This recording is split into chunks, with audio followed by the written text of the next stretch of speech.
A man with golden-orange hair was standing over Konoha. He looked closely at this man, which could have resembled his older self, wearing a black robe with red clouds on it. The man had many piercings that covered his emotionless face. Suddenly, the man raised his hand and a huge explosion covered the entire city. A small smile marked the man's face as witnessed the devastation. The man began to chuckle at his handiwork, and soon became full-out laugh. As his laughter echoed throughout Naruto's mind, he soon heard the Kyuubi's demonic fox laughter join in. Naruto was then engulfed in the explosion. Naruto woke in an all-too-familiar flooded hallway and knew where he was. He followed the usual path to Kyuubi's prison, wondering if the fox was behind his strange meltdown. "Hey Fox, why don't you explain to me what's going on?" the boy demanded. Kyuubi came to the front of the cage to make eye contact with the boy and gave him an evil glare. "Your lack of respect is starting to irritate me, mortal. I am the great Kyuubi and you will address me as such." The giant fox snarled, pacing back and forth in his cage. Naruto merely shrugged off the fox's threat like it was nothing. "There must be some reason you brought me here then, because I don't willingly come here last I checked." The Kyuubi just slammed his head against the cage. "I simply wanted to talk to you about that pity party you were having before you passed out. Instead of wasting all of your energy trying to please people who obviously have no concern for you, I suggest you turn the tables." Naruto stared at the Kyuubi, confused. "What do you mean turn the tables?" The demon fox grinned at him in a strange way. "Instead of letting them walk all over you and waste your time for nothing, I suggest you harness your rage and let it fuel your ambitions." Kyuubi elaborated further, knowing the blonde genin wouldn't understand what he meant. "You could rule this world, Kit, with all of the powers you have, but instead you let others beat you down and cling to some fairy tale notion that you'll be Hokage one day. They'll never accept you for Hokage over their precious Uchiha, or when that corrupt council is there. It's time to face the facts, Kit. Become strong or live in your pathetic puddle of self-pity and misery." The Kyuubi's rant was something Naruto wasn't expecting. Deep down in the pit of his soul, he knew the Kyuubi was right about everything. No matter how hard he worked to live by their doctrines and to please them, Konoha had no love for the blonde ninja. "What would you have me do, Kyuubi-sama?" the boy asked desperately. The fox was somewhat surprised by the complete change in attitude the boy seemed to take. Kyuubi laughed inwardly at the thought of Naruto killing people. "Okay, Kit, I have great plans for you. First thing is you should leave this worthless village. As long as you remain here, they will only hinder your potential with their pathetic, misguided sense of morality. You mean leave and become bad? I'm not like that, Fox. I can't do that to other people. The QB interrupted him with a fierce roar. This is the real world. Everything worth having is something you have to fight for, to bleed for, to kill for. Naruto cringed over the red chakra flooding the room now. I can't leave. What would Tsunade say, or Jiraiya? QB sighed. They won't be here forever. And when they're gone, then what will be here for you? Naruto stood frozen for a minute, torn by conflicting feelings of anguish and the loyalty he held to his home. Finally, he spoke up. I won't leave them behind and betray Konoha. The QB had a painfully annoyed look on his face. Your ignorance to your untapped potential is disgusting. With those eyes of yours and my power combined, you could become a living god. What do you mean by my eyes? Naruto questioned bitterly. The fox just laughed at him. Go live in your pathetic dream of love and acceptance a bit longer. Eventually you will wake up. Naruto could only hear the QB's maniacal laughter as his vision went dark once again. He awoke in Team 7's training grounds where he had previously passed out. His entire body burned like he had slept in a fire.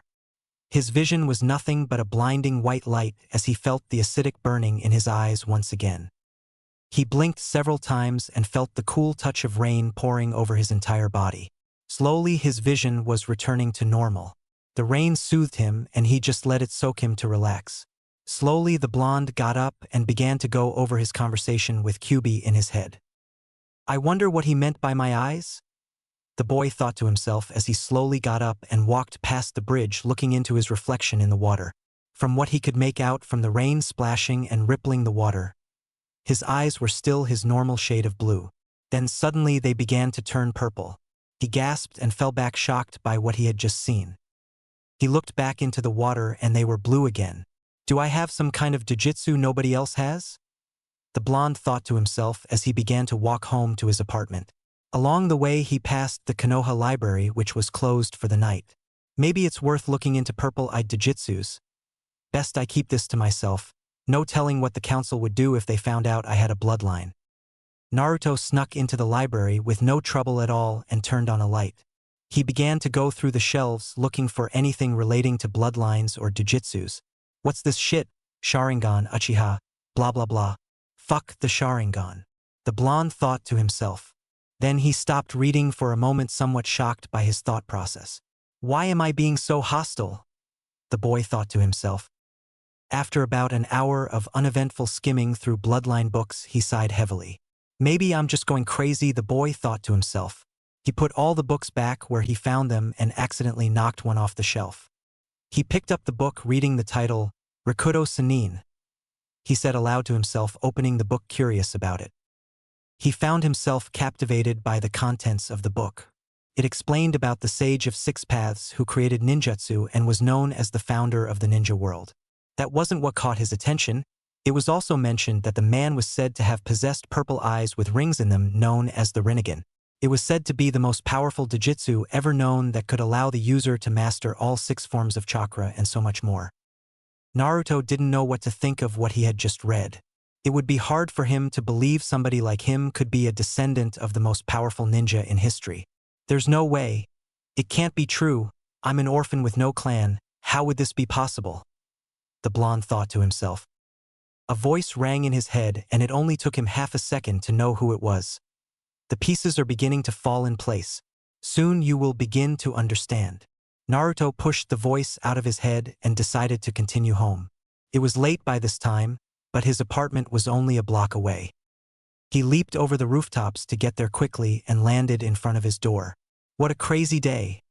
The poor genin thought to himself as he collapsed soaked on his couch. He looked at his picture of Team 7 and stared at it. A tremor of rage washed over him and he suddenly threw it at the wall, shattering the frame to pieces. A single tear rolled down his face as he felt a sinking feeling in his heart. Everything I've done, for what? The boy thought to himself as he was flooded with flashbacks of his childhood, running from mobs of angry villagers and the painful beatings he would receive. Sarutobi, the old man Hokage, was the only thing that made the assault stop. But Naruto never forgot the horrors he'd experienced hiding on his birthday just to avoid the inevitable near-death experience he received once a year. Naruto finally fell asleep after long hours of anger and pain surfacing in him. He had the same dream again of the cloaked man destroying Konoha, but this time Naruto looked closely at the man. He had purple eyes with rings, the Rinnegan. Naruto woke to the warm sunlight bathing his still-soaked body. He took the time to get up and take a shower, trying to forget the terrible visions floating around in the back of his mind. He prepared his favorite meal as he decided on what he was going to do today. Maybe I should go see how Sasuke's doing in the hospital, he thought cheerfully, trying not to remember his dark feelings from the day before. As he made his way to the hospital, he was intercepted by none other Kakashi, who had a grim look on his face. He greeted Naruto with a serious tone. "Hey Naruto, good to see you're okay. I just got back from seeing Sasuke. He's in intensive care. You must have really messed him up in that fight." Naruto looked at him dumbfounded. "Intensive care? Seriously?" The masked Jounin looked away from Naruto as he spoke quietly. "You had good intentions trying to bring him back. It was his own fault for forcing you to hurt him like that, but there is no telling how the council will take it. Apparently there was only one eyewitness. You are not going to like who it is either." Naruto had a serious look on his face and spoke. "Eyewitness? Am I in some kind of trouble with the council?" Kakashi looked dead serious and replied softly. "If Sasuke dies, you're going to be stripped of your ninja rank. And right now this eyewitness is saying you forced violence on Sasuke after he surrendered, and tried to execute him with a Rasengan." Naruto was shocked beyond belief. Shit just got real. Seems it was raining bad luck this week, he thought to himself as he asked. "Who is this eyewitness Kakashi?" Said Jounin looked down at the ground and spoke the name Naruto was dreading to hear. "Sakura!" "No. Why her of all people?" The blonde thought to himself. "That pink-haired Barbie bitch is going to get butchered and eviscerated." The Kyuubi's voice echoed in Naruto's head. Naruto looked pleadingly at his sensei. "Please tell me you don't believe her, Kakashi-sensei. You think I would purposely kill Sasuke?" Kakashi looked sad for the first time Naruto could ever remember, and he merely shrugged. "I know you aren't the kind of person to do that, Naruto, but Sakura's side of the story will carry far more support than yours. Especially because of your predicament." The Jounin took a moment before continuing. "Please don't blame her. She doesn't understand what this implies to the council. She would eat a Rasengan if I had my way, haha. Seriously though, Kit, walk away now before this shitstorm blows in your face." The fox laughed. Naruto looked at Kakashi one last time before leaving. "Well, take care, Kakashi-sensei. I'm going to see if I can sort this out." The masked ninja looked at him with waning hope. "Good luck, Naruto. Though I doubt this is going to end well." Kakashi wandered away, silently wishing he could do more for his sensei's son. "If that kid gets out of this skirmish, I'm going to have to train him more," Kakashi thought to himself. Impressive that he beat Sasuke, though I doubt he knows what Sakura saw could only have scared her. Meanwhile, Naruto had just arrived at the hospital to find Sasuke in stable condition after Tsunade saved his life. Naruto walked in the room and was greeted with mixed stares from its inhabitants. Tsunade and Shizen had offered warm greetings to him while Danzo, Sakura, and several unnamed council members glared at him as if he just killed their family. Danzo spoke up in his usual cocky self-assured attitude. "What brings the criminal back to the crime scene?" Without even masking his pure malice at this man, Naruto simply replied, "I suggest you leave, old man, before you end up like him." Tsunade looked at Naruto, shocked that the happy-go-lucky blonde would threaten a counselor and the head of Root. "Your violent outbursts will only further diminish you in the eyes of your peers, who will all soon see you for what you really are." The old man smiled. "He's at the top of my hit list right now. Don't let that cocky bitch of a man tell you off like that, Kit." Naruto looked at Danzo, knowing what he meant, and spoke darkly. "For somebody who's supposedly very smart, you chose the worst people to have as an enemy." Tsunade finally spoke up, interrupting their argument. "Enough, Danzo, you are dismissed. Naruto and I need to talk. All of you out now. You too, Sakura." The pink-haired Kunoichi was about to argue, but Tsunade gave her a death glare, so she walked out. But not before giving Naruto the most disgusting look of hatred he had ever seen. When they were alone, Tsunade looked over at Sasuke's body and then back at Naruto. "Do you know what you did to him, Naruto?" she questioned with a worried look on her face. Naruto merely nodded and relayed, I defeated him with a Rasengan at the Valley of the End, and hauled his ass all the way back to Konoha. Your Rasengan almost pierced his heart, and is being viewed as an attempted execution of Sasuke by the council. Sakura claims you were glowing red and had an evil look on your face. You making enemies of Danzo won't help your situation either. Tsunade explained. Naruto had only one thing to say. I'm fucked, huh? Tsunade gasped at his language, not expecting this kind of response. This is only going to end one way if I wait, he said out loud to himself. Tsunade was staring at him, utterly confused now. I don't believe Sakura's bullshit, Naruto, but you can't deny that your attitude lately will lead many to believe it is true. Tsunade spoke sadly. Are you okay, Naruto? Is there anything you want to talk about? I'm here for you. Naruto was about to tell her about his dreams and the Rinnegan when Kyuubi shouted in his head. Don't tell her about that. She wouldn't understand. For some reason, Naruto believed the fox had a decent point in this matter. Telling the Hokage that you were pissed off lately around the time of being charged with attempt to murder a teammate would be bad news. No, I'm fine, I'll see you tomorrow, Hokage-sama. The blonde spoke to the older woman who was trying to figure out the puzzle of Naruto's emotions. She knew he was hiding something, but there would be no point in trying to force it out of him. Tsunade then walked away, chugging down a bottle of sake she somehow acquired. Naruto walked over to Sasuke at his bedside and looked at the sleeping Uchiha, hoping he would be okay. He placed his high-tea, I think that's how you say it, by Sasuke's bedside, and he walks to the door only to be intercepted by our favorite pink-haired ninja. Come here to finish the job, Dobe. I hope the council takes away everything from you for almost taking away Sasuke-kun from me. Naruto just gave her a plain smirk and said quietly, I'm sick of you trying to justify reasons to hate me, Sakura. You're just like the rest of them. His eyes started burning again as he glared at her. She took a step back, fearfully regretting what she said. Naruto, what are you doing? She was beginning to whimper as his eyes were flashing different shades between purple, red, and blue. She's number 2 on that hit list. I can think of 1,000 ways to end her worthless life. Kyuubi echoed once again. Naruto then just pushed her out of the way and walked down the hallway. She fell to the ground with tears in her eyes as he walked down the hallway and punched a random civilian in the face, knocking him out cold. I think I've overstayed my welcome, the blonde thought as he began to understand why Kyuubi was in a hurry for him to leave. Sooner or later some umbu might take him into custody. He made his way to the northern gate. As he began to walk out, he was surprised to see the gate guards weren't at their posts. Assuming this was his one chance, he began to run for it out of the village. He made it a good way out and thought he was clear. About an hour or so of running later, he took a quick break to recollect his energy he would need to make the long journey to Wave Country to stay with some old friends. After a few minutes he began to set off again, but was blocked by somebody he was shocked to see. It's you. That Chunin exam instructor, Anko. The woman just stared at him with her normal playful attitude and smiled. Ah, he remembers me? Been thinking of me lately, him cutie? Listen, lady, I don't have time to be your bitch in these stupid mind games you like. So how's about you play hide and go fuck yourself while I leave? Anko giggled at him with a menacing smirk.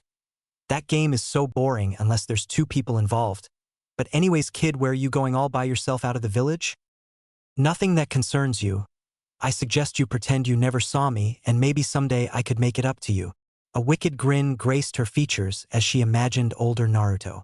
Aren't you the Kyuubi kid? Won't all the elders freak out if you leave?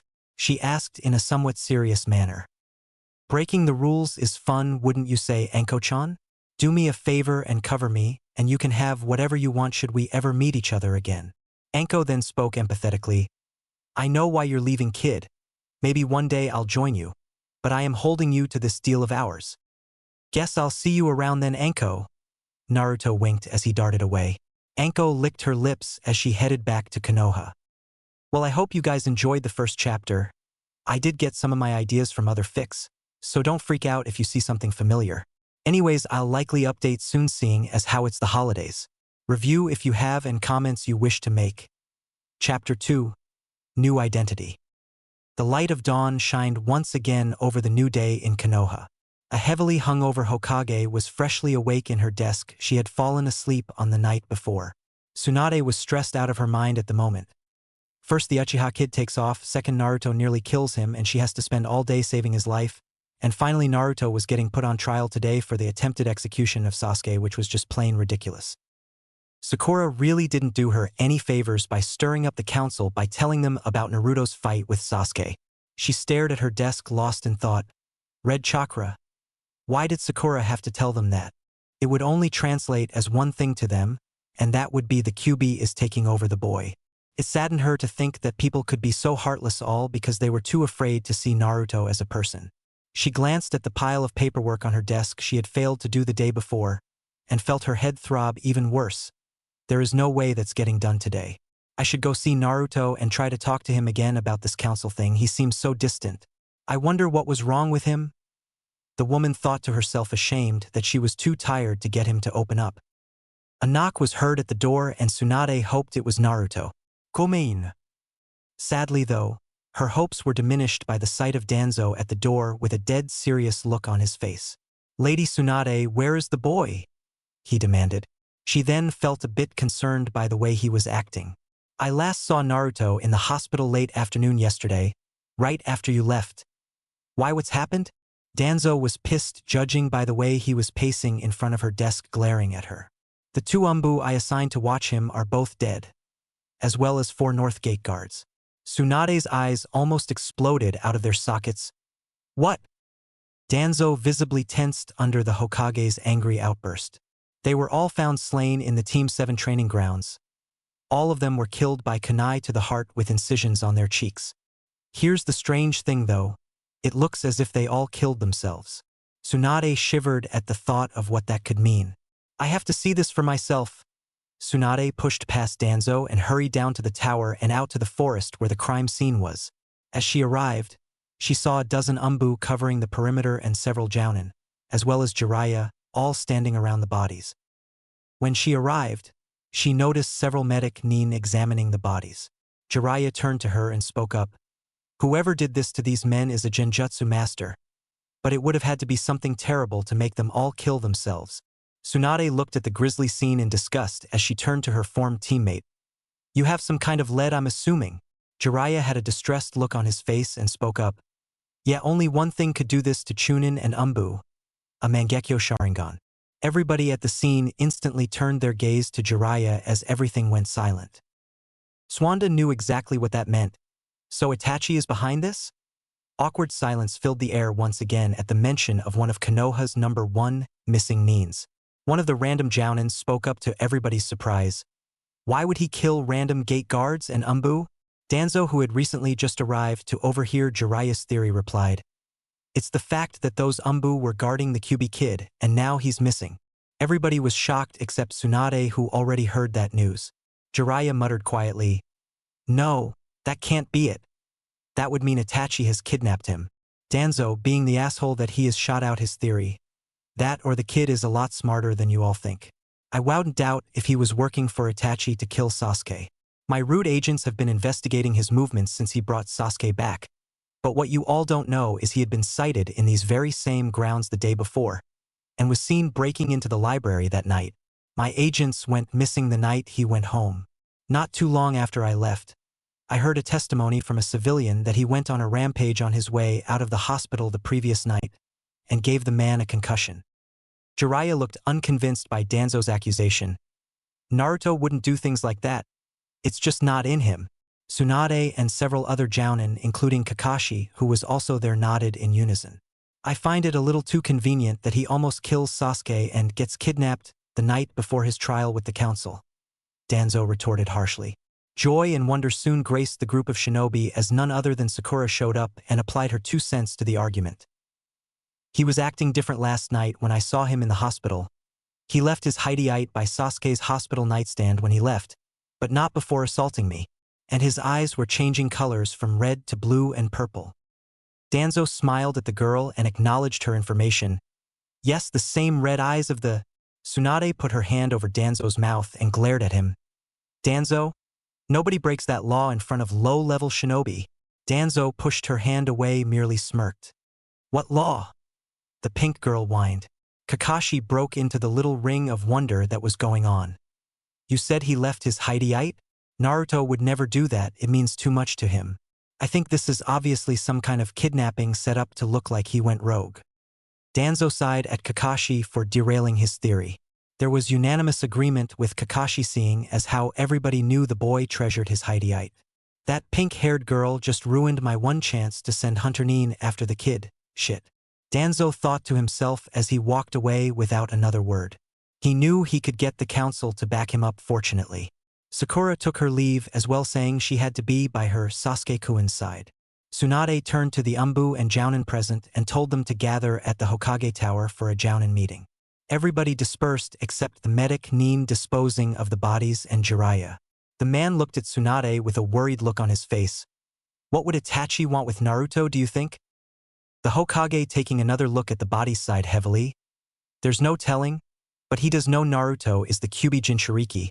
I wouldn't doubt if he had some kind of sick motive. Jiraiya looked over his former teammate who had a horrified look on her face. Tsunadeheim, you okay? The woman snapped back into her proper state of mind and replied quietly so the medics wouldn't hear. Something was wrong about him when I saw him last night. He wasn't his usual self. He threatened to kill Danzo, and he had this dark attitude. Jiraiya raised an eyebrow at this. You're sure it was him and not some imposter? She looked at him like he was stupid.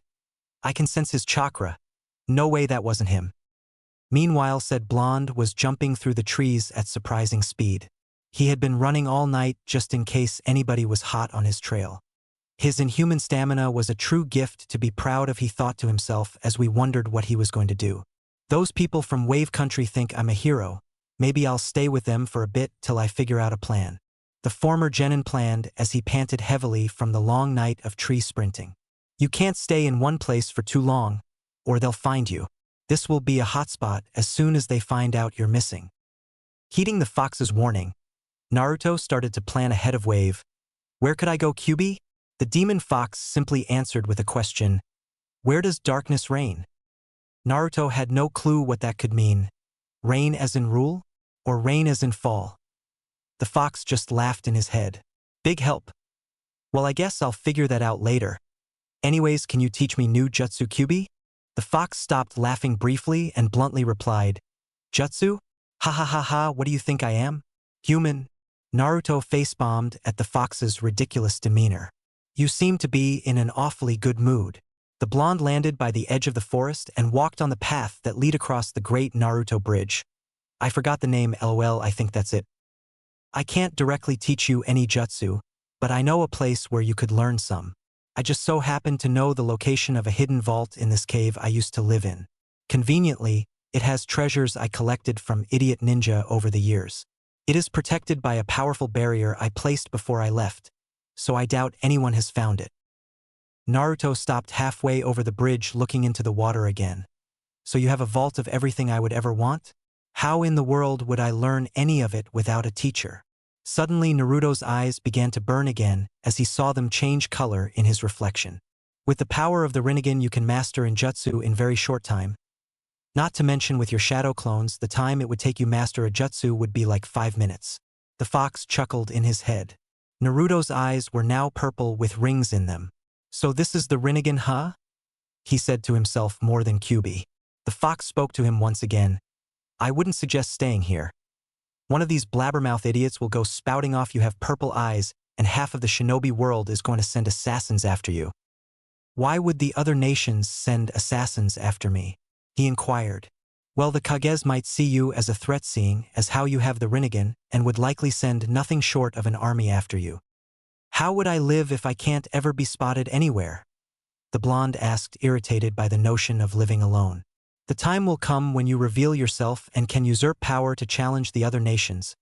Until that time, we ride solo. Fine, but where is this cave of yours? The blonde asked curiously. Well, we are currently east of Fire Country. Mr. Unknown Uchiha killed the North Guards to throw the Konoha Nin off of his tracks. On this bridge to Wave. If I remember correctly, it is northwest of the Valley of the End between Takigakure and Odogakure. I can't remember it off the top of my head.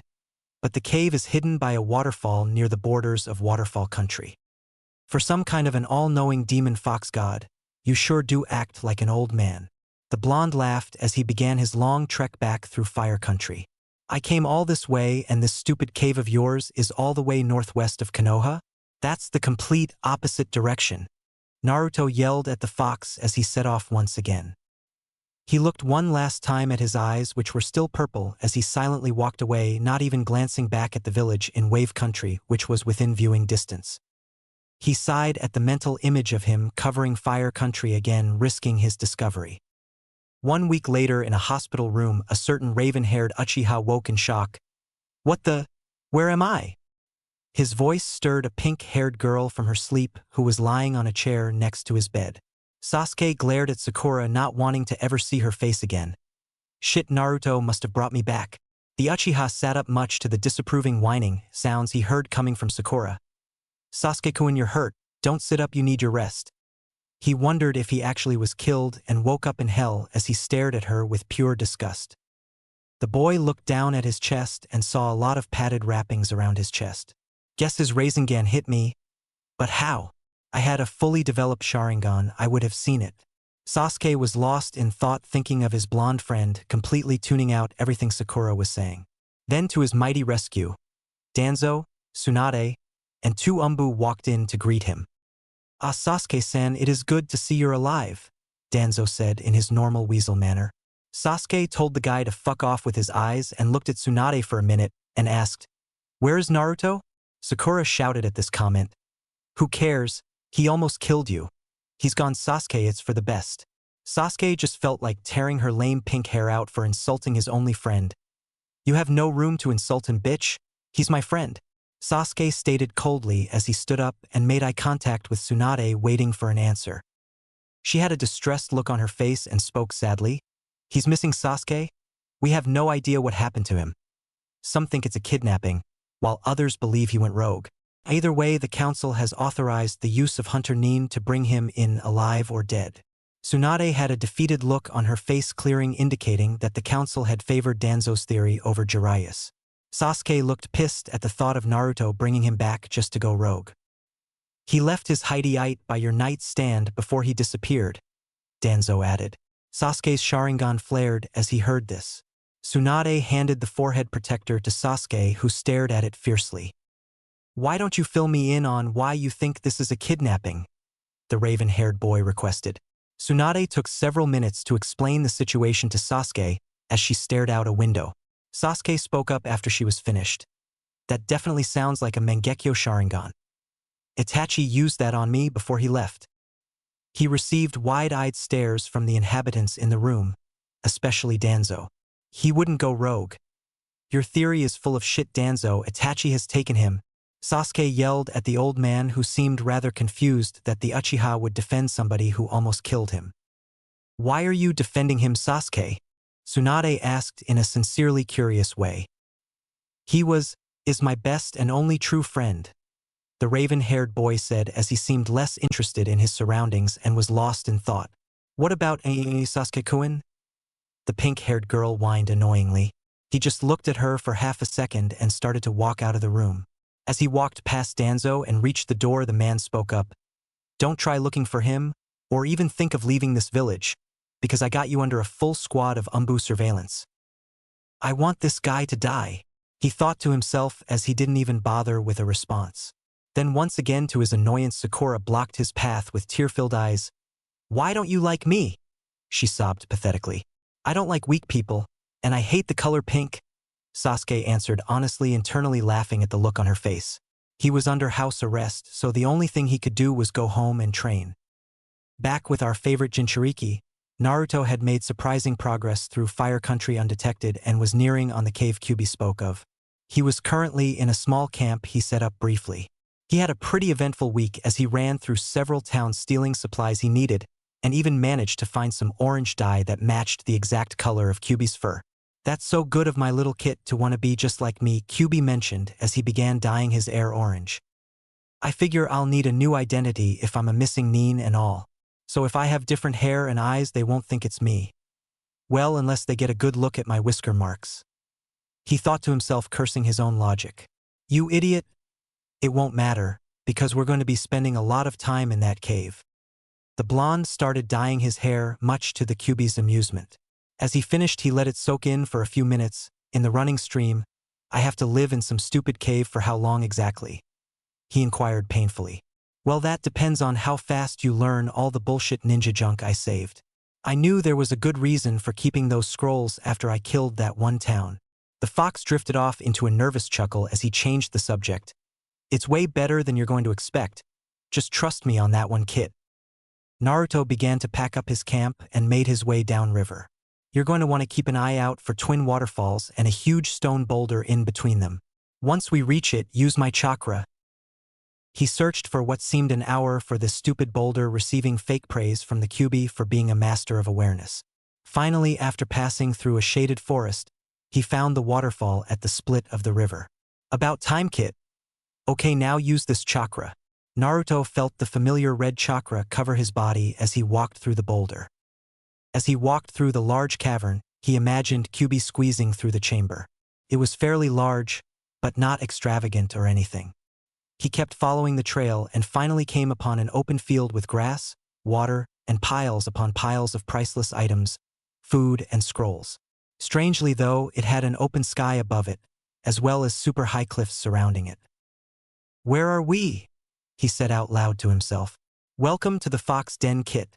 My treasure is stacked over that ninja vault in here. How has nobody found it with an open sky above it? It was a barrier I placed a long time ago, somewhat like what you would call genjutsu. The now orange-haired ninja looked around in disbelief. This is too good to be true. Now you see why I kept telling you to leave. But no, you had to go all emotionally compromised on me, heh. Anyways, the good news is you're here now. The purple-eyed boy went to the scrolls immediately and read the first one. Wind Mastery Techniques. Somehow right then the blonde knew he was going to like it here. Alright, there was chapter 2 for you guys. Hope you enjoyed. I'll put the third chapter up sometime later this week. Before anybody starts asking. No, Sasuke and Naruto will not be having any kind of romance. I merely wanted to emphasize the fact that they were friends and Naruto was one of the few people Sasuke respects. Sorry to all the Sakura fans for the bashing, but I just don't have the best opinion of her. As far as the council and Jounin meetings I left out, you can thank me for sparing you the trouble of reading the familiar political bullshit the council always does, lol. There will be some Akatsuki fun in later chapters, but I don't want to rush the plot if you catch my drift. Anko will make a triumphant appearance in chapter 3 for those of you who are sad to have missed her this chapter. Feel free to comment if you have something to mention about the story. I am fireproof, so feel free to flame me if you felt personally wronged by anything I have said. Chapter 3, Mastery and Pain. A black-cloaked man with red clouds stalked his latest target for Akatsuki. The man wore a Konoha headband with a slash through it symbolizing that he was a missing nin. The dark-haired man had a deadly look on his face as his red eyes traced the footprints of the Jinchuriki. Strangely though, he followed it all the way to some waterfall and then the trail simply vanishes. Itachi was frustrated. The trail went blank after all the trouble he went through to get the Kyuubi container out of the city undetected. Something's different about this one. Almost like it knew we were following it. He thought to himself as he stared at the rather ordinary waterfall splitting two ways. A second man walks up behind Itachi with an eager face for good news. The Uchiha simply states, "He just disappeared. Not even my Sharingan can find any trace of his escape or any kind of concealment." The second man was known as Kisame, one of the former 7 swordsmen of the mist. The man spoke up in a carefree way. Don't worry about it, Itachi-sama will find the kid somewhere in this country. Maybe that was a shadow clone." Itachi looked completely unconvinced. "This one isn't like the others, Kisame. He's cunning. I had heard tales of the Kyuubi's mastery in deception. The fox isn't like the other tailed beasts. It is patient and scheming, indomitable. It is impossible to control the fox. Somehow it must have been aiding Naruto." The shark man gave Itachi a surprised look. Seems strange the Biju is helping its container. The rest of them tried to dominate their Jinchuriki's mind. Itachi glanced at him briefly, answering him. Well, besides the seal the 4th Hokage placed on him, there are other reasons why that might happen. None of them are good. Obviously, Naruto has something beneficial to the Kyuubi in the long run. Kisame shrugged in confusion, not fully aware of what Itachi meant. The Jinchuriki is the 4th Hokage's son and most likely inherited the bloodline of the Namikaze. Not sure if it's an actually bloodline, but for this story it is Spy, the flying thunder god technique. Kisame sighed in frustration. Another yellow flash with the Kyuubi inside him? Great. This kid will be tough to catch if he can teleport, let alone take down. Itachi narrowed his gaze into a distant glare. He's also the last surviving member of the Uzumaki clan, and that is also problematic. They were wiped out for a reason. Kisame thought out loud for a moment. Never heard of the Uzumaki clan before. Itachi replied blankly. I never had either until I started reviewing confidential secrets in Black Ops when I was in Umbu. They were from Whirlpool Country, which is now known as the Land of Waves. /n no clue about it, so just roll with my version. The clan had two bloodlines. One was unnatural longevity. They have inhuman stamina and chakra capabilities, making them dangerous during long fights. Kisame smiled at the mention of inhuman chakra. The other bloodline was a very dangerous seal placed on every member, giving them the ability to do something known as chakra weaving. The seal would kill any normal person without the super stamina and chakra the clan possessed. To top off the danger they posed, they were also masters of Fuinjutsu. Sealing. Kisame began pacing as Itachi sat down on a nearby rock, distant in thought. So Itachi-sama, what the hell is chakra weaving? The Uchiha looked over at him, silent for a few moments. I'm not sure, to be honest, but I hear it allowed them to combine elemental jutsu, as well as infuse their own bodies with certain elements. Naturally, it was too powerful to leave unchecked. So Kiri, IWA, and Kumo decided to join forces to take it out. Umbu Black Ops from Konoha helped Whirlpool, but it got overwhelmed and the clan wiped out. The dirt was swept was under the rug after that, and nobody even remembers the clan unless they either knew a member or worked for Umbu. Kisame started laughing. Okay, so let me get this straight. This kid is the last surviving member of two powerful clans. He is the Kyuubi's container, and he the Yellow Flash's son? Itachi sighed as he nodded his head. How the hell could this get worse? Next thing you know, he'll magically spawn a Rinnegan. Sick irony for you, Kisame. Why the fuck did we volunteer for the Ninetales then? If that kid discovers his bloodlines, he won't be easy to capture like the others. Itachi stared at the streaming river, tuning out Kisame's ranting. Maybe something good could come of this. Maybe he could be the one to kill him. Kisame stared awkwardly at Itachi, shocked to see the man showing a hint of doubt as he gazed at the ground. Itachi-sama seems distressed by something. Now that's a sight to see. Without another word, Itachi stood up and glanced over at the waterfalls. Let's go back to Wave. He must have gone there for a reason, Kisame suggested. Itachi nodded at him and the pair continued on their way. The Uchiha looked back and wondered just how Naruto had eluded him. Why did we have to volunteer for the smart Jinchuriki? That fox must be helping him hide somehow. Madara won't like this setback at all. Meanwhile, back in Konoha, a certain purple-haired kunoichi was sitting at her favorite dango restaurant with her fellow jounin friends. This wonderful circle of friends included Kakashi, Yamato, Kurenai, Asuma, Shikaku, and Inoichi. The group was sitting at a back table in the restaurant discussing the events of the Valley of the End battle leading up to Naruto's disappearance. Anko remained surprisingly quiet, thinking about Naruto as the conversation went on. Our favorite silver-haired jounin spoke up. I found it impressive that he defeated Sasuke despite his lack of training. A few nods followed this statement until Shikaku spoke up. He was receiving training from Lord Jiraiya, so it doesn't seem that strange to me. Yamato shook his head for a moment, adding, not as much as you would think.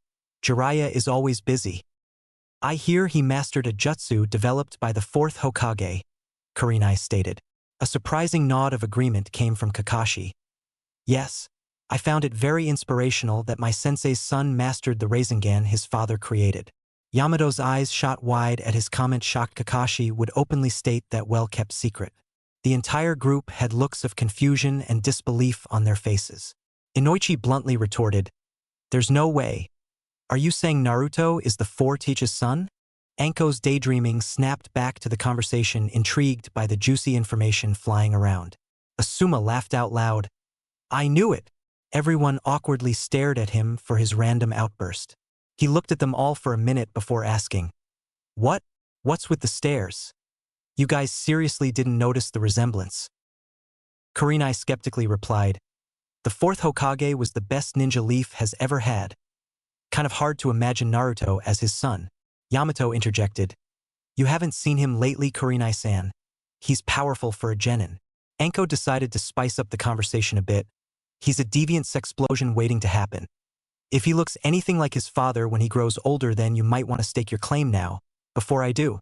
Everyone at the table visibly tensed at the thought of Anko trying to seduce Naruto. Anyways, it's so obvious he's the four teacher's son. Have you people looked at their hair? Or the eyes? Shikaka mentioned, trying to break the awkward silence that followed Anko's comment. Asuma smiled at the mental comparison. "I knew it. Ha! And you guys couldn't figure that out on your own." Inoichi scowled at him.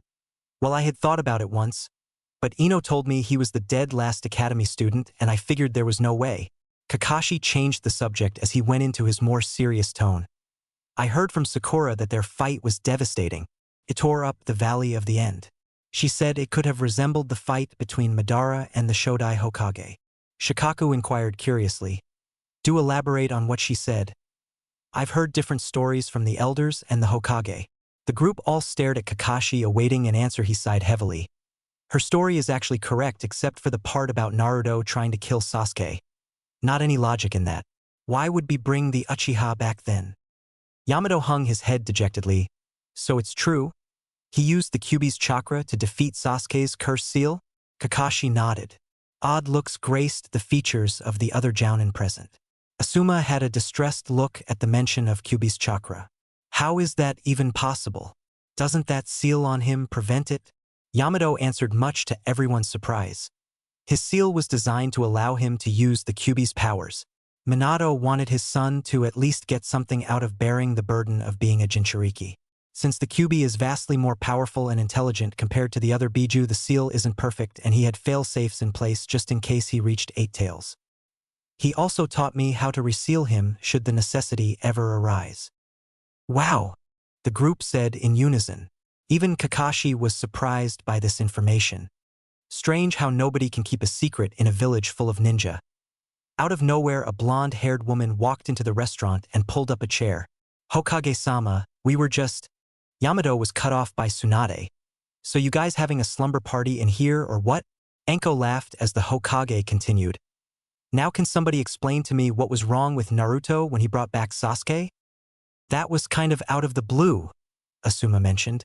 The Hokage was awaiting an answer and finally Kakashi replied, "I am not sure, Hokage-sama, but I know something was different about him because he had this distant look on his face." Kurenai looked at Tsunade, asking cautiously, "Do you know about Naruto's family?" The older woman glared at her before answering, "Yes, I do. His father was a hero, and so is he."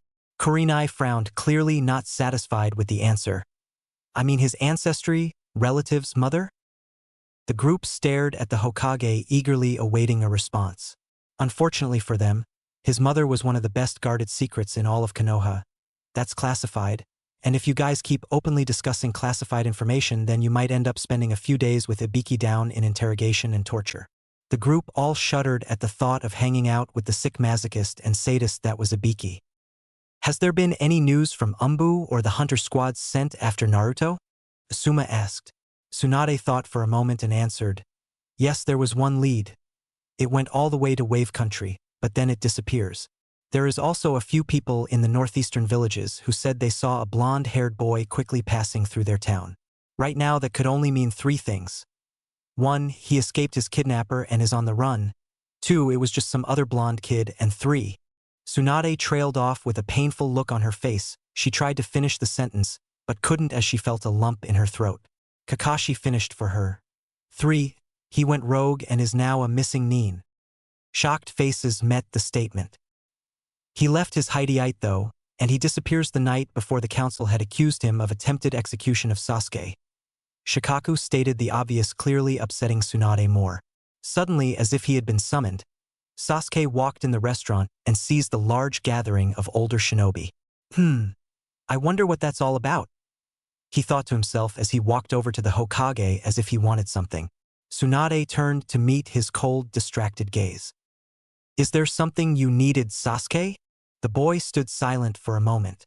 "I was wondering if I could check Naruto's apartment, and if you could find a way to get these umbu from breathing down my neck every time I take a piss." Tsunade thought for a moment about his request. It wasn't unreasonable to let him see Naruto's apartment, but she had no choice in the matter pertaining to his curfew and his nighttime house arrest. You did just try and leave Konoha.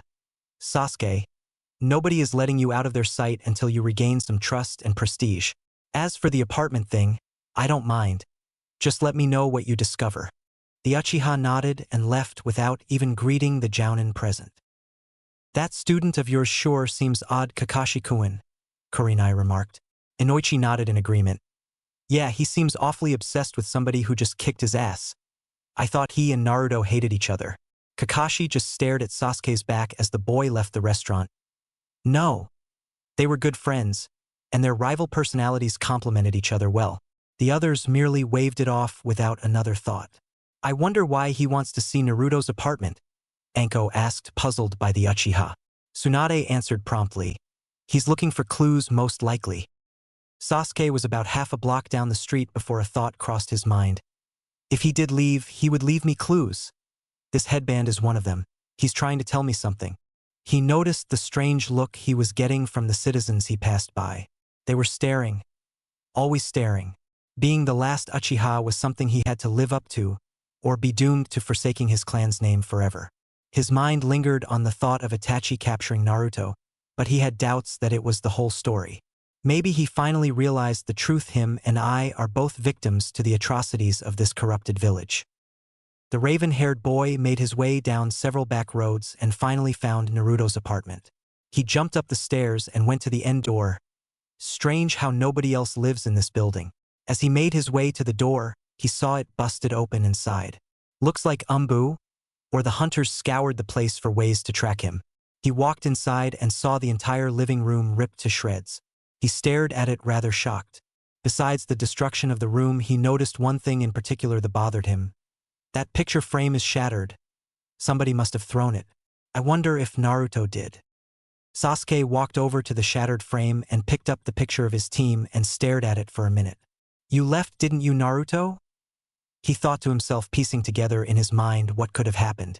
He put the picture down and started walking away. This place is stripped of anything that could possibly lead to him. Wait, is that a book? Sasuke noticed a book on the ground and picked it up. Rikudo Sanin. He read out loud, interested in why Naruto would have a book like this. He flipped open to a place with a bookmarker. He read the lines of the page. The immortal soul is written in a storm of blood as the truth unravels once again.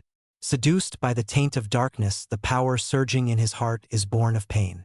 The darkness that reigned upon his life will be reborn from his wrath, destroying all in its path.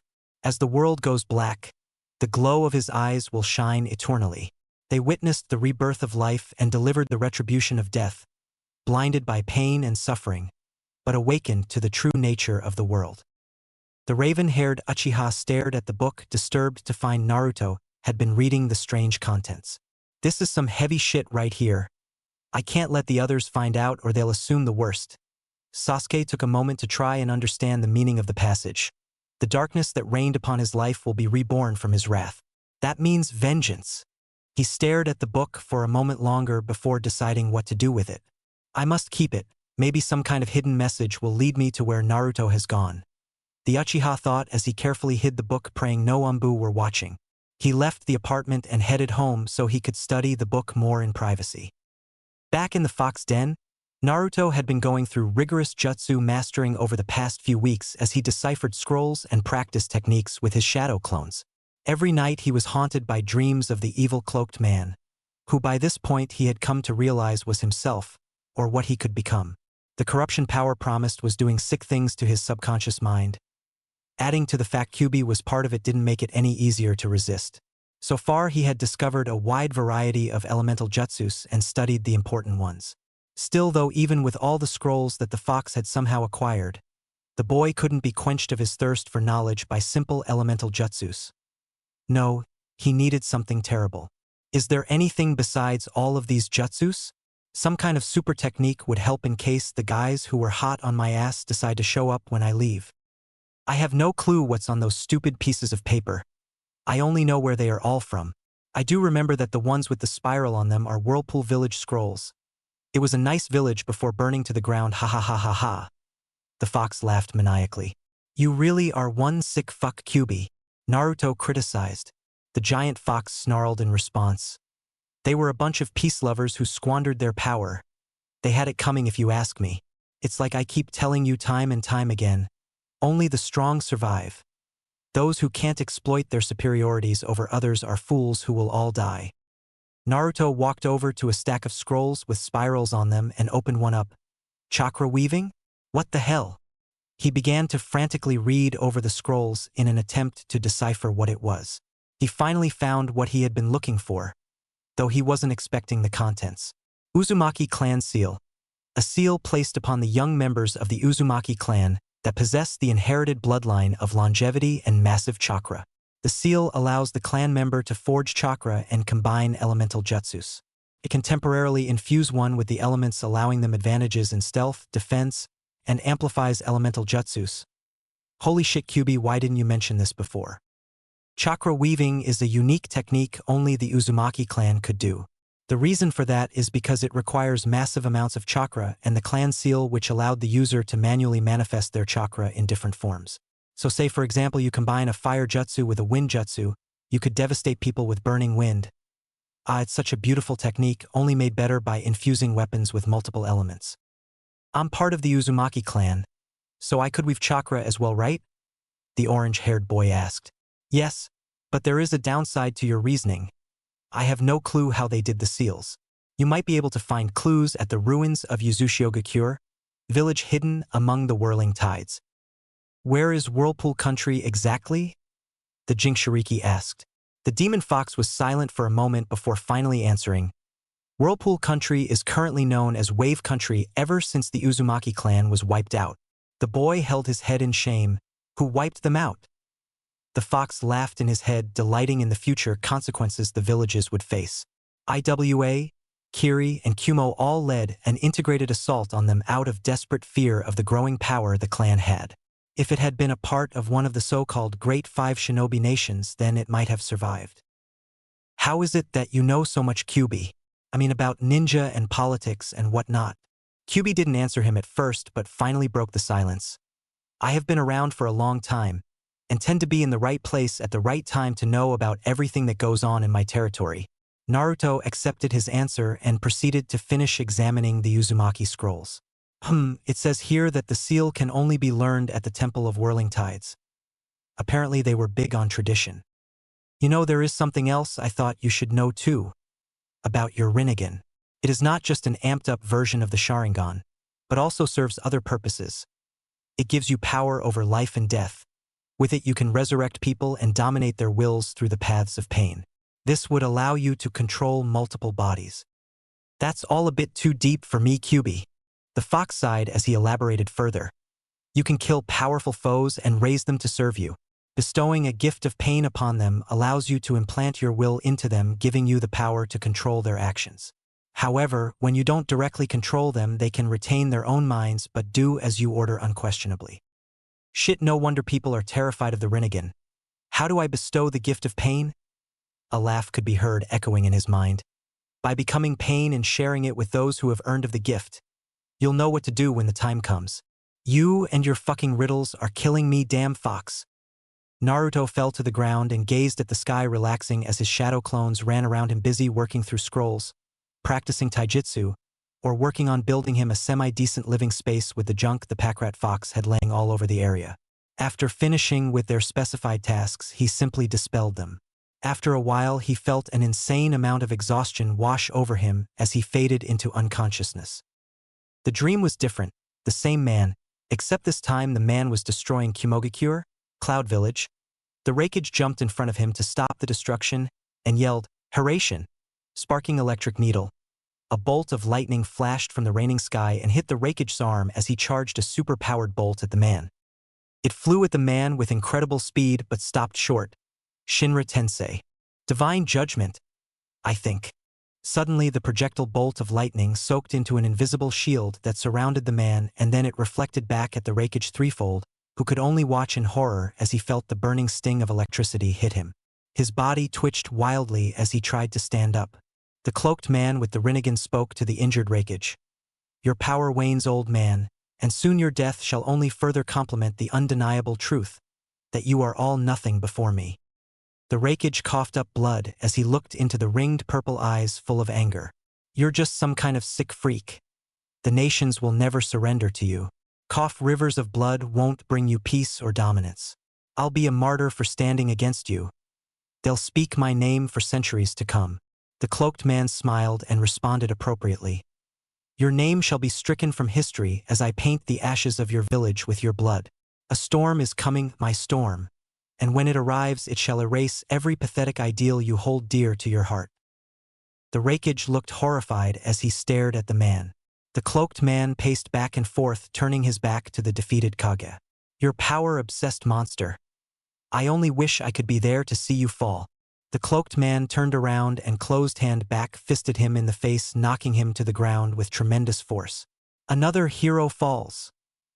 He mocked as he went through several hand seals and his hands charged with different elements, one fire and the other wind. He swirled them together in a harmonic rhythm as the two were both surrounded by a vortex of fire. The rain came down faster and lightning was striking the vortex, adding to its devastating force. The defeated Kage cried out in horror as the cloaked man grabbed his neck and pulled him close. Pain is inevitable, but suffering is optional. The vortex spiraled closer together and finally sucked the Raikage in the burning gale winds that tore him to pieces. The man began to laugh as fiery hurricane destroyed everything in its path. It flew at Naruto and the outline of a dragon leapt out from it at him and swallowed him whole. Well, that's it for this chapter. I consider this an important part of the story, because it shows the developing changes going through his mind as his sense of morality is being twisted. In his current situation, Naruto is constantly hearing the Kyuubi's dark thoughts, mixed with his own dreams of eternal glory and mass destruction. I know some of you are probably looking forward to the female action, but fear not, for they will come in time. Savoring the moment it happens will be worth it. I hope you guys liked the dream as well. Anyways, there you go. Next chapter should be up soon, a week at the latest. A quick sneak peek at next chapter, Naruto heads to Wave and shit gets real. Chapter 4, Bad News.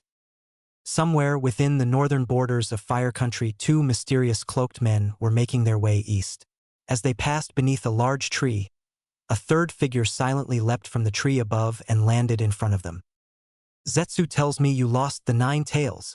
A cloaked man with a spiraled mask looked upon the two missing nin before him.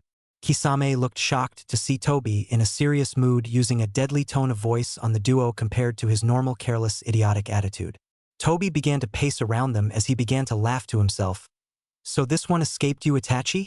You always have held such promise, but that Jinchuriki is a genin from what I understand. You disgrace me. Such a waste.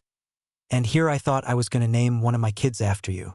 Still though, I find it peculiar that you didn't apprehend him at the village in the first place. The masked man was glaring at Itachi, his one red eye visible through the hole in the mask. Itachi sighed. I didn't think it would have been a good idea to alert the entire city of Konoha that we were after Jinchuriki. Jiraiya was present in the city at the time, and would have free leave to come snooping if he discovered our purpose. I created a diversion which allowed the kid a day's journey to escape after he left the city. We followed him to Wave Country, but for some reason he turned around and went back through Fire Country. We eventually made it to the edge of Takigaker's territory, Waterfall Country, and his trail disappeared at this waterfall we encountered. No footprints, no chakra signature, not even a single clue. The Uchiha was looking down, avoiding his leader's one visible soul-piercing eye. There is a flaw in your tactics. I wonder about Kisame's role in all of this? You should have intercepted him halfway down the road after he left the city. The former swordsman of the mist merely shrugged. I was awaiting Itachi-sama to rejoin me, Toby. There was this Jounin patrolling as well, and Itachi ordered me to remain undetected. Plus, I didn't see any reason in alerting the kid he was being followed until we had a viable way to subdue the Ninetails if it transformed. I wouldn't stand much of a chance in any attempt at taking down the Ninetails alone. Not to mention, what gives you the right to make demands of us, Toby? The masked leader merely stared at him for a few moments. He redirected his focus to Itachi, awaiting some kind of answer. The Uchiha spoke up. Madara-sama, his logic is unquestionable. The Ninetails is much more powerful than the other Biju. Without my Amaterasu, I am pretty sure that's one of his Sharingan eyes. It would be near impossible to subdue it. Kisame remained silent, shocked to find out Toby's true identity. He held his head down, avoiding eye contact with Madara. The man now identified as Madara merely laughed to himself. Yes, I remember that fox quite well.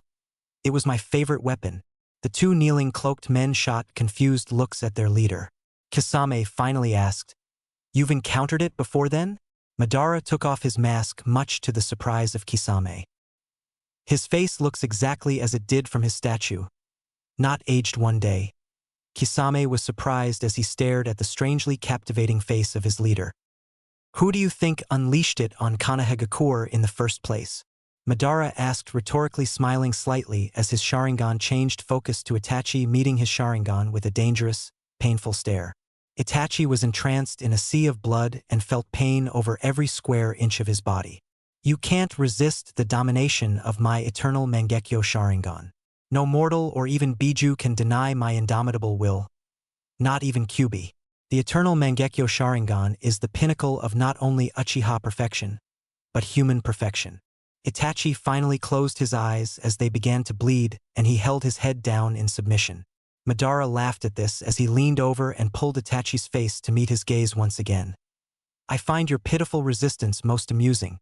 Your Sharingan pales in comparison to mine. Never forget your place, Itachi. Remember who taught you the true meaning of the Sharingan and the Uchiha." Itachi tried to close his eyes again as blood continued to pour from them. Madara smiled at the younger Uchiha as his hand slipped around Itachi's neck and suspended him in the air. "Do you not appreciate everything I have given you?" Madara asked as a sick smile crossed his face. Itachi quietly submitted, "Yes, Madara-sama. You were my savior and my life is yours." Kisame looked up finally with a wide-eyed glance. "I've never seen anybody manhandle Itachi-sama like that.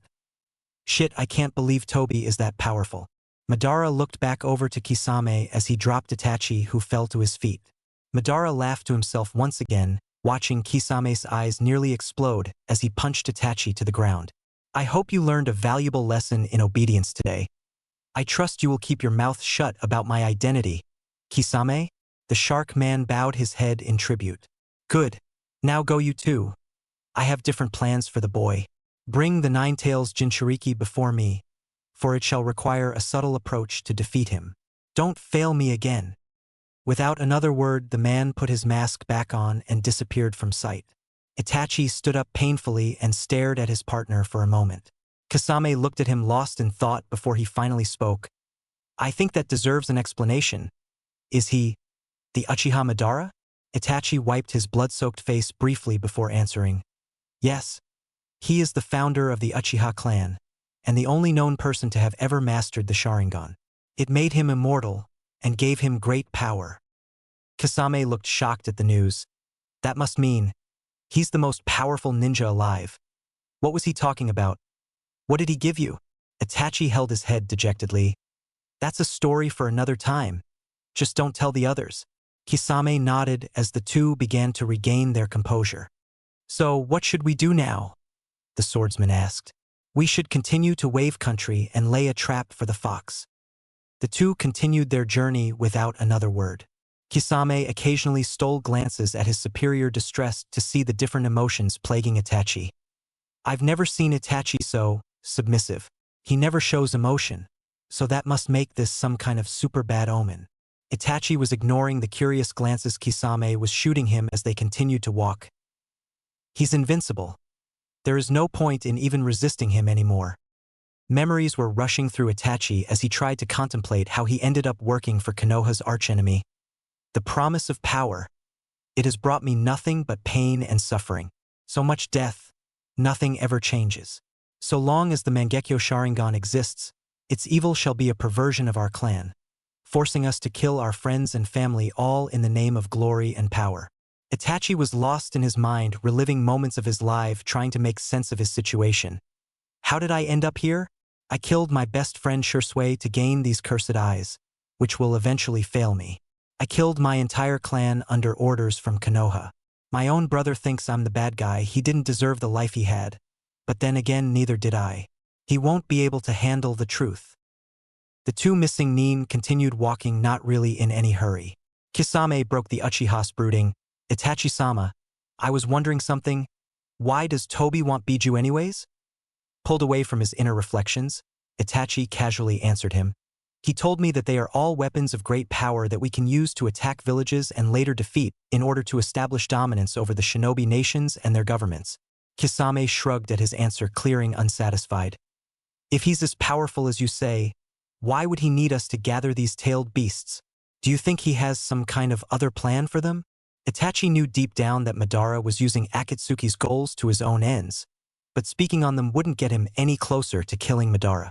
I try not to question his intentions, and neither should you unless you care to join me in his next lesson of obedience. Kisame laughed at the thought of Tobi beating him up. Meanwhile, somewhere in a dark room in the Uchiha compound barely lit by a candle, Sasuke began to review more contents of the book he had found in Naruto's apartment. Despite his academy-based understanding of the Sage of Six Paths, Sasuke was not prepared for some of the dark messages within the actual book. He read the contents of the last chapter, which was a logistical commentary from several known shinobi experts. He read quickly, trying to learn more about this mysterious hero. The Sage of Six Paths was a real person despite what the teachings of modern-day shinobi would claim. His feats were so extraordinary that many assumed them to be tall tales and fables. According to legend, he was the only known person to wield the Rinnegan, a Dojutsu descendant from a bloodline that was believed to be from the gods themselves. He also was the Jinchuriki of the mighty Ten Tails. The mythic powers of the beast may seem impossible to the scholars of today to comprehend, but in ancient times of the first prehistoric shinobi clans, feared the beast and it was worshipped. The Sage of Six Paths eventually sealed the monster within himself with the mighty power of his Rinnegan. Sasuke silently gasped at the mention of a 10 Tails. I thought the 9 Tails was bad, but the 10 Tails seems worse. He glanced back down at the book so he could finish reading the epilogue. The Sage of Six Paths vanished from the ninja world after having many children and was never seen again. Legends say the 10 Tails eventually consumed him and he split it into 9 parts before his death. Some cultist worshippers of the ancient beast claim that one day the 10 Tails would return. None know how true the legend is, but it has been noted that the Uchiha and Senju clans are claimed to be descendants from the sage's bloodline, as well as the Senju's sister clan, the Uzumaki. Sasuke nearly fell over at the last part. Uzumaki clan? Maybe that's why he was reading this. He must know more than he lets on. Still though, that doesn't explain why he would have this book, or why the Umbu didn't see it as useful evidence. Sasuke stared at the book for a long time after reading it. It was surprising to find an uncensored, original version of the story in Naruto's apartment, and surprising still to find out that he is part of a clan. Maybe I should ask Tsunade about this, he thought, trying to decide what to do. He wondered what the dangers of leaving a book like this in his home with Umbu stalking him and searching him all the time. I must inform Tsunade about this. It won't be safe to keep this book for long, but it'd be better she sees it, and not that prick, Danzo. Sasuke then held the book in his hand for a moment after deciding to bring it to Tsunade. I need some rest. Maybe tomorrow I'll see if Tsunade can explain more about the Uzumaki clan since she is one of the few surviving Senju. Sasuke thought as he began to fall asleep. Deep within the fox den, a certain orange-haired ninja was awaking from a terrible dream. He sat up quietly, trying to review it in his head. The nightmares are getting worse. They are going to drive me insane if I can't make sense of them. He looked around at the small utopian lair of the Kyuubi, wishing he could stay forever. Why can't I just live here for the rest of my days? He questioned Kyuubi, who could only snarl in response. Well, there's one thing I forgot to tell you about this little den of mine. Unless you're constantly feeding it my chakra, the barrier is going to weaken and eventually dissipate. It is also consuming the chakra I left behind in it much faster than I expected. I guess the more powerful the individual, the more chakra it takes to conceal his presence. So you're saying this barrier of yours is going to break soon? Naruto asked, slightly worried at the thought. Yes, that is one problem. Another one is it will leave an amplified echo of chakra here once it falls, meaning that every Chunin or above ninja within 50 kilometers is going to come running for it. Plus, due its proximity to Takigakure, I'd advise against you allowing that to happen. Naruto sighed, annoyed that he didn't learn of this sooner. So what can we do about it then? Kyuubi growled at his question. It's falling as we speak. You have to destroy this place before it's discovered. The things I have here are too dangerous to leave for some idiot to discover. Naruto's eyes shot open. Shit. You could have warned me about this ahead of time. The The fox merely sighed. I had no clue it would break after a few weeks. It must be your Rinnegan. Something that powerful is hard to conceal. So is it possible to redo the barrier? QB laughed. Not unless you feel like tearing off the seal to my cage. What should I do, run? The Rinnegan wielder questioned, awaiting timely advice from QB. No. That would leave too many breadcrumbs for them to follow. I suggest you burn everything, cave in these walls, and hightail it out of here. Naruto did as he was told and began going through several hand seals. Katan, Goryuka no Jutsu, Fire Release, Great Dragon Fire. The entire area was set ablaze and reduced to ashes at an astonishingly quick rate.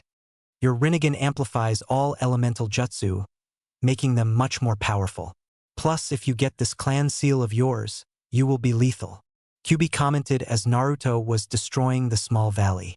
The walls began to cave in as Naruto walked back through the dark cavernous entrance, performing earth jutsus to cave it in as we went. He finally reached the entrance of the cave and kicked open the boulder blocking the exit. The barrier to the fox den faded quickly and finally unleashed some kind of energy blast as he walked out of the cave. This place will be surrounded soon. So I say you go back to Wave and try and find somewhere to lay low for a while. Won't they be able to follow me though? He asked out loud to the fox. Perhaps, but you need to learn how to conceal your chakra, otherwise there will be some political investigation on your tail. You're like a fucking beacon right now. How do I do that, QB? The fiery-haired ninja asked. QB's voice became calm and his demeanor passive. You must first suppress your emotions. Breathe deeply and focus on your chakra. Feel it flowing around you and within your body. Now withdraw it slowly. Allow it to return. Good. Now focus it into a shell around your tenketsu points. Upon doing as QB requested, Naruto felt concentrated energy flowing tightly around his body's chakra points. I feel like my chakra could explode out of me at any second. The Jinchuriki thought as he relaxed and focused on repressing his emotions and his chakra. So long as you don't allow strong feelings of emotion to overwhelm your senses, then this technique will work well in concealing you from regular ninja. Still though, I doubt you'll be able to hide it from any S-class ninja. Plus the one downside is if you do unleash it, it'll be a nasty chakra spike for everyone within range. So doing such around any kind of ninja village is not a good thing. I'm going to Wave Country so I can acquire this clan seal of mine. Still though, what do I do if somebody recognizes my Rinnegan QB? The demon fox was silent for several minutes as Naruto began to leap through the trees, running at high speed away from the scene of the crime. Well, that is unfortunately inevitable, but thankfully the people of Wave are all civilians. I'm sure you can stay there for a little while. I imagine Konoha's tracker teams already scoured the place for you and left. Naruto continued jumping through the trees at almost inhuman speed as he began to get nervous about being followed. Out of nowhere, his Biju asked him a question. I have a question. What do you intend to do with your paths of pain? You never really gave me an answer from before. I didn't know you were asking me, Naruto replied. I don't think it's very humane to resurrect the dead to serve as my puppets. QB choked on his laughter as Naruto finished his mental sentence. Ha ha ha ha ha, what? Not humane? And here I thought you were actually starting to become worthy as my container. Then you go off and say something like that. I don't intend on using that kind of power to disgrace the honored dead. You're not going to change my mind, Fox. QB's laughter finally began to die down as he tried to come up with a response. I don't understand you, Kit. One day you're some kind of angry monster of retribution, mercilessly working to become powerful, and the next you are some self-righteous winner complaining about your conscience, for fuck's sake. I won't do it, QB. Unless they have their own minds, it makes me some kind of sick puppet master, and that's not what I intend on being remembered for. The nine-tailed fox let out a super dramatic long sigh. What a fucking waste. Fine, there is a way to do as you said, though it is far less beneficial to you. You can use the Rinnegan's power to resurrect 6 people in total. What that does is it will create a chakra bond between you and the individuals you resurrect. Their lives are tied to yours, so if you die they all die as well. Thankfully, it doesn't work the other way around, though it does put a strain on your chakra. Naruto was intrigued by the information as he silently awaited the fox to continue. The chakra bonds you create with these individuals means that they are more powerful the closer they are to you, and vice versa. However, with this option, they regain their old minds and have free will, Also, you can't acquire their techniques or use them for additional fields of vision. Ultimately, it's a risky alternative because you can't directly control them. Naruto thought about this for a few minutes as he continued running. Do they have to be dead for me to create this chakra bond? The fox replied to his question casually. Yeah, they do, but you can kill people and resurrect them like that if you wanted. Though I wouldn't do it to any of your enemies, otherwise they'd become more powerful and retain their same disposition from when you killed them. I am curious how you seem to know so much about the Rinnegan in General Kyuubi. Almost as if you have seen it before? Kyuubi roared violently in his cage. I knew the Sage of Six Paths. He was the original Jinchuriki of the 10 Tails, as you know. All the Biju hate him and his descendants. Then why on earth are you helping me? He shouted at the fox, clearing, distressed by Kyuubi's answer. Kyuubi quietly answered him. We are both bound to each other. You haven't been my first Jinchuriki kit, but you were the first with a seal designed to allow our interaction. I find myself intrigued that you are the only one of the sage's descendants to inherit his original bloodline. So I'm just an experiment, is what you're saying? Naruto asked. The fox laughed at his question. That bluntly sums it up. I'm still trying to decide if you're even worth my time. But as long as I'm stuck in my cage, I don't really have anything better to do. Without another word, the Jinchuriki continued on to wave. He was disturbed by Kyuubi's knowledge and involvement in everything. It all seemed a little too convenient, that the fox had what seemed to be a well-orchestrated plan that had been laid in front him. He knew that ultimately he couldn't trust the Nine Tails, but for now the demon's aid was invaluable. Back at the recently demolished fox den, several Taki nin arrived at the scene investigating the disturbing chakra wave they felt several kilometers away. They looked around at the destroyed area in search of any clue about what happened. The leader of the group finally spoke up. My father needs to hear about this. One of the other nations must have been using this area as a command post to spy on Taki. Several of the Jounin present nodded at their leader. One of the Jounin rushed over to the group. What do you think happened here, Shibuki-sama? The leader, known as Shibuki, who appeared to be a very young man, shrugged in modest confusion. I don't know, but I noticed that this place is covered in ashes. Whatever happened here? Somebody must have destroyed it. Another Jounin joined the conversation with vigorous curiosity. How could something have been here? Our scouts patrol this area regularly. Somebody must have found it. So I suppose whoever was here torched the place and ran. Several nods of agreement went throughout the group. Shibuki sighed as he looked over the scene once again. You men secure the perimeter and keep stray passers away from the site. I'm going to report this situation to my father. Maybe he knows what this is all about. The man known as Shibuki headed back to Taki with a grim look on his face. One of the other nations must be after the Seven Tails. If that's the case, then Fu is in danger. I'll have to assign guards to watch her in case anything happens.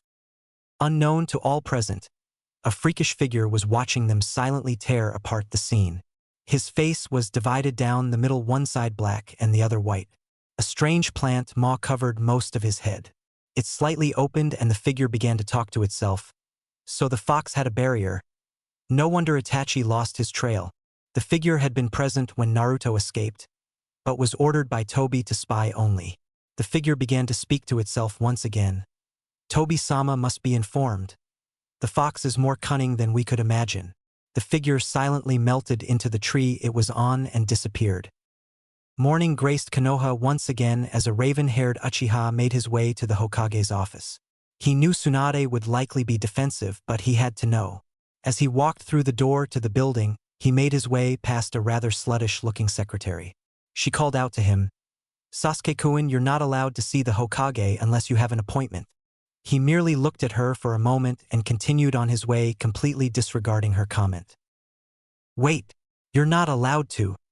Sasuke turned around, glared at the woman, full of killing intent. I suggest you sit down and let it be. The woman looked as if she was about to cry as he continued upstairs to the Hokage's office, ignoring everyone who acknowledged his presence. He finally reached the door and began to knock slowly. Come in.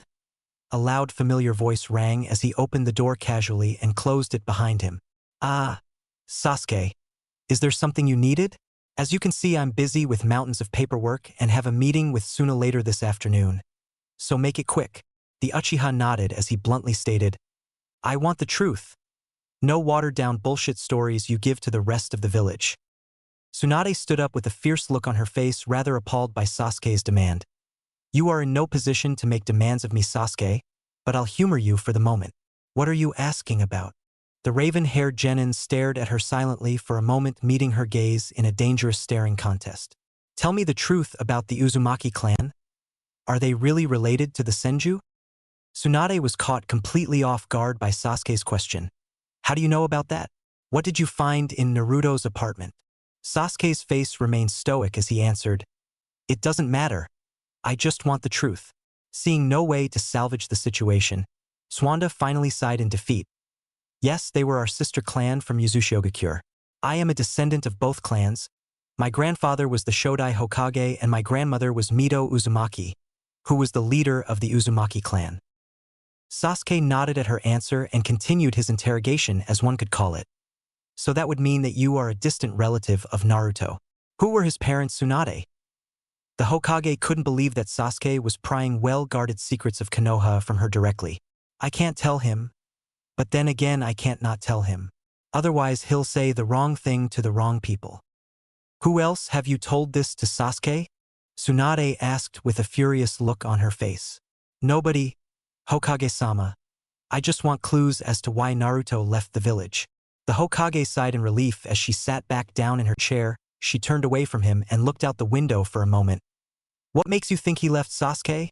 The Uchiha walked over to her and placed the book on her desk. The Hokage stared at the name of the book in disbelief. Rakuto Sannin. Sasuke remained silent as she flipped through the book, briefly examining it.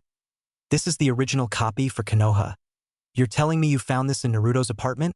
Sasuke nodded as the Hokage stood up and faced him again. Sasuke, I'm going to trust you with one of the biggest secrets in Konoha. You are forbidden to reveal this information to anybody or I'll kill you. Do you understand? He bowed his head respectfully, much to the Hokage's surprise. She sighed as she began. The only reason I'm telling you is because you know too much already, and I would rather you know the truth now instead of later.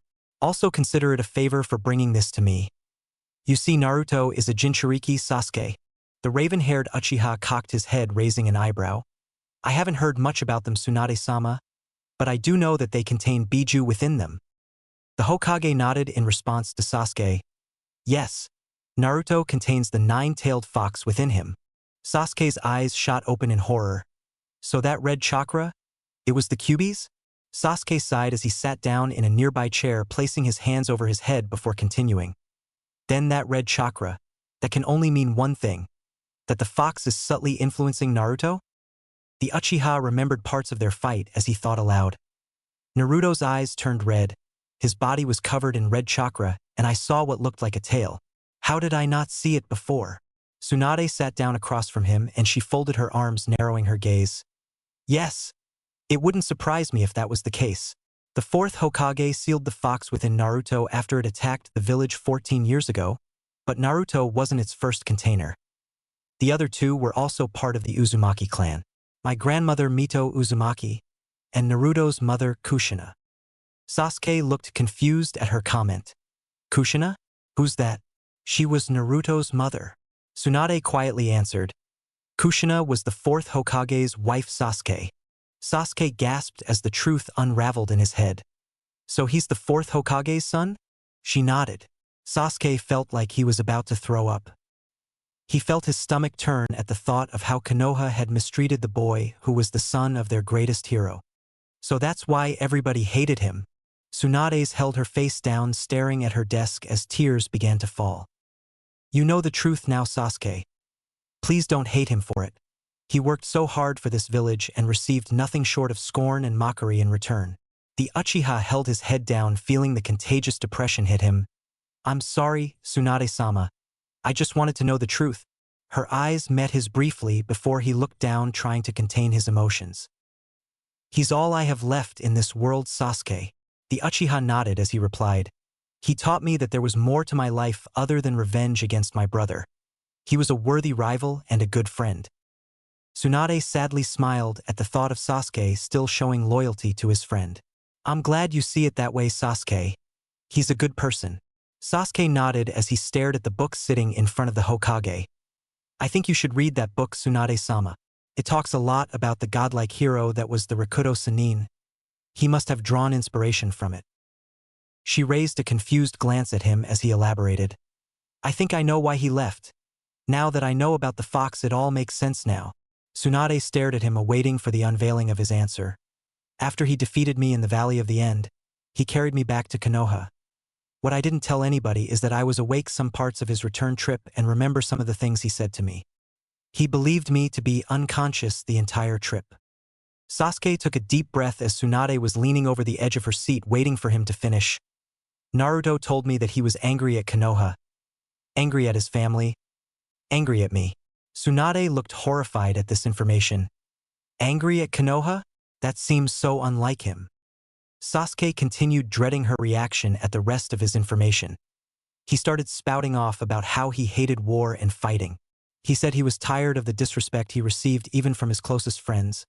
And the last part, he made claims about how he was going to change the world. He sounded just like Itachi used to. Tsunade practically face-vaulted at the information Sasuke had revealed to her. She stared at him, trying to say something, but the words never came. Finally, Sasuke spoke. I don't know what that means to you, Tsunade, but I just thought you should know. She gave Sasuke an angry glare before giving him the motion to leave her office. She glanced at the paperwork on her desk once again and ignored it. As Sasuke left, she turned around and stared out the window once again. Naruto, why wasn't I there for you? Wherever you are, I just hope you're okay. A thought crossed her nostalgic mind as she sulked for a few minutes. Today's a good day for ramen. Our favorite golden orange-haired Jinchuriki once again saw the familiar bridge to Wave Country named after him. He thought about the bridge as he crossed it slowly, and the battle that had once been waged for it. Then the image of a pretty girl in a green outfit crossed his mind. Haku? He thought more about the battle with Haku and Zabuza and decided to visit their graves marked past the end of the bridge. Despite it being nighttime, Naruto found the lack of people around somewhat peculiar. The teenager knelt at the graves and whispered softly, I'm sorry you two had to die so senselessly. I hope you found peace in death. A sick and twisted laugh began to echo in his mind. My name is Naruto. I'm a whiny pussy who can't handle death. The fox mocked. Fuck off, QB. They didn't deserve their fate. They were the heroes in the end. The kitsune's laughter finally died down after laughing at his own joke for a few minutes. A thought crossed Naruto's mind as he looked at the graves again. I could bring them back. They deserve a second chance. Naruto felt the familiar stinging feeling in his eyes as he continued to stare at the graves. He looked deeper past the surface of the ground and saw the faint outline of two bodies and small chakra imprints still flowing through their deceased bodies. The Rinnegan began to glow deeper as Naruto's vision began to swirl. He held out both of his hands and chakra visibly poured through the ground into their bodies. The ground tore open as the two bodies floated from their graves covered in visible blue chakra. The glow around their bodies turned their figures pure white for a moment before they were placed on the ground. Naruto watched his handiwork as the wounds on the two began to heal and color returned once more to their faces. After a few moments, their eyes opened simultaneously. You fool! You can only do that to 4 more people for the rest of your life.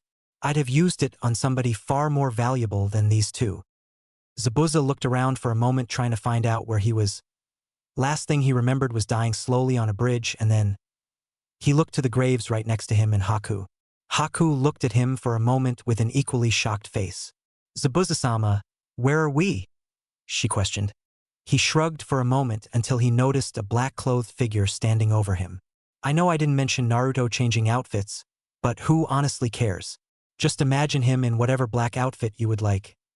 Imagination goes further than whatever explanation I'd give you. And no, he's not wearing an Akatsuki robe, because I know somebody is going to ask that. He looked at the figure for a moment, trying to make out his face until he noticed the eyes. The silvery purple eyes with rings that glowed as bright as the moon itself. Zabuza stared at the figure in disbelief. The Rinnegan! Haku also stared at the mysterious figure as he leaned over to them, getting closer. Haku saw the whisker marks that covered his face and knew immediately who it was. Naruto-kun. Zabuza tensed at the name. You're the kid who defeated us on the bridge? You had the Rinnegan? Naruto broke the silence as the two uneasily sat up. Yes, you two both died over 2 years ago. I brought you back. The pair stared at Naruto in utter disbelief. Zabuza stood up and questioned him. Why would you bring us back? And for that matter, how? Naruto ignored his question as he gave them an ultimatum. You have two choices the way I see it. One, you can go on living the way you were before and die in some equally pointless way, or you can join my cause. Haku stared at Zabuza for a minute, trying to understand his thought process. What is your cause, Naruto-kun? She questioned curiously. The Jinchuriki smiled at the pair as he replied, to overthrow the Kages and establish world domination. Zabuza could barely contain his joy as a smile washed over his face. I had the same dream when I was younger. The council of Kirigakure had grown corrupt. After my friend Kisame killed the daimyo of Kiri, I decided to leave as well. It would bring me no honor greater than to serve your cause, Naruto-sama.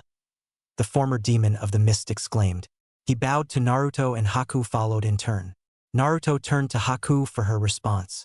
Her opinion matters as well, Zabuza. What say you, Haku-chan? The Ice Princess smiled at him and hugged him, much to his and Zabuza's surprise. I knew you were special from the day I met you. I will forever follow you, Naruto-sama. The two missing nin then stared at their leader, who was much different than they remembered. His hair is orange and he is much taller than he was before. He has a Rinnegan too. I can't even imagine how powerful that must make him. This must be some kind of divine miracle, Zabuza thought. Meanwhile, Haku's mind was heading in a different direction. He's beautiful, like a lost prince come to save his kingdom. He'll need a princess though. After a few moments of mind-wandering, Naruto broke the silence and explained the situation to them. I'm a fugitive of Konoha, probably near the top 5 or so on Konoha's bingo book. So if you two could try and avoid using my name publicly, that would help. They nodded briefly before a frown crossed Haku's face. What should we call you? Naruto wondered that himself for a moment as he stared at the two. Finally, he came up with an answer. Call me Pain. The pair nodded as Naruto began to explain his current objective. I'm on my way to the ruins of Uzushiogakure to find the remnants of my clan. You two are covered in dirt and blood, so I suggest you clean up and find your gear. Do so quickly. Then you are to meet me at the northern end of the island after you're finished. They nodded as Naruto headed off through the town. Zabuza felt the invincible feelings inside him wane as Naruto got further away from him. Finally, he turned to Haku and the two had smiles on their faces. Can you believe it? I finally found something worth doing in life. With him leading this cause, we'll be unstoppable. Zabuza cheered as if he had never been happier. Haku found his good mood refreshing and took the opportunity to ask him, do you know about the Rinnegan, Zabuza-sama? The man nodded his head. Yes, I have heard of the Rinnegan, and what it is capable of. Haku raised an eyebrow at him and queried, what is it exactly? Zabuza laughed as he and Haku began to gather some of their old equipment from their graves. It's a jujitsu that belonged to the first ninja, and is said to be insanely powerful. Haku continued, do go on. Zabuza chuckled as he picked up his sword and his mask. He handed Haku her hunter mask as well. Zabuza gave Haku a guilty look as she stared into his eyes. Finally, he spoke his mind. I'm sorry for everything that's happened to us, Haku. I promise you I won't let anything happen to you again. Haku stared shocked at her father-like figure for a few minutes before finally hugging him. All if forgiven, things will be better now. Zabuza returned her hug and proceeded to briefly explain the origins of the Rinnegan to Haku as the two wandered into town. Naruto walked through the town hoping to see some familiar faces, but unfortunately for him the town seemed empty. Something is wrong here. Not a single villager yet. I know it's nighttime, but still it seems too convenient. His paranoia seemed to prove accurate as he walked over to the home of Tazuna and upon a quick inspection noticed it was empty. I never liked him anyways, all self-righteous and whatnot. Shut up, Fox. Naruto tuned out Kyuubi's commentary as he started to think about what could have happened. Hey, are you listening to me, Kit? You'll most likely find them at your destination. This is some kind of trap if you haven't noticed by now. Obviously, I realized that, Kyuubi. That must mean somebody knew I'd come here. And that leads me to think they took the villagers hostage. The Ninetales grunted in response. Funny thing about traps is they are all double-edged swords. Maybe those two fools you brought back might be of use after all. This is a good opportunity to find out who these assassins are. Naruto groaned in disappointment knowing nothing was ever that simple. Somehow I doubt they are assassins. Okay, that was chapter 4 for you guys. I made it longer than the others because I couldn't figure a good place to end it. Before I get any complaints about personalities being off, Itachi, Zabuza, whatever, I just want to say get over it. That's how they'll be for this story. I have this distinct feeling I'll get complaints about the changes to the paths of pain. But again, get over it. I tried to make everything as accurate as possible in regards to the actual show, so try not to get upset if I changed a few things to work better for the story. Anyways, I'm sure most of you have noticed who some of the lucky harem girls will be. I can't promise many from Konoha, but fear not, for there will be girls and lemons in later chapters. Anyways, stay tuned for the next chapter. My name is Pain. Chapter 5. My name is Pain. Deep inside the Temple of Whirling Tides, a large group of hostages were all tied up along the circular walls of the Grand Dome Room. Large cries of panic and anger erupted amongst the crowd of people as two individuals walked into the room wearing black cloaks adorned with red clouds. The pair walked around the circular room examining their captured bait. It took me over 2 hours to tie all of these people up. This kid better be here soon, Kisame complained as he looked around the room annoyed. So Itachi-sama, you really think this will work? The fierce-looking shark Nin asked his superior. Itachi looked around with a bored look on his face. Well, if our informant from Konoha is correct, the Ninetales Jinchuriki is compassionate about protecting people, and I believe he would blindly rush in trying to save hostages. Kisame nodded at Itachi's response before asking, "Who is this informant of yours?" Itachi had a slight smirk on his face as he looked over to Kisame. You'll never guess this, right? So I'll spare you the trouble. Kisame had an eager look of anticipation waiting for Itachi to say the name. I won't mention it in front of all these people, so ask me later. Kisame started laughing. Wow! The suspense is killing me. How have these idiots in Konoha not found the informant yet? Itachi shrugged as he lost interest in the conversation. A young boy glaring at Kisame with intensity shouted loudly, "Don't talk about Konoha Nin like that. They are welcomed heroes around here and can kick your butts." He stopped in front of the boy and stared him down. So boy, you think you're some kind of tough guy, eh? Kisame laughed as he towered over the child with a twisted smile. My name is Inari, and I'm not afraid of nothing or nobody. The boy's resolve attracted the attention of all present around him. Itachi turned around and stood next to Kisame with a slight frown on his face. You have so much to learn about the world, kid. Your parents should have taught you rule number 1 about a hostage situation. Don't be a hero. Kisame then backhanded the boy with enough force to send him into the wall. Inari hit the wall and lost consciousness as blood poured from his swollen mouth. Gasps of horror and shock filled the room once again as Kisame began to laugh. Itachi rolled his eyes with an uninterested look on his face. How dare you do that to my grandson? I know people who can bring you to justice, you monsters. A man shouted from a short distance away. Kisame's grin broke into a dazzling chuckle as he took his sword off his back. No, Kisame, ignore them. These people are feeble and weak, and their empty threats only veil their fear. Back to the matter at hand. When the Ninetales arrives, you will need to drain its chakra while I subdue it with my Sharingan. Kisame re-equipped his sword as he shook his head. He's only a genin, Itachi-sama. I doubt it'll be that hard to bring him down. Itachi's face lit up in frustration as he glared at Kisame. Toby told us not to mess up the plan. Our underestimating him was the problem to begin with, Kisame. Toby says that it will be near impossible to defeat the Ninetales without him if it has a full transformation. Kisame met Itachi's glare with a shrug. I doubt that we'll reach that point. All we gotta do is knock the kid out in some genjutsu, drain his chakra, and haul him back to the meeting point. Itachi held his head dejectedly as he sighed. At any rate, the hostages will eventually lure him here, and we can apprehend him then. Kisame nodded once again, halfway tuning out Itachi as he examined the temple. So Itachi-sama, you said he's the last member of this clan? The Uchiha glanced around for a moment, admiring the unique architecture, as he focused on the statue of a woman on the far wall. Yes, it would seem so. I wouldn't doubt if he came here seeking his clan seal. Its origins are a mystery to even myself, but I heard that one must possess the bloodline to acquire it. Tazuna sat quietly listening to the conversation of his captors. The only clan that ever existed here was the Uzumaki, but who could they be talking about? He wondered as he searched his memory for clues. Suddenly a flashback hit him as he remembered a certain blonde-haired kid. Naruto. I can't believe I didn't realize he was a remnant of the clan.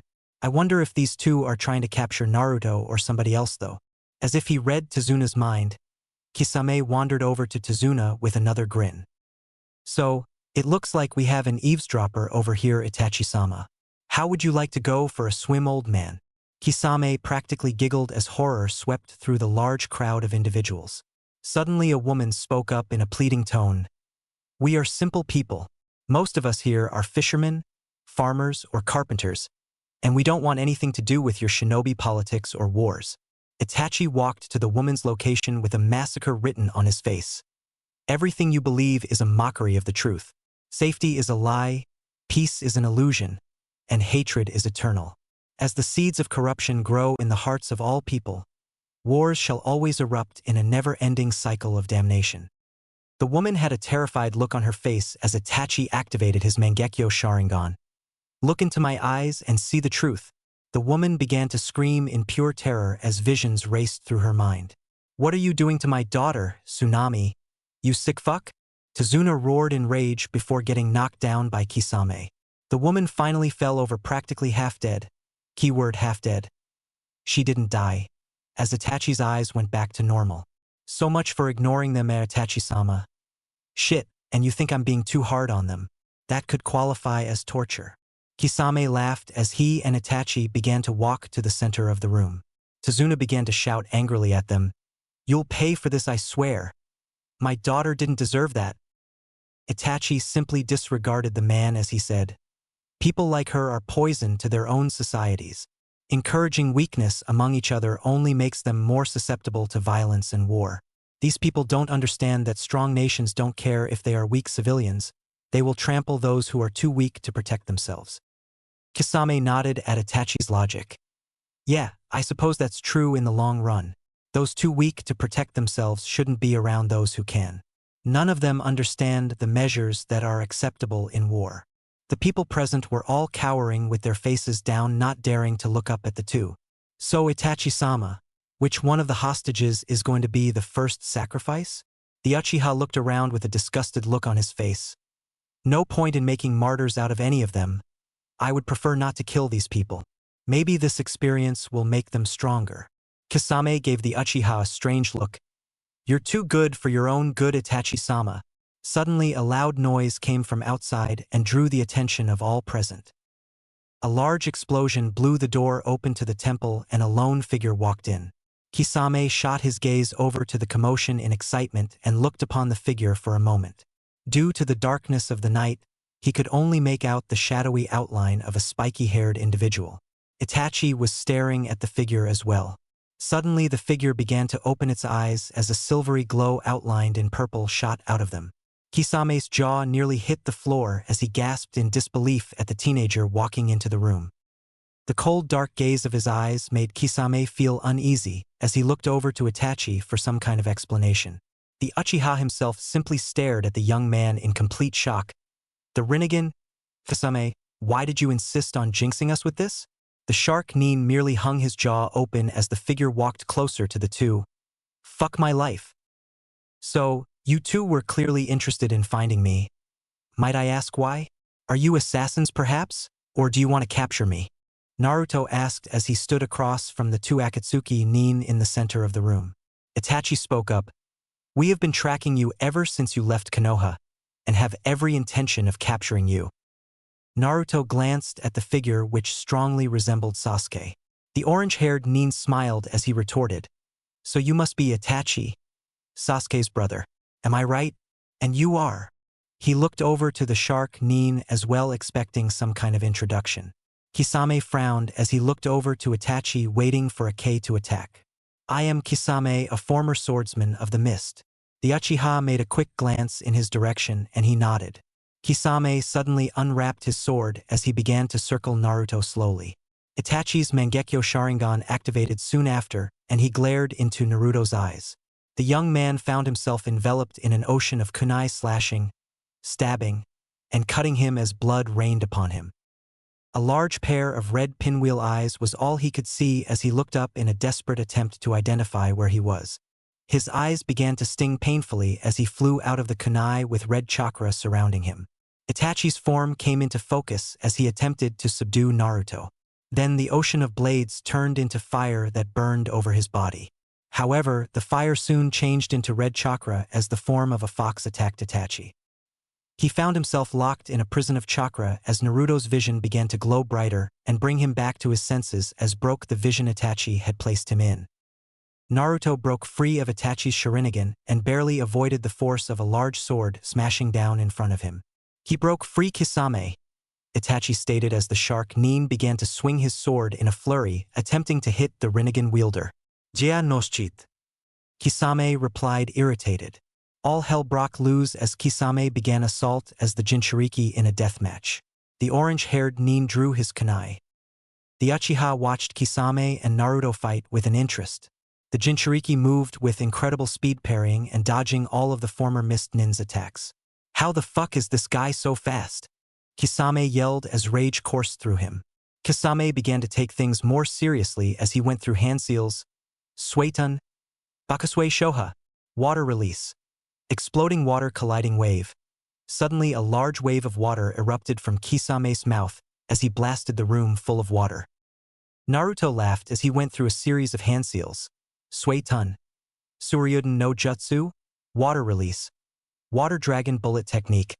Suddenly a large dragon formed out of the water Kisame had created. It began to trash about in the temple, attacked Kisame with great speed. The former Mist Nin fought it back and dodged most of its attacks before absorbing it into his sword. The shark Nin laughed as it blasted back from his sword and blew Naruto along with half of the temple out of the out with it. Kisame rode the crashing wave of water down to strike once again. Naruto quickly regained his composure as he dodged Kisame's overhead smash. The former Mist Nin began to swing his sword in a whirlwind and water started to gather around him. The vortex of water surrounded the two, making Kisame laugh. Try and escape now, kid. Samahata hungers for your chakra.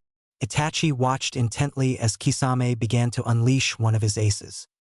Naruto panted as he avoided the relentless flurry of Kisame's sword. The shark Nin's superhuman strength made it tiresome to counterattack his blows. A large vortex of water began to go faster and grow smaller.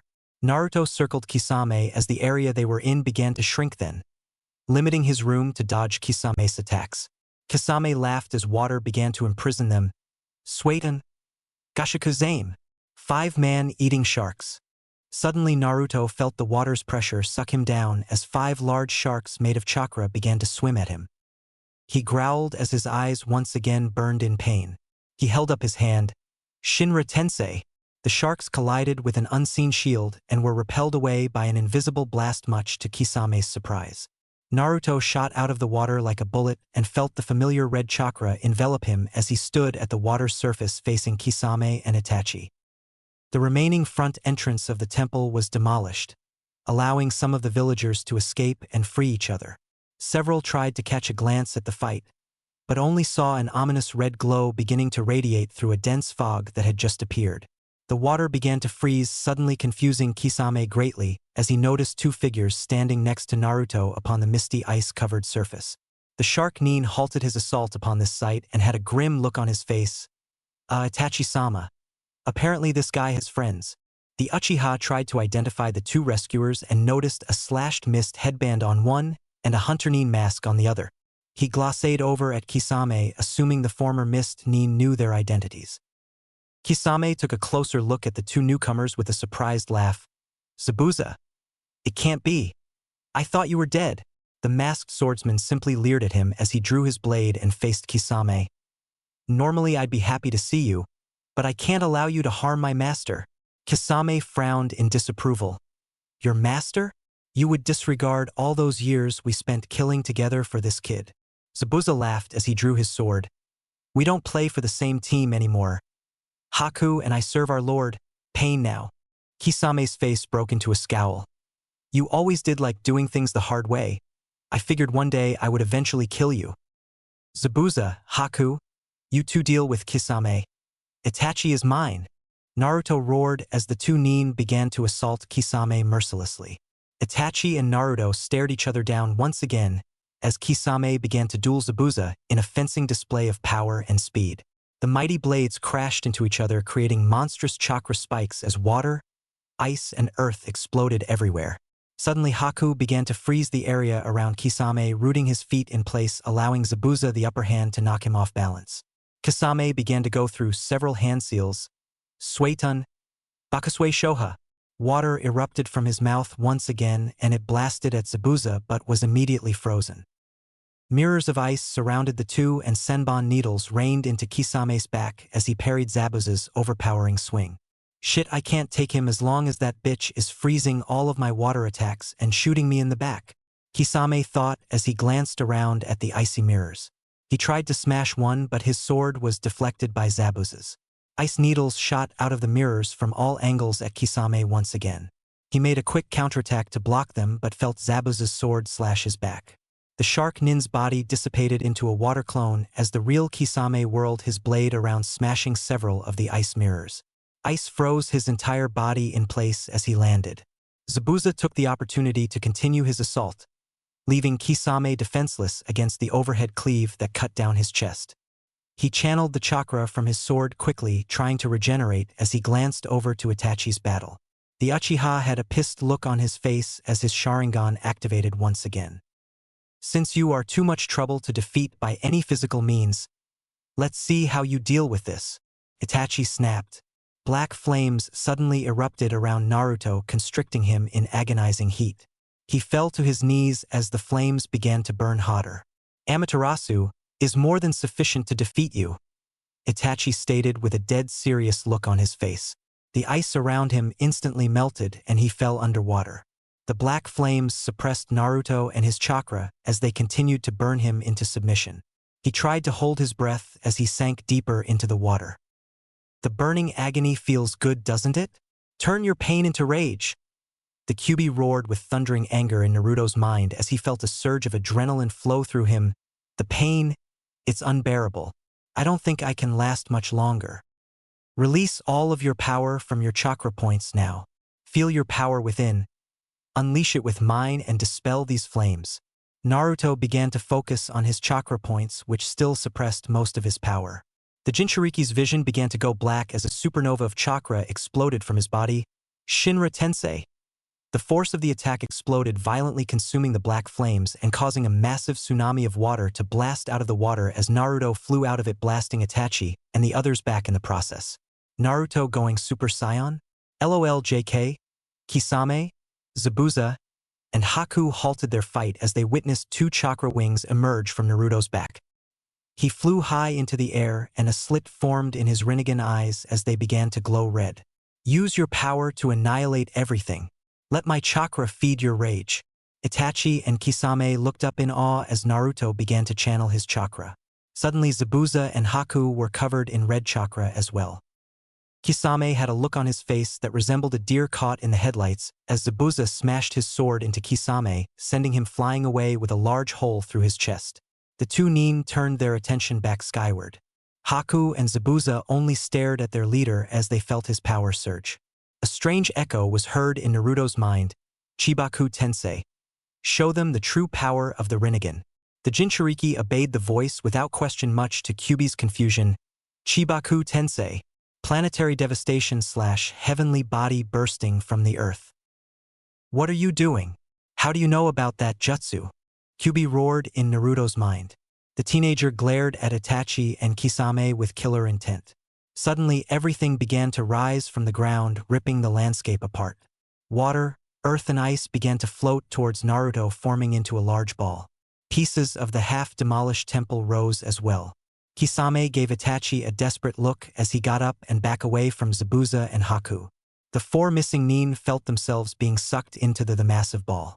They jumped down fast, trying to escape it. We are not equipped to take this guy down, Itachi-sama. I say we get the hell out of here. The Uchiha only nodded in shock as he and Kisame began to fear the large ball forming in the sky. The two began to run at inhuman speed away from the scene, but Naruto channeled his jutsu harder, trying to suck them back in. Painful rage burned in his blood as the ball began to grow. Haku and Zabuza were beginning to get higher and higher as well, much to their shock. Finally, he was stopped by Haku. "No, Naruto-kun, it's over. Let them go for now. You're going to kill us." He looked at her face for a moment and sighed in relief as he felt his anger and his chakra slowly retreat, allowing two figures to escape into the distance. He finally released the jutsu, causing earth and water to rain down upon the devastated remnants of the battlefield. He soon returned to normal as he landed and was embraced into a hug by Haku. "You had me worried, Naruto-kun." "How? I don't understand how you did that. Answer me now." Naruto tuned the fox out as he focused his attention to his followers. Zabuza let out a breath he had been holding as the rest of the Naruto's jutsu finished raining down. Zabuza thought to himself about how powerful he felt when he was with Naruto. When he turned red, "I felt all of my chakra replenish, despite it mostly being drained by Kisame's sword. And what the fuck was that shit he just did? Damn, with him leading us we can rule the world." Zabuza thought as he stared at his leader. Naruto finally regained his normal demeanor as he sat down against a large rock. "So what did those guys want with me?" he asked as he looked over to Zabuza. The masked swordsman thought for a moment. "You know, I've heard of those two before, Naruto-sama. They're part of a terrorist organization known as Akatsuki." Naruto glanced over at Zabuza with a questioning look. "Akatsuki? Well, I suggest we avoid them in the future." They all nodded in unison.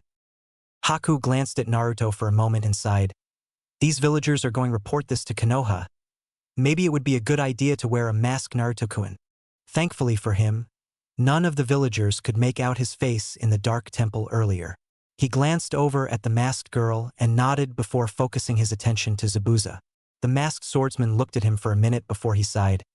"I think I have a spare black mask. I suppose it would be a good idea to cover up your face." He began to sort through his personal belongings in a recently acquired pack and pulled out a mask similar to Kakashi's. "Don't laugh at my cliché mask." "Here you go, Naruto-sama."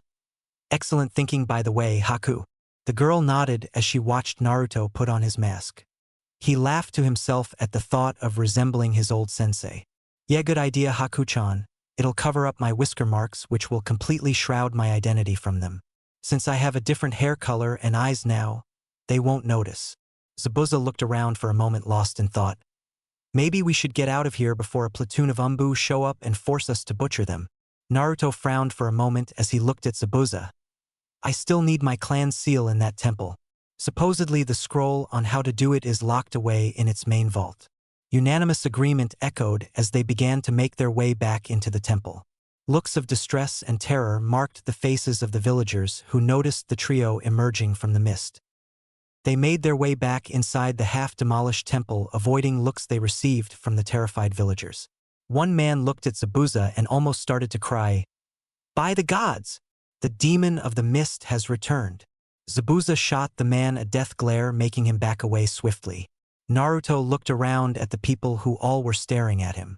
Many of them were cowering when he made eye contact. He looked around at the mostly freed villagers and spoke in deadly tone. "I suggest all of you leave before you die." Zabuza began to laugh as he chimed in. "Bow before pain and the demon of the mist." Many villagers present began to run away in fear as Haku let out a brief sigh at Zabuza's over-the-top ego. Naruto felt a small smile come to his face at the mention of his false name.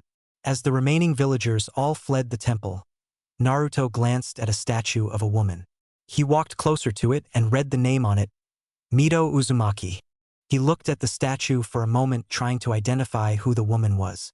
He finally sighed as he walked away from it and down a hallway followed on each side by Zabuza and Haku. Naruto at last came to a dark corridor leading downstairs into a dark room. He picked up a torch on a nearby wall and set it on fire as they wandered further in. At the very back of the room, Naruto found a large chest with a super complicated lock on it. He handed the torch to Haku, who held it over for him. He read the inscription. To open the chest, a true member must channel his chakra through the lock. The Jinchuriki laughed quietly about how simple something such as this would be. Guess they figured nobody in the clan had any mind to steal it anyways, he thought as he began to open the chest. The locks undid themselves as his chakra flowed over the chest for several minutes. Finally, the chest opened and Naruto began to examine its contents. Haku and Zabuza quietly watched him go through the several scrolls inside the chest as he searched for his clan seal. He found it after a few minutes and read the instructions. To place the clan seal on a member, one must first have a large chakra pool and have the clan bloodline to ensure survival, otherwise the seal is fatal. He laughed to himself at the thought of somebody like Orochimaru finding this and killing himself accidentally.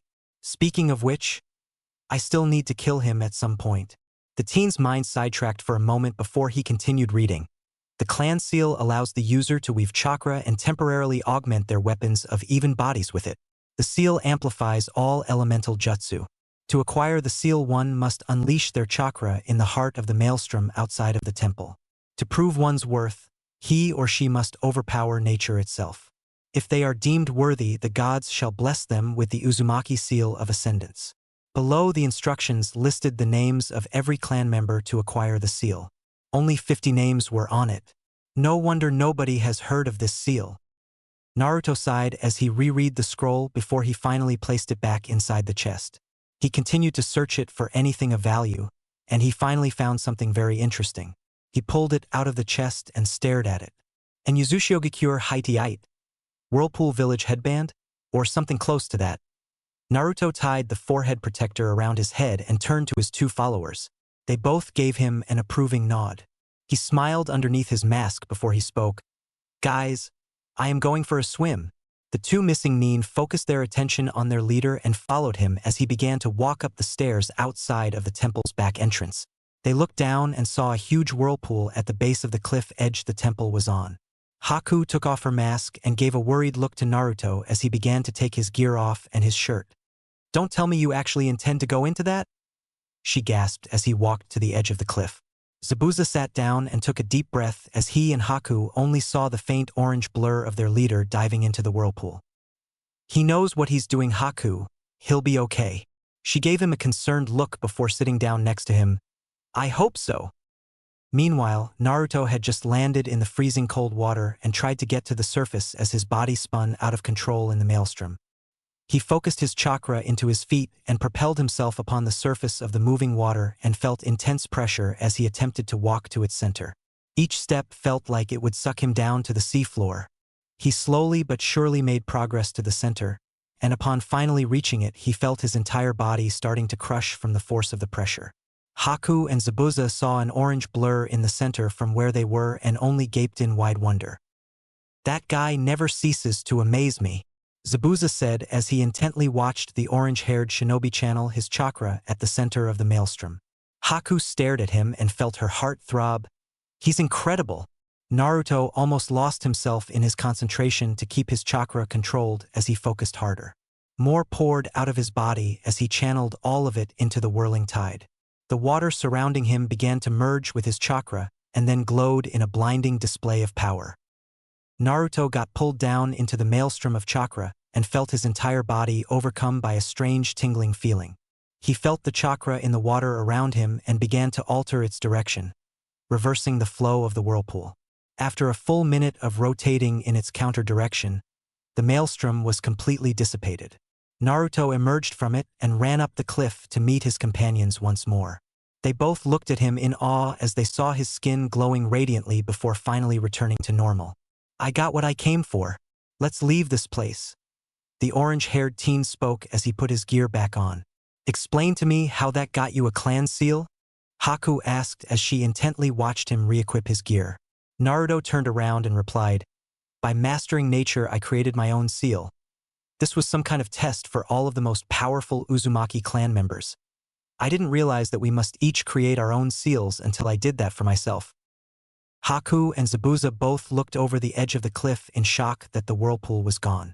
Zabuza looked at him for a moment as if he was about to say something but finally closed his mouth. Haku licked her lips as he motioned for them to follow him. He's so powerful and in control all the time. Fuck, is that hot. Oh, the things I would do to you, Naruto-kun. Haku thought as the trio silently began to leave the temple. Zabuza glanced over at Haku for a moment and smirked as he noticed the look on her face. I bet she won't be the only woman who wants to have your kids. Zabuza laughed to himself as he looked over at his leader. Naruto heard the familiar growl in his mind as Kyuubi began to interrupt his thoughts. Despite your lack of resolve, you've been impressing me lately, Kit. I have no idea how you did that jutsu earlier. Maybe you have no idea either, But at any rate, you might just earn my respect one day. Naruto acknowledged Kyuubi's comment. Like you said, with your power and mine, I'll be a god. The demon fox laughed in Naruto's mind in a chorus of delight as they continued. A long distance away in the forest, two cloaked men sat against a tree and stared at the sky. Itachi-sama, explain to me how we just got our asses handed to us. Kisame whined as his body continued to regenerate from the wounds inflicted by Zabuza and Haku. The Uchiha simply stared at the moon, lost in thought. Kisame continued to rant. Those two friends of his died over 2 years ago, Itachi-sama. I saw their graves when we arrived at that village. Something wasn't right about that. Zabuza was one of my closest friends back when I was tight with the 7 swordsmen of the mist. I had heard of the Rinnegan's power, but I never imagined it could do that. Itachi sulked in his depression as he responded to Kisame.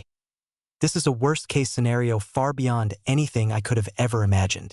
And now he probably has his clan seal too. We are not going to try fighting him again unless we have Madara-sama. Kisame nodded in agreement as he rested his head back against the tree trunk. What was that jutsu he did that sucked everything in? Itachi gazed into the distance as if he was half asleep. That was one of the Rakuto Sennin's most powerful jutsus. There's no way I'm going against that again. Of course it was on a smaller scale, but the fact of the matter is he can do it as well. How in the world did you not know he had the Rinnegan, Itachi-sama? Weren't you tracking him? Itachi thought about the question for a moment. No, Kyuubi's Jinchuriki is named Naruto. He had blonde hair, blue eyes, and whisker marks according to our informant. He might have recently developed it. Maybe that's how he eluded us before. Kisame frowned. You said his name was Naruto? They referred to him as Pain. We might as well call him that too, Itachi said. Kisame gave him a questioning look and asked, why should we do that? The Uchiha relied. For the sake of covering his tracks, and our own for when the Konoha Umbu comes scouring this place 2 days from now. Silence passed for a few minutes before Itachi gave Kisame a brief glance and sighed. I don't think Madara-sama will like to hear that the Kyuubi's Jinchuriki is a Rinnegan wielder who is the son of the 4th Hokage and the last descendant of one of the most powerful clans ever known. Kisame had a sad look on his face. I have this strange feeling that we're going to go through disciplinary punishment for this. Itachi closed his eyes in distress at the thought of Madara making an example out of them in front of the rest of Akatsuki. Well, let's get this over with. Call him now Itachi-sama. Kisame groaned as Itachi went through several hand seals to alert their leader to show up. A shadow teleported directly in front of them and was silent as the one red eye shined through the swirled orange mask. Madara looked at Itachi and Kisame quietly awaiting their report. Madara-sama, we couldn't apprehend the 9 tails. There was a certain complication involved. Itachi began as the figure continued to stare at him. We set a trap for him at the old temple in Wave, but we couldn't subdue him by any means. He broke free of my Mangekyo Sharingan and, well, we had a large battle that resulted in his friends showing up and us getting out. We weren't trying to kill him, but we got overwhelmed and had no choice but to retreat. The masked man continued to silently gaze at Itachi and he took off his mask. His ethereal face gave the two Nin a look with curious interest. Finally he spoke. Broke free from your Sharingan care to elaborate, Itachi? The younger Uchiha sighed as he held his head down in submission once again. He has the Rinnegan. He outmaneuvered a lot of our techniques. After my Amaterasu failed to subdue him, he unleashed a surge of chakra and performed a Chibaku Tensei on us, and we fled from him. Madara's eyes shot open, and much to Itachi and Kisame's surprise, he began to smile. It must have been beautiful. You two fools are very lucky to be alive. He must have spared you if you were able to outrun that jutsu. Madara was grinning as if he was the happiest man on the planet. Itachi and Kisame traded confused glances as Madara began to pace excitedly. I must meet him. What is his name? Itachi answered swiftly. His name is Pain. Madara laughed to himself. Pain? I can't wait to meet him. Kisame had a puzzled look on his face as Madara put his mask back on. You two leave the Nine Tails alone for the time being. I have great plans for him. By the way, Zetsu also told me that this Pain used a demonic barrier to elude you two the first time, so I suppose your incompetence wasn't to blame for that. Your new orders are to report to base so we can have a meeting with the others. I'll have Zetsu keep an eye on Pain in the meantime and report any of his movements to me. Kisame bluntly asked, "What plans could you possibly have for somebody like that, Madara-sama?" The Uchiha looked at Kisame and practically giggled as he replied, "The 9 tails sealed within a Rinnegan wielder. Makes me excited just thinking about it. Eventually our paths will cross and this Pain will kneel before me. And with his power subjugated to my will, the stagnant shinobi nations shall tremble and fall as I become the herald to their annihilation and assume the throne of darkness." Madara disappeared after his speech, leaving a disturbed pair of missing Nin who stared at each other for a full minute. "Sometimes, I get this feeling that Madara-sama is slightly crazy." Kisame chuckled as Itachi began to frown. "I wouldn't doubt it if Pain kills him." Kisame shot Itachi a surprised look. "I wouldn't go around saying things like that, Itachi-sama. Otherwise he might impale me with my own sword and… fuck, I'd hate to think what he'd do to you. I think he has some homoerotic fantasies about you." Itachi laughed for the first time ever after Kisame finished his sentence. "Yeah, I would prefer if he kept that directed elsewhere. Besides, I'm sure he's in love with Pain, judging by how excited he was." Kisame began to laugh hysterically. The Uchiha had a smirk on his face at the thought of it. "Heh, well, at any rate, let's go back to base." Itachi chuckled as the two began to set off once again. Kisame looked at Itachi for a moment and a familiar question popped into his mind. "Itachi-sama, you never told me the name of that informant from Konoha." The Uchiha thought for a moment and responded, "Oh yeah, I guess I didn't. She is the best infiltrator I've ever seen." Kisame's interest soared as he asked, "Who is she?" Itachi looked at him and stopped walking for a moment and spoke. "She is the Hokage's secretary, Shizen, I think her name was." Kisame sighed sadly. "I'm afraid I don't know her." "Yeah. She is one of Madara-sama's agents? I didn't even know myself until I left Konoha something close to 7 years ago. Although she was barely into her teens back then, she had keen skill for information gathering. Apparently, it was good enough to impress Madara-sama." Itachi's statement sated Kisame's curiosity as the pair continued onward in silence. In the peaceful city of Konoha, a certain raven-haired Uchiha was sitting at a ramen stand. Sasuke stared at his food as he had nostalgic flashbacks about his friend. This was his favorite place to eat. "It's just not the same without him here. I guess I always took his friendship for granted." Sasuke's inner reflections were cut off by a young woman who spoke to him. "You're Naruto's teammate, right? I haven't seen him around at all. Do you know where he's been?" The auburn-haired daughter of the ramen stand owner was standing in front of him staring at him. Sasuke's depressed attitude only seemed to worsen upon her mentioning of Naruto. "He's not in Konoha anymore." Sasuke trailed off. The girl's cheery face began to dampen into an equally depressed one as Sasuke's. She looked at him for a moment and asked, "Please, tell me what happened to him. My father and I care dearly for him." Sasuke raised an eyebrow staring at her and she broke eye contact, looking away with a blush on her face. "I care for him dearly. But how could he ever care for me when all he would talk about was Sakura and yourself? Did he ever mention my name? I am to you?" Sasuke's interest in the conversation brought him from his half-dead state as he replied to her, "Not specifically, but he said your ramen stand was one of his favorite places in the world and that he loved the people there." I am sighed sadly and then asked, "I need to know what happened to him. None of the other shinobi I asked will tell me a thing." The raven-haired boy let out a long deep sigh. "Well, you heard about me trying to leave Konoha, I suppose. I guess I can start from there if you want the real story and not the official council bullshit." The girl's full attention was focused on Sasuke as she stared at him, waiting for him to begin. "I left Konoha. I won't go into the reasons why, but all you need to know was it was a personal matter. Naruto and several others from my age group were tasked to recover me. They encountered Orochimaru's sound Nin along the way and that picked them off individually. Finally, when I reached the Valley of the End, Naruto had caught up with me." Ayam walked around the counter and sat next to Sasuke as he continued his story. "We had a terrible battle, and we used our full arsenals on each other in an attempt to defeat one another. In the end, I used my cursed seal and he used his power. We had a final standoff when I charged a Chidori and he channeled a Rasengan. When we collided in the center, I saw his eyes change into a silvery purple and he impaled me in the chest with his Rasengan." Ayam gasped at Sasuke's story and she cut in, "That's terrible. I heard rumors that he tried to kill you." Is that what they were talking about? Sasuke nodded before he began again.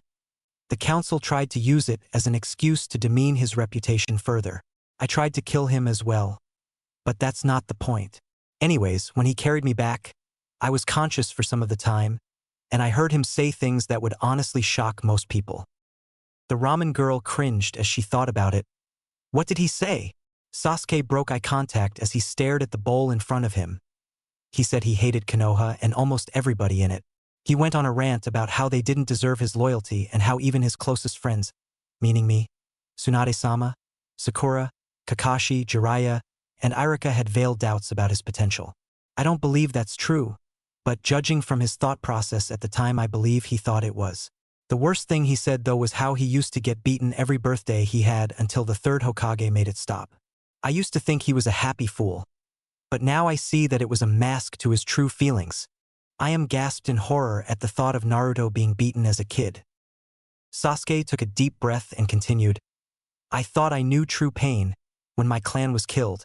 I suffered the indignity of loneliness fueled by an insatiable hatred. But he's been alone his entire life. I learned later from Irika that his progress had been derailed and sabotaged constantly to make him fail in the academy. I didn't learn of his true worth until he saved my life in Wave Country on our first C-rank mission that ended up becoming an A rank. Ayam held her head down in sorrow as she commented, He's such a nice person. To think all of those terrible things happened to him, and there was barely anybody who tried to stop it. Sasuke looked at the girl who appeared to be holding back tears as he replied softly, I passed out sometime before he brought me to the village and didn't wake up again until I got news from Tsunade-sama that he was missing. They all claimed that he was kidnapped by my brother Itachi. But I think he left. Ayam gazed at the wall flabbergasted for a moment as she processed all of the information. Thanks for telling me, Sasuke-san. I think my father needs to hear this as well. Just leave the money on the counter. The girl got up and went into the kitchen behind the counter, leaving Sasuke. The Uchiha finished his bowl of ramen and got up to leave. He walked around the corner and put his hands in his pockets as he looked down at the ground. Thoughts began to race through his mind once again as he wandered down the streets of Konoha. Naruto is gone. I suppose nothing will change that. Anyways, I wonder how long I'll have to wait before they let me go do missions again. I am so bored of this civilian crap. Out of nowhere, a certain masked jounin ran up to Sasuke and started to walk next to him. What's up, Sasuke? You look rather down. The Uchiha shrugged as he disregarded his sensei's observation. Well, I just thought that since you have all this free time, and I've been assigned to watch you all day, maybe we could continue into some more training. Sasuke's perked up at the mention of training as Kakashi continued. Anything beats wallowing in shame all day. Kakashi gave his one-eyed smile and motioned for Sasuke to follow him as he headed off. Sasuke followed his sensei to their old training ground. Unknown to Sasuke, a certain purple-haired kunoichi had been listening to his entire conversation with Ayam. Anko held her eyes closed as she leaned against the wall. So that's why he left. I thought as much. I wonder if I'll ever see him again. She thought to herself as she wandered half-drunk home. The image of his face kept popping into her mind despite her attempts to block them out. Gah, why should I care if he left?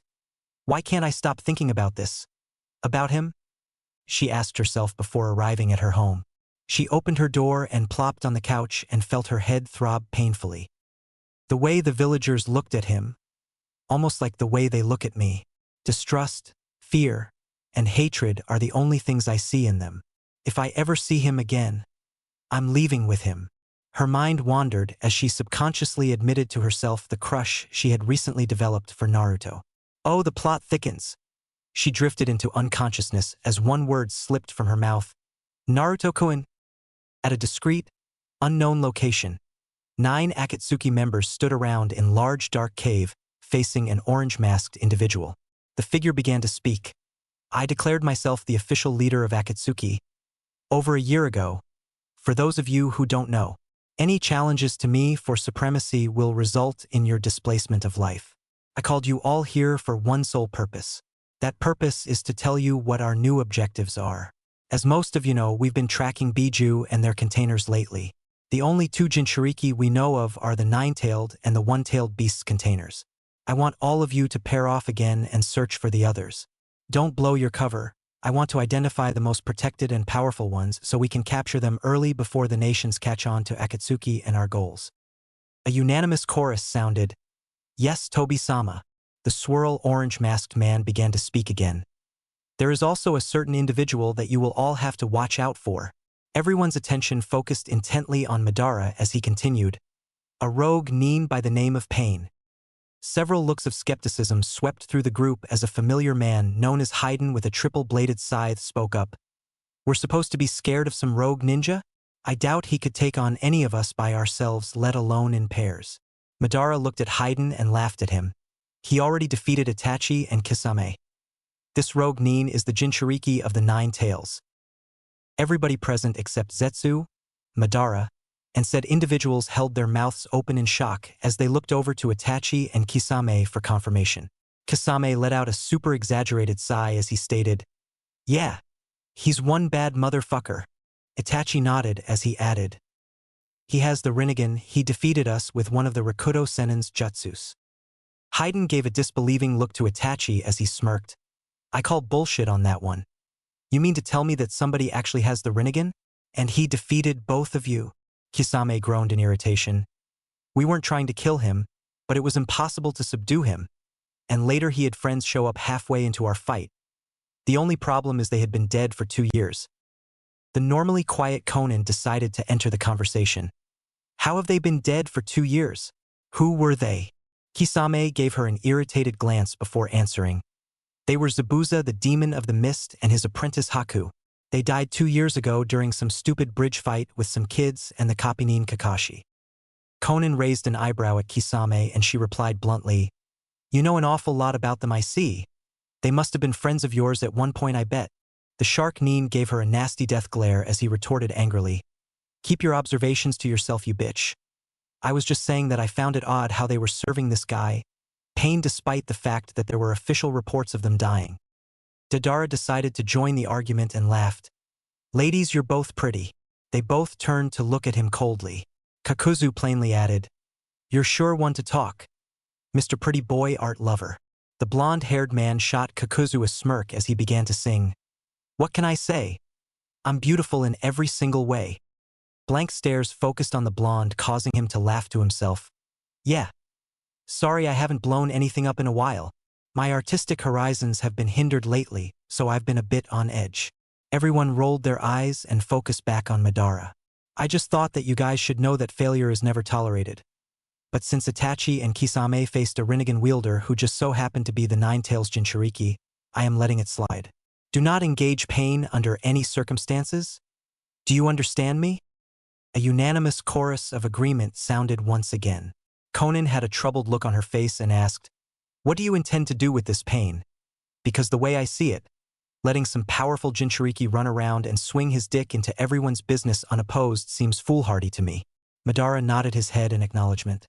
"Yes, that is true, Conan. But eventually he will grow arrogant and seek us out, and I shall personally handle him."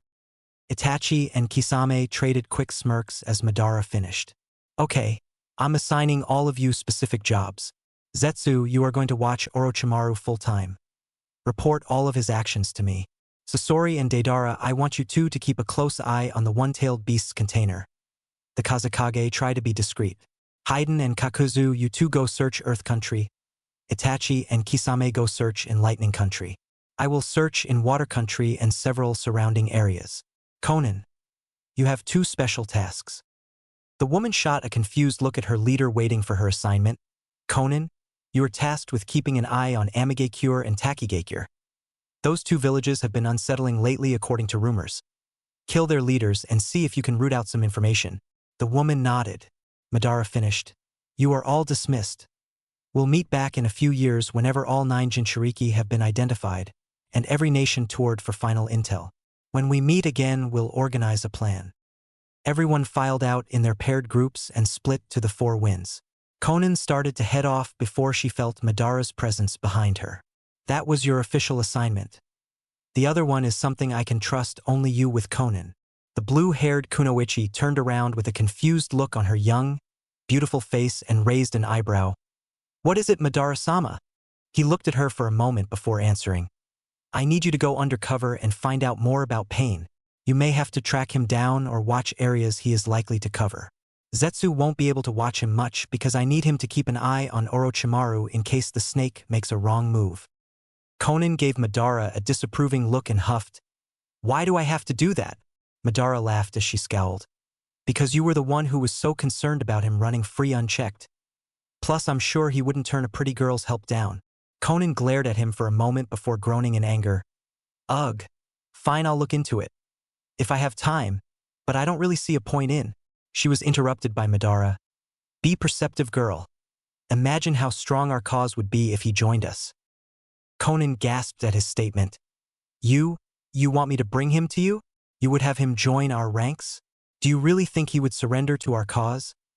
After Itachi and Kisame tried to capture him, Madara sighed as he began to pace around her. You lack the foresight to understand my plan, Conan. For now you will do as you're told and keep an eye on those small western countries. In due time your path will cross with his and you'll know what to do. Madara disappeared without another word, leaving a blue-haired woman slightly irritated. She growled in frustration as she walked away and began to mock Madara. Be perceptive, girl.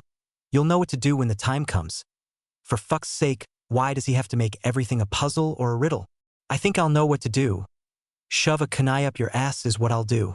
The azure-haired beauty raged as she disappeared into the distance. Chapter 6. Rumors.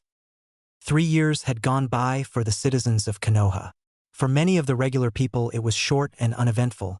However, rumors of shinobi violence and criminal activities were all the talk as of late. A group of individuals were gathered in the Hokage's office. They had been summoned by Tsunade and now stood behind the weary woman as she stared out the window. She turned to speak to them as the door closed, signaling the last person had arrived. Good, you are all here now. I imagine you have all heard the rumors going around lately? The blonde woman asked the group of jounin in front of her. Among this group included a large list. Kakashi, Yamato, Anko, Niji, and all of Rookie 9-1 of course. Some nodded and several others shook their heads. Many of the older jounin have been sent to investigate these disturbances in several of the surrounding countries. Tsunade sighed. As of late, there are rumors that our borders are in chaos. The leader of Amigakure, Hanzo, was murdered over 2 years ago, leaving a large vacuum of power for many of the small-time criminals there. Violence is prevalent, and that's not the only thing going on out there. Sakura cut into her explanation after Tsunade finished. Yes, they say that the assassin was a cloaked woman who murdered half of Amigakure's leadership, and she assumed control of the village. Several present shot Sakura annoyed glances at the sound of hearing her speak. Many of them held her responsible for Naruto leaving. Despite what several of them would admit, the blonde had personally affected all of them at one point, and his disappearance left an uneasy tension when they were around Sakura. Anko chimed in casually, well damn, Pinky's got everything figured out. We should all just listen to her instead of the Hokage. The pink-haired girl shot a nasty glare at Anko and spoke back, I don't know what your problem is, you weird bitch, but I was just trying to help by giving my input. Anko's eyebrow twitched as she stared at Sakura. I don't know who you think you are, but nobody cares about anything you have to say. Tsunade held her tongue as she watched the conversation in interest. How dare you? I am Tsunade-sama's apprentice, I'll have you know. The inhabitants of the room eagerly watched the scene unfold, some hoping for a fight. I could care less if you were her wiper. You are probably the worst excuse of a ninja this place has ever seen. Fucking pink hair, that's not stealthy, not to mention a very small chakra pool. And to top it off, you're nothing but a howling banshee bitch that wouldn't even be here if it wasn't for the fact that your teammates carried you. Kakashi looked as if he was about to say something, but then he stopped, silently agreeing with everything Anko had said. Sakura looked as if she was getting really emotional. I'm not going to stand here and take this from some washed-up pupil of Orochimaru who clearly doesn't understand when her betters are speaking. Anko got up to Sakura's face and began to yell, well, aren't you a little narcissistic bitch? You're worthless and hated. Just ask anybody here. Sakura looked around the room and noticed everybody staring at her with mixed glances of disapproval or hatred in Sasuke's case. Tell me guys what you think of me to shut her up. Sakura demanded as she stared at the group. The jounin simply stared at her. Kakashi-sensei, Niji Shikamaru? The three of them gave her bored, uninterested glances as they disregarded her presence. I know my Sasuke-kun appreciates me, she boasted. The Uchiha leered at her full of malice. No, I don't. I never did. And thanks to you, my best friend has been missing for 3 fucking years. Desperately, the pink-haired girl looked to Ino, her best childhood. Ino? Anything to say? Her friend simply looked away from her. Sasuke told us about you trying to get Naruto in trouble, Sakura. Sakura looked petrified at Ino's rejection as she finally turned to Hinata. Hinata! Not you as well. The Hyuga girl stared at Sakura for a moment and sighed. I agree with everything Sasuke said. Naruto-kun was a great person. And what you did to him was wrong. She whimpered as she started to crack under the pressure of everyone's silent staring. How am I responsible for him disappearing? Sasuke could have melted her face off with the look radiating off of his. He left because you tried to get the council to strip his shinobi rank, not to mention being a bitch to him all those years. No wonder he left. She looked back at him with a confused glance. What do you mean he left? Tsunade sighed once again as she entered the conversation. We have reports that he was emotionally unstable his entire time back in Konoha, and we have reports of him being spotted near the borders of Fire Country over 3 years ago, when he was going to the Fox Den. Sakura looked around shocked as the disregard from the group turned into venomous stares.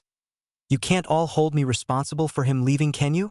He was kidnapped from what I hear. Anko laughed at her as Sakura began to frown. Tsunade sighed deeply as she watched Sakura back away from the group in a fit of emotions. Sakura, go take a breather, I'll brief you individually later. Sakura held her head down in shame as she felt her eyes begin to water. She ran out of the Hokage's office in tears, leaving a very relieved-looking group of individuals. Tsunade turned to the group and slowly began. Anyways, back to what I was saying, Hanzo was one of the most powerful shinobi of our lifetime, and it is troubling to hear of his death. Although Amigakure isn't the only issue we have lately. There have been reports of a notorious S-rank criminal known as Pain, who has been terrorizing many surrounding countries.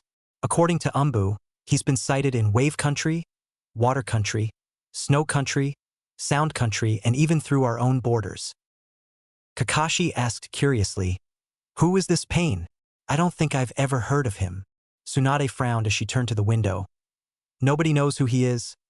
Nobody even knows what he looks like, but they say he just showed up out of nowhere and started wreaking havoc somewhere close to 2 or 3 years ago. Several present traded concerned glances and Niji spoke up. Is that why you called us here, Hokage-sama? The woman turned to meet the Hyuga's gaze and she replied, yes and no. I wanted to tell you guys about some of the things Umbu have dug up about him in case you encounter him on your mission. Everybody in the room tensed as Tsunade called out, Shizune, bring the reports in? The brunette woman strolled and passed the group casually, unlike her normal racing, busy self. Right here, Tsunade-sama. The Hokage nodded and began to open the report, reviewing parts of it. It says here the earliest sightings of Pain came from Wave Country. I don't know if you remember Tizuna the bridge builder, but he was the one who reported Pain in the first place. Kakashi and Sasuke shot surprised looks at Tsunade, and Sasuke asked, what happened? Tsunade began to pace unlike her normal self as she placed the folder on the desk. Tizuna says that 2 black-cloaked men with red clouds on them kidnapped and imprisoned the villagers of Wave as hostages for some unknown purpose. He said that he remembered their names, Kisame and your brother, Itachi. Sasuke felt anger swell up at the mention of his older brother. He stared at Tsunade, fiercely waiting for her to finish. Kisame is an S-ranked criminal from Kirigakure, and we all know who Itachi is. Anyways, we have over 50 eyewitnesses that they were held captive until a shadowy figure arrived and battled the two. Tizuna says that after a terrible battle, he assumed their rescuer had won the fight because he came back to the temple. This also brought up more disturbing news. Everybody intently watched Tsunade as she elaborated further. They say that 3 figures emerged from the mist after the battle outside of the temple where many of the villagers still were. Umbu interviewed many of the hostages, and some were thought delusional, claiming that the figures identified themselves as Pain and the Demon of the Mist. This is where our first sighting of Pain was. Kakashi coughed. You mean there were sightings of Zabuza of the Mist? Tsunade nodded. Yes, and his hunter Nin companion as well. Sasuke visibly tensed at the memory of Zabuza and Haku. Tsunade-sama? What did Umbu find out about those sightings? Also, could the villagers have caught a look at Pain? She turned to him with a disturbed look on her face. Nobody is 100% certain, but their graves were completely empty according to the townspeople. As for your other question, nobody in that village will talk about Pain himself. None of the villagers would speak about the event after Danzo's root agents finished talking to them. Shocked gasps and wide eyes met Tsunade's comment. There was a long silence before Shikamaru finally broke it. How come you never told any of us about this until now? Tsunade sighed as she glanced at him. It was a battle between 5 S-ranked criminals. I'm pretty sure that's not on a need-to-know basis unless you're part of active-duty Umbu, or myself. Shikamaru rolled his eyes much to Tsunade's annoyance. I guess that would be troublesome. Enko started to speak. So what was the point of that long, boring story? Tsunade turned to the purple-haired snake mistress and shrugged. I just thought you guys should know in case you encounter trouble on your mission. Which brings me to the original reason why I brought you all here. Tsunade frowned as she examined her Jounin squad. If you recall what Sakura mentioned earlier, there was a woman who usurped Amige-Cure's leadership over 2 years ago. Our spies claim she is named Konan. Mixed looks of confusion swept through the party of Jounin as they silently listened. Beyond that, there isn't much else we know about her. But many of the daimyo in surrounding countries are offering to pay fortunes to anybody who can kill her. The simple fact that she killed Hanzo means that she is a Kage-level criminal. We 3 Sannin didn't even defeat Hanzo in our youth, so that might give you an idea what she is capable of. Everyone in the room bowed their heads knowing what she meant. Konoha's economy is suffering lately due to trading routes being attacked and many won't travel for fear of being killed. Amige-Cure has a large monopoly over the trading roads in all of the Western countries, and even dare to cut off our own lines to Suna. Obviously, this Konan is far too dangerous for us and the surrounding countries, so you are tasked to assassinate her by any means necessary. I would prefer minimum casualties, but this is a vital mission. I already sent my Umbu platoon ahead. Meet up with them and coordinate an offensive. Several nods followed before the Hokage turned to her assistant. By the way, Shizune, I need you to go there as well in case the need for a skilled medic arises. Everybody nodded as Shizune shook her head nervously. Tsunade-sama, maybe you should tell them about the last group of people that tried to kill Konan. Surprised looks were directed to the woman. Tsunade acknowledged her comment. Yes, Shizune has a point.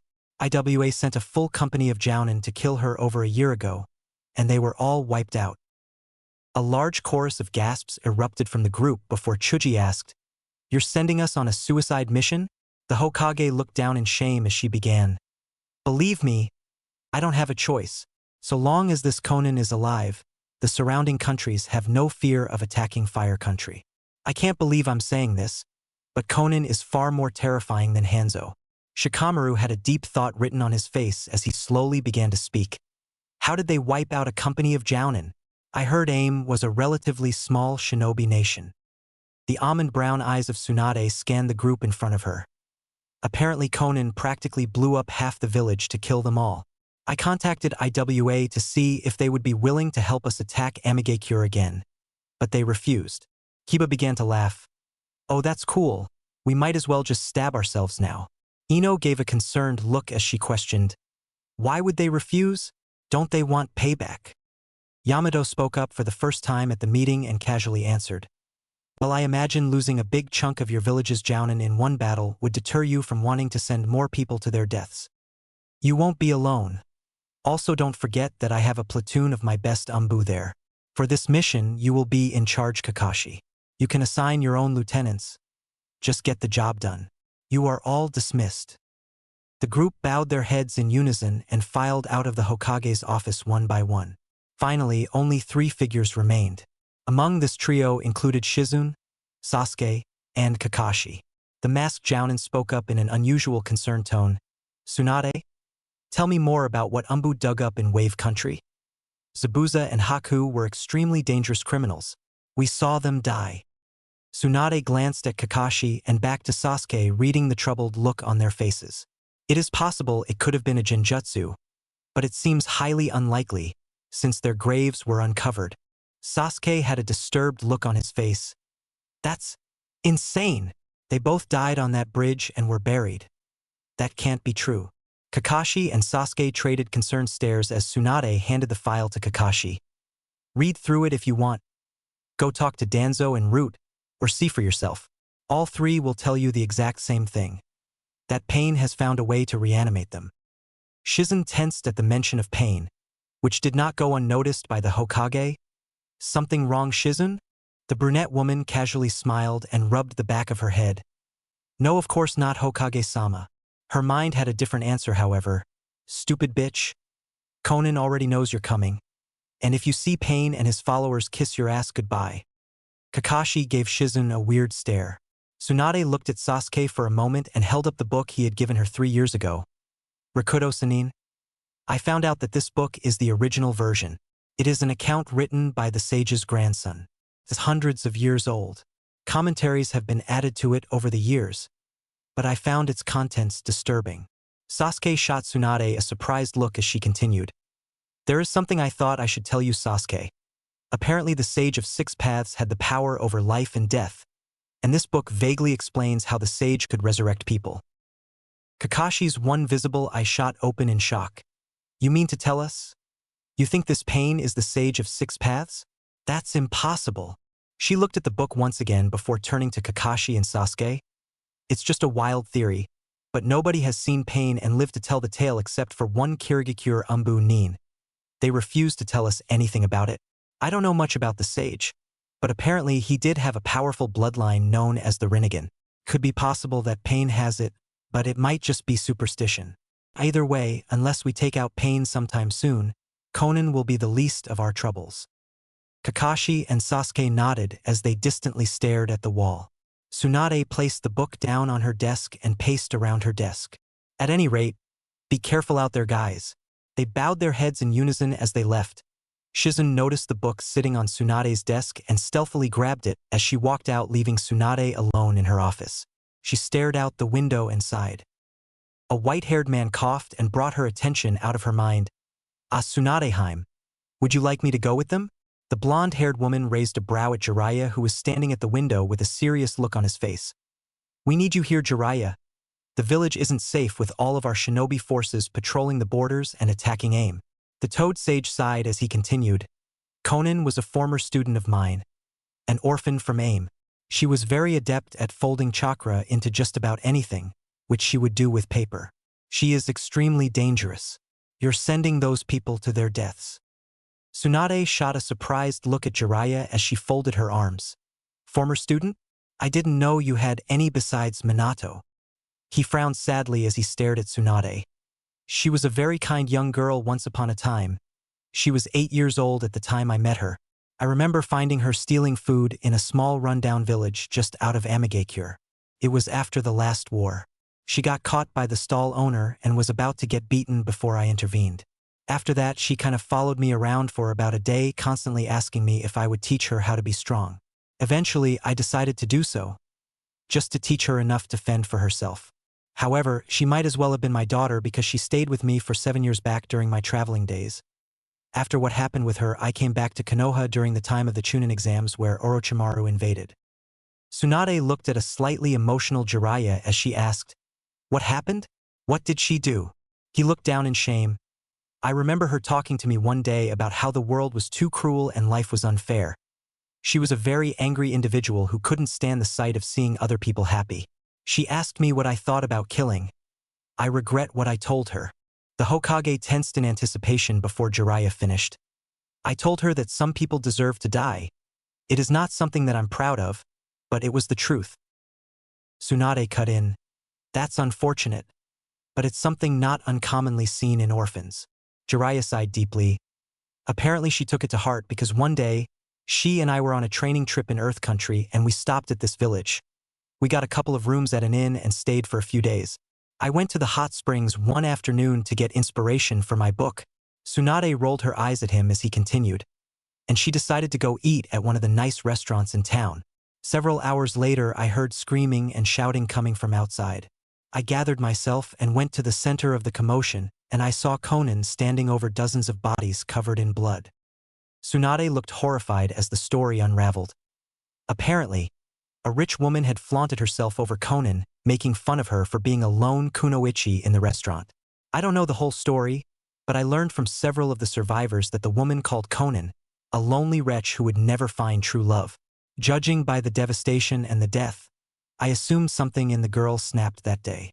By the time I arrived, I was too late to save the 30 or so people she killed. I asked her why she did it, and she told me something that gives me nightmares to this day. They deserve to die. Jiraiya was silent for a moment as he felt self-pity wash over him. I didn't try to stop her as she ran away from the town. I wandered around for a year after she left, and had nightmares about it ever since. To think I created the monster she is today. She was 15 years old, and she killed 34 innocent people.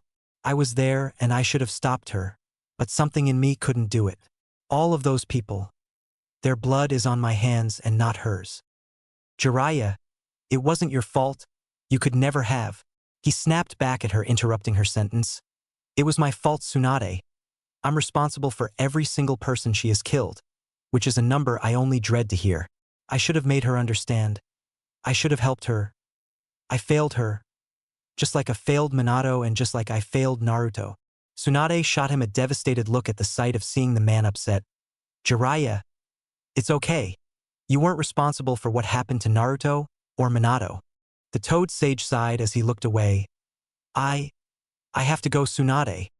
The woman gave Jiraiya a sad look as he jumped onto the open window.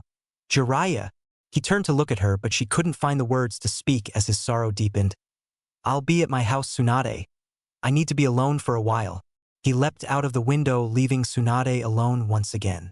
She groaned in frustration as she yelled at nobody in particular. Damn it! XXXXX. A brunette medic Nin was walking through the streets of Konoha, making her way to the training grounds as she casually passed groups of people who didn't even notice her. Shizun was very good at blending into a crowd. Despite her plain appearance, she was simply considered by all to be a nice and pretty woman. But nobody ever could suspect her of the dark sins she had committed. Being the Hokage's apprentice made her one of Madara's most effective spies because she could directly report all of the village's actions and tactics.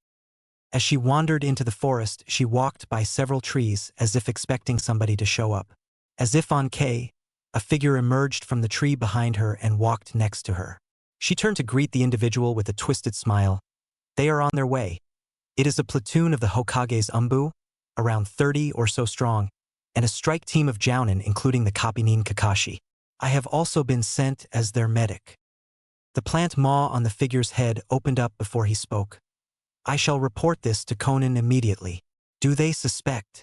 Shizun smiled darkly as she replied. No. The fools are rushing headlong into the trap as planned. Zetsu casually nodded before Shizun interjected. However, they have been curious about Pain and are snooping around. They have sightings of Pain all over wave, snow, water, and sound countries. The man nodded. Yes, he has been tracking Orochimaru lately, which is why I have been able to keep a close eye on both of them. I sent Kabuto to lure him to aim where he'll kill all of Konoha's Nin for us. Zetsu's dark half began to speak. Orochimaru fled to Kusagakure, but all of his servants are still in Oto. He will kill all of our enemies there and all of the Konoha Nin in a glorious display. So it would be a very good idea for you to get out of there before it happens. Shizun shot the human plant a confused look. Kabuto works for us? Zetsu simply nodded. He's one of Tobi's agents sent to watch Orochimaru after he defected from Akatsuki. The medic Nin nodded in understanding as she handed a scroll to Zetsu. Here is a list of Konoha's patrol schedule and battle plans. I also have a book that I think Tobi might want to see. Shizun pulled a book out of her coat, handing it to the robed aloe vera man. Zetsu read the title out loud. Rakuto Sanin. I shall deliver this to Tobi. Zetsu disappeared without another word as Shizun turned to head back into the city. She began to laugh out loud as she happily headed home to gather supplies for the mission to Amigakure.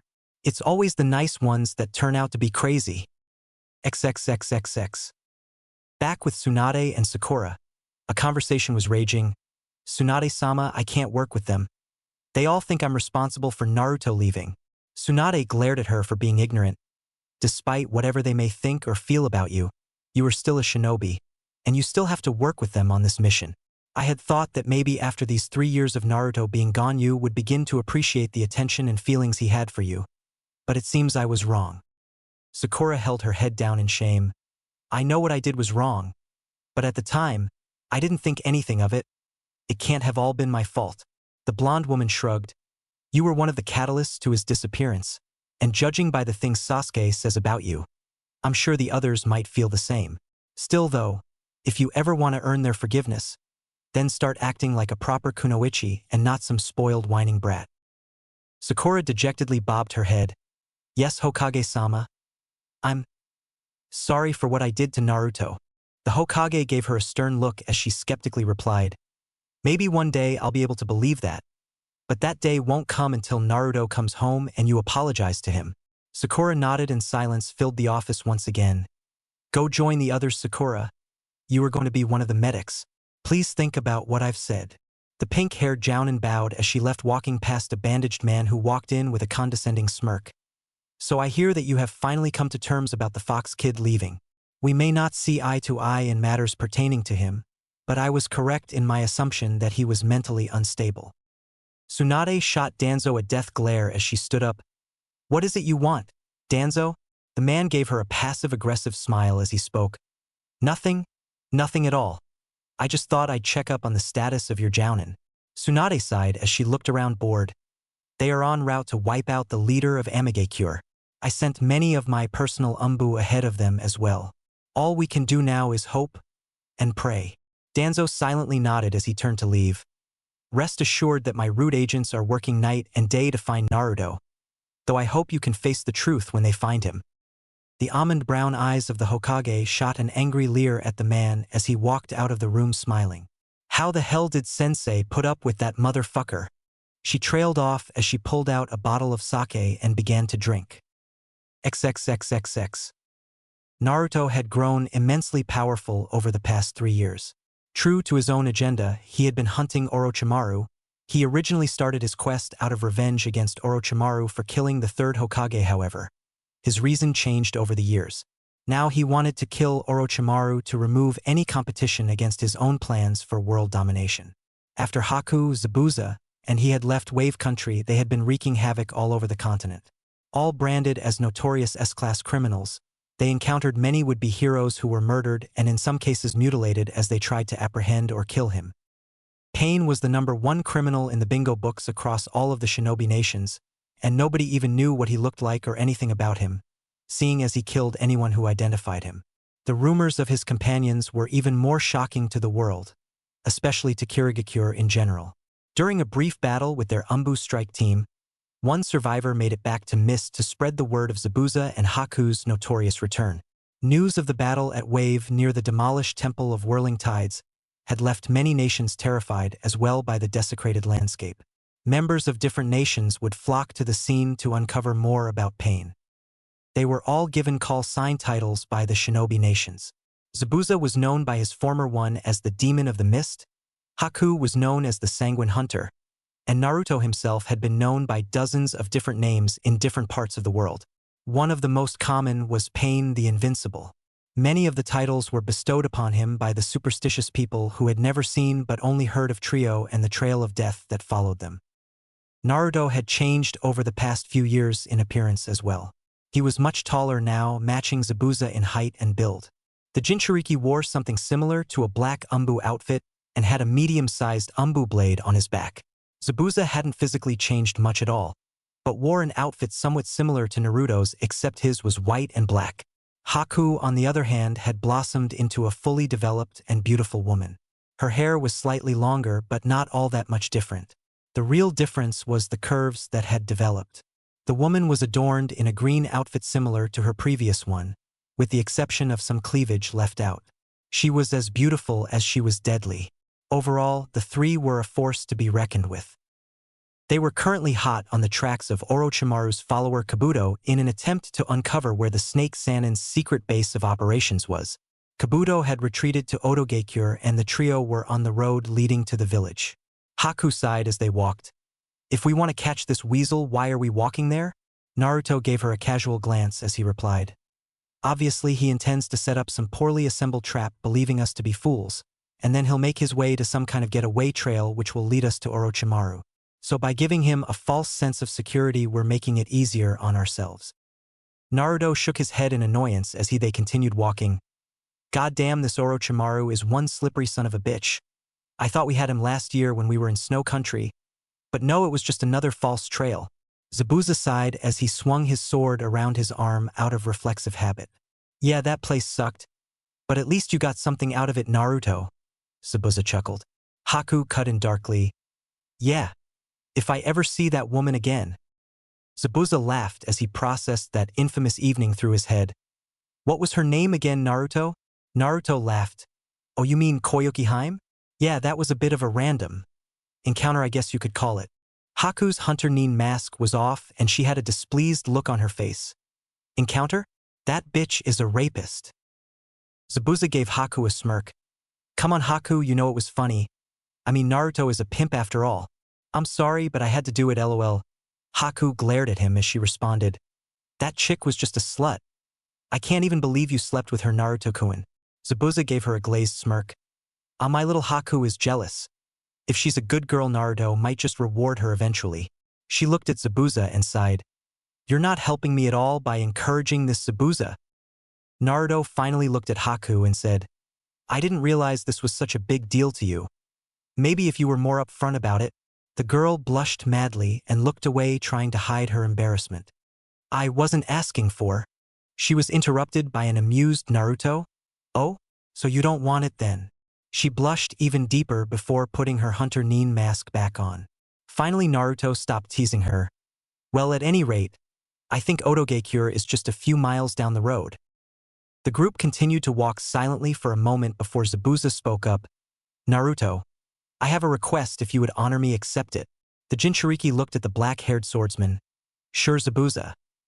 I owe you and Haku favors for following me these past few years after Orochimaru. He bowed his head respectfully as he began. It's just, I can't stop thinking about Kirigakure and all of the loose ends I left there. I tried to kill the Mizukage before I left. Yagura. Naruto stopped in his tracks and stared at Zabuza intently. Speak your mind, Zabuza. We have a few minutes. He sighed as he continued slowly. Yagura is the reason I left, because I tried to kill him when he ordered a purge of all with Kekai Genkai throughout Mist. Bloodlines aren't revered in Kiri like they are in your Konoha. They are feared. Yagura was the three-tailed turtle's Jinchuriki. So obviously I couldn't defeat him. I found Haku when I fled, though she was an orphan. Naruto looked at Zabuza as the man finished. So you want to go kill this Yagura? The demon of the mist nodded. Haku spoke up. Yes, Yagura is a terrible person, who deserves nothing short of a horrible death. The orange-haired man nodded his head in understanding. He's a Jinchuriki with full control over his Biju. But if anyone can defeat him, I think you could, Naruto.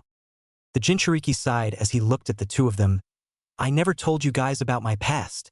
They both looked at him intently since he rarely shared personal history. I was an orphan my entire life. I told you too that, but I never told you why. The duo looked at him confused as he began again. The fourth Hokage sealed the nine-tailed fox inside of me. I'm a Jinchuriki as well. Complete shock was written over Zabuza's face and Haku's, which was recently uncovered again. Zabuza asked shocked, so that red chakra? That was the Kyuubi's? I had always thought it was part of the Rinnegan bloodline. Naruto shook his head sadly. The life of a Jinchuriki is a terrible one, full of loneliness, fear, and hatred. I'm sure this Yagura had his reasons for being the way he was. Haku looked at her leader and asked, what's it like, Naruto-kun? I mean, does the demon ever affect you? Kyuubi began to laugh in Naruto's mind. Go ahead and tell them that you hear voices in your head. I'm looking forward to hearing what they say. Naruto ignored Kyuubi as he spoke. Not really. I have full control over the demon, and with my Rinnegan I can use all of its chakra. Kyuubi sighed as heard the sentence. That may be, but you can't deny that it is only by my doing that you even got this far. Zabuza and Haku nodded in understanding. Zabuza spoke up. I don't hold anything against you for that, Naruto, and neither does Haku. In fact, it only strengthens our resolve in your leadership. If you wish this Yagura dead, I shall kill him in your honor, Zabuza. The masked swordsman nodded in cheer as Haku cut in. Plus, it would be a good way to strike some fear into the pompous 5 great shinobi nations if they heard that Pain killed one of the Kages. A chorus of laughter echoed amongst the three. Well, at any rate, Let's go meet the lovely citizens of Oto. Unanimous cheering followed Naruto's comment as the three began to run to the village. After about 10 minutes, they reached the front gate of Otogakure and casually walked up to the guards as if they owned the place. The two Chunin standing guard shot concerned glances at one another when they saw the trio approach. Halt! What is your business in Oto? We were not told of any visitors. The second Chunin took one look at Zabuza and nearly pissed his pants. Yashoda, that's Zabuza of the Mist? And the Sanguine Hunter. So that must make him. The man looked at Naruto and was petrified as he saw the silvery purple eyes glaring at him. The other guard finished for him. Pain? Oh, by the gods, no. Why me? We're fucked. Oh shit, oh shit, oh shit. Zabuza shot the two an annoyed glance as he jumped at them at superhuman speed and cleaved one in half with his sword. The other guard ran away in terror into the village but was frozen in place by ice and he felt a hand grab his throat. Naruto held the man off the ground and squeezed his throat in a terrible vice grip. Where is Kabuto? Answer me now or Zabuza will skin you alive. The man was choking in a desperate attempt to answer before Naruto released him, letting his body crash to the ground. He began to cough up blood. I don't know. He came here earlier today and told us to await further orders from Guren-sama. Zabuza grabbed the man by his hair and pulled his head back as he brought the man to his knees in front of Naruto. Naruto looked at him carelessly as he casually spoke. Accept the greatest honor of dying by my hand. The man started to cry as Naruto pulled out a kunai and slashed the man's cheek slowly before stabbing him through the heart and letting him fall to the ground in a pool of blood. He looked at Haku and Zabuza. Let's go meet this Guren and find out where Kabuto is. They both nodded enthusiastically as they began to walk through the streets of Otogakure. As they made their way through the town, many of the civilians started to panic and cower as the group passed. Finally, they reached what appeared to be the largest building in the village and were surrounded. Umbu and Jounin jumped down surrounding them as they continued to walk unfazed by the arrival. Finally, a woman jumped in front of Naruto as well as two figures to her sides. The two figures were ones he recognized as Tayuya and Kimimaro. He gave them peculiar glances, wondering why they were still alive. The main woman had a beaming smile on her face as she inspected them. Well, well, well, what brings the invincible Pain and his followers to our humble village? Naruto gave the woman a death stare as he spoke. I am here for Kabuto. Hand him over and maybe I won't slaughter everyone here. She gave him a surprised look as he began to laugh at her. She glared at him in anger. What makes you think you stand a chance against my entire village? Zabuza butted into the conversation with an amused tone. I thought this was Orochimaru's village? Or are you his wife? Daughter, perhaps? She retorted in an irritated tone. I am not. I am Orochimaru's second, and I was raised by him. I am Guren. Kimimaro spoke up in a calm voice. Orochimaru has offered protection and care for many of the people in this village, and your ill will against him and us is falsely accused. Naruto began to speak again. I thought Gaara had killed you over 3 years ago. Seems strange that you haven't died from your illness either. The Jinchuriki then shot a look at the fiery redhead next to him and laughed. It seems you're still alive too, Ms. Hothead. Tayuya started to cuss. How the fuck do you know about that, you fucking shithead? Naruto smirked as he winked at her, which only irritated her more. Who the hell do you think you are, just walking into our village like you own the place? She yelled as Kimimaro shot a super confused look at Naruto. He questioned. Yes, how did you know about that? Naruto sighed as he elaborated. Seems Orochimaru failed to retrieve Sasuke, and now he is wallowing in some hole unable to perform a single jutsu. And when I find him I will tear off his head and keep it as a trophy. Everyone present froze at the amount of killer intent that was radiating from Naruto. Guren roared as she went through several hand seals. Over my dead body you will. Shotan. Sushotu. Crystal release. Jade crystal blade. A long crystal blade formed over Guren's arm as she rushed Naruto with impressive speed. She tried to stab him, but he grabbed her wrist with unseen speed and began to squeeze. Everyone present tensed up as if they were about to fight. Naruto calmly stated, "This is between me and your leader." Everybody backed up reluctantly from Naruto's killer intent. Guren felt the pressure of his grip around her wrist begin to hurt painfully. She tried to kick him, but he easily grabbed her leg and threw her to the ground. She jumped back up as she held her wrist in pain. Naruto spoke up casually. Can you feel it, Gyurin? The fear, closing in all around you. You stand no chance against me. She began to yell at him. I fear nothing. She went through several hand seals and shot a barrage of crystals at him. Die Fool. Naruto laughed as the crystals flew closer. Shinra Tensei. The invisible shield repelled the attack back at Gyurin, and she blocked the rebound with a crystal wall. What the hell was that? She asked, desperately confused as Naruto began to walk slowly towards her. She flew through more hand seals and a crystal dragon formed and began to pounce at Naruto. He sighed as he drew his sword and charged it in his hands. Futon. Ryujin Rasengan. Wind Release. Dragon Sword Spiraling Sphere. The sword charged with a glowing blue spike of spiraling chakra that began to swirl around Naruto in the form of a dragon. It completely shattered Gyurin's crystal dragon to pieces, raining down the fragments below. Gyurin roared in frustration as she formed 2 more crystal blades on her arms and began to duel Naruto in a sword fight. The orange-haired criminal easily parried her attacks with his Umbu sword. She began to flurry her attacks relentlessly in an attempt to hit him, filling with kicks and flips or anything to throw him off balance. Unfortunately for her, he remained completely composed and continued toying with her. Why the fuck can't I hit you? She screamed in anger as she began to attack faster. Finally, Naruto grabbed one of her wrists again and stabbed her with his sword as he caught the other wrist that attempted to slap him. He squeezed them in his infamous vice grip and she fell to her knees in agony. He released his grip and began to pace in front of her, looking around at the crowd. As she knelt in front of him helplessly, he slashed her throat with one simple motion and she fell over dead. Everyone present began to back away slowly as Naruto started laughing. If she was the best you have here, then the rest of you are doomed. Zabuza and Haku laughed at the amount of fear sweeping through the crowd. Naruto took a closer look at the body and thought to himself for a moment. She may be useful. A joyful chorus of Kyuubi's laughter echoed in his head. Best way to make an example of these fools is to make their leaders bow before you.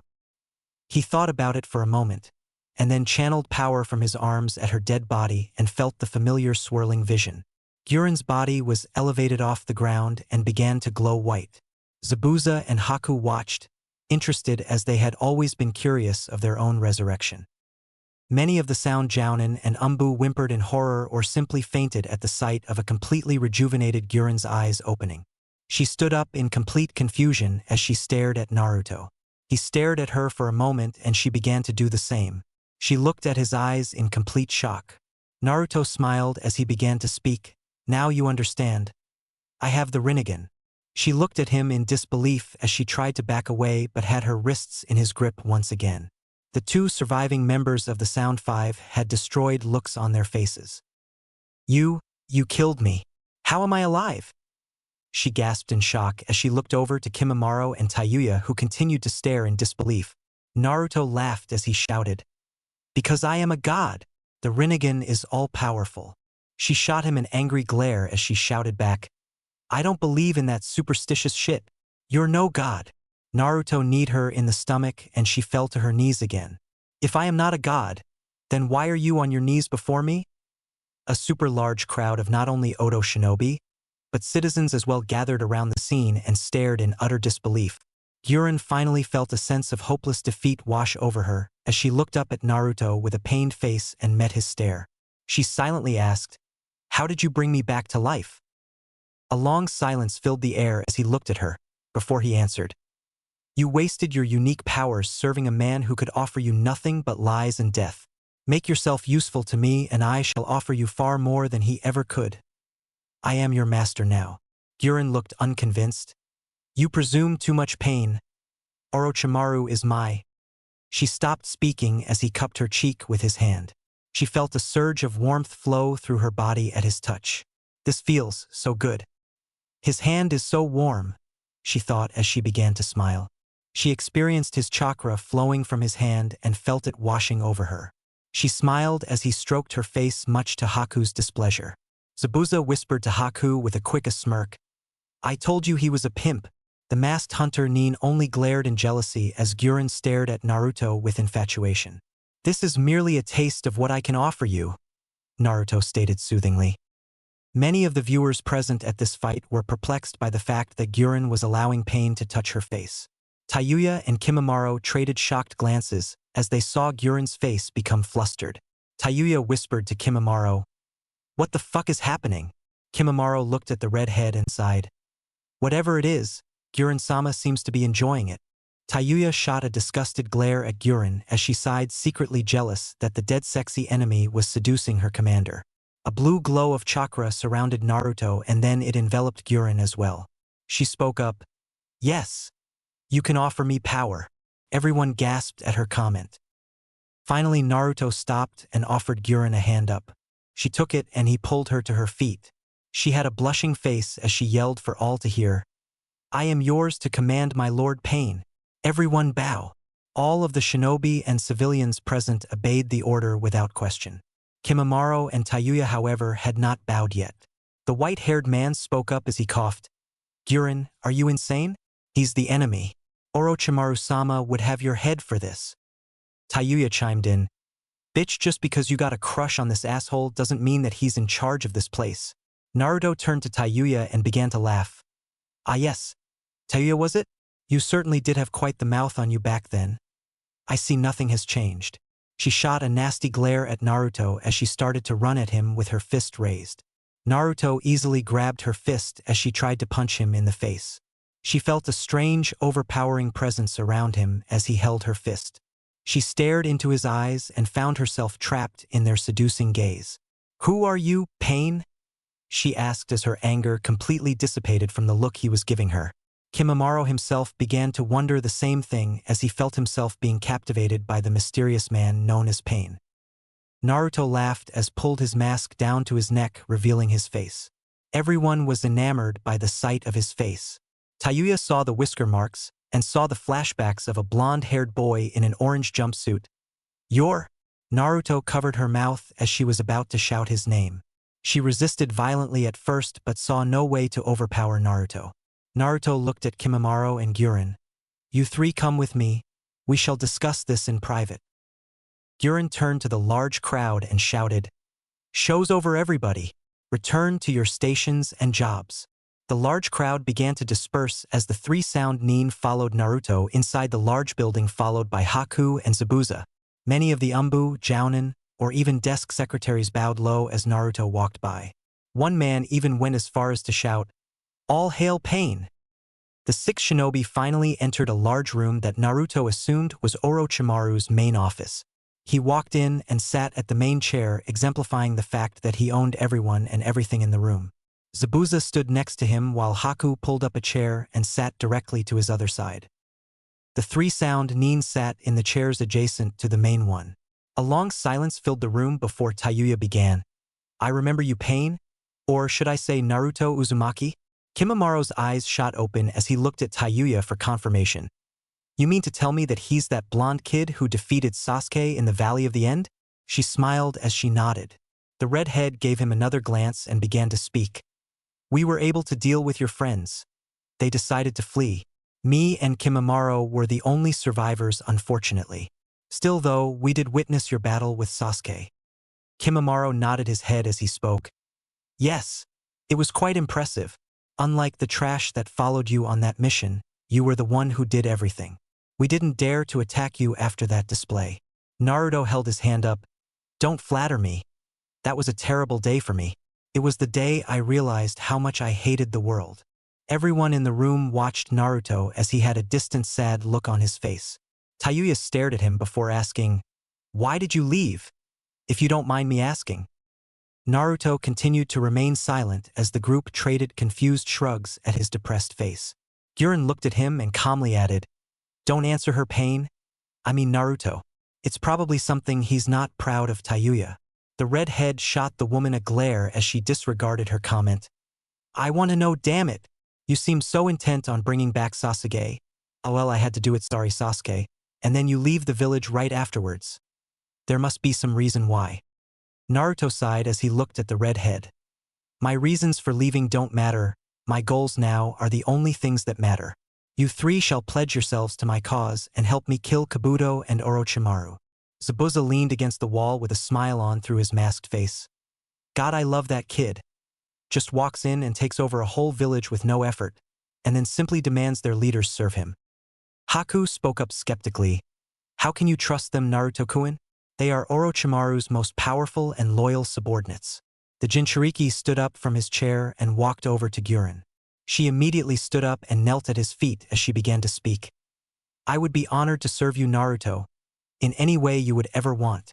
Haku rolled her eyes at Guren's veiled sex invitation. Kimimaro stood up and said, I can't betray Orochimaru. He was my savior and was there for me during all the dark times of my life. Tayuya glanced at him annoyed. Stop being such a pussy, Kimimaro. Orochimaru sacrificed people for his own ends.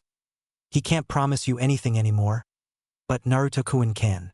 Guren looked at Tayuya and started to chuckle. Naruto-kun, is it? I never thought I'd see the day Tayuya uses honorifics. Haku cut into the conversation with an annoyed huff. So are you two joining or not? If you don't, Naruto-kun will slay you and we'll be on our way. Zabuza began to laugh as he added, yeah, we really need to catch Four Eyes and cut off his legs. Naruto looked over to the two survivors of the Sound Five and they both knelt down to him. Kimimaro began, I can't deny your power, Naruto-sama. Your generosity is undeniable and you are worthy for me to serve. The Genjutsu master bowed her head and spoke, I'll follow you as well. From the things I've heard and seen about you, you are one stone-cold badass. I'm your girl, Naruto-kun. Tayuya blushed as she made eye contact with Naruto and quickly looked away. Guren looked over with a slight glare at that as she raged in her head. His girl, my ass. You better watch yourself, Red. I'm the alpha female here. Haku's mind was running along a similar thought process. Shit, now I have competition for him. I will murder these bitches if any of them touch him. Zabuza looked around the room at all of the kunoichi and laughed to himself. Oh shit. I'm gonna write a bestseller to rival Aika Paradise if this kind of sexual tension keeps flying around. Naruto looked around at the five shinobi and nodded. Very well, Otogekyure belongs to me now. This will be one of our bases of operation. Guren walked over to Naruto. I know where Kabuto is. The orange-haired shinobi looked at her for a moment waiting for an answer.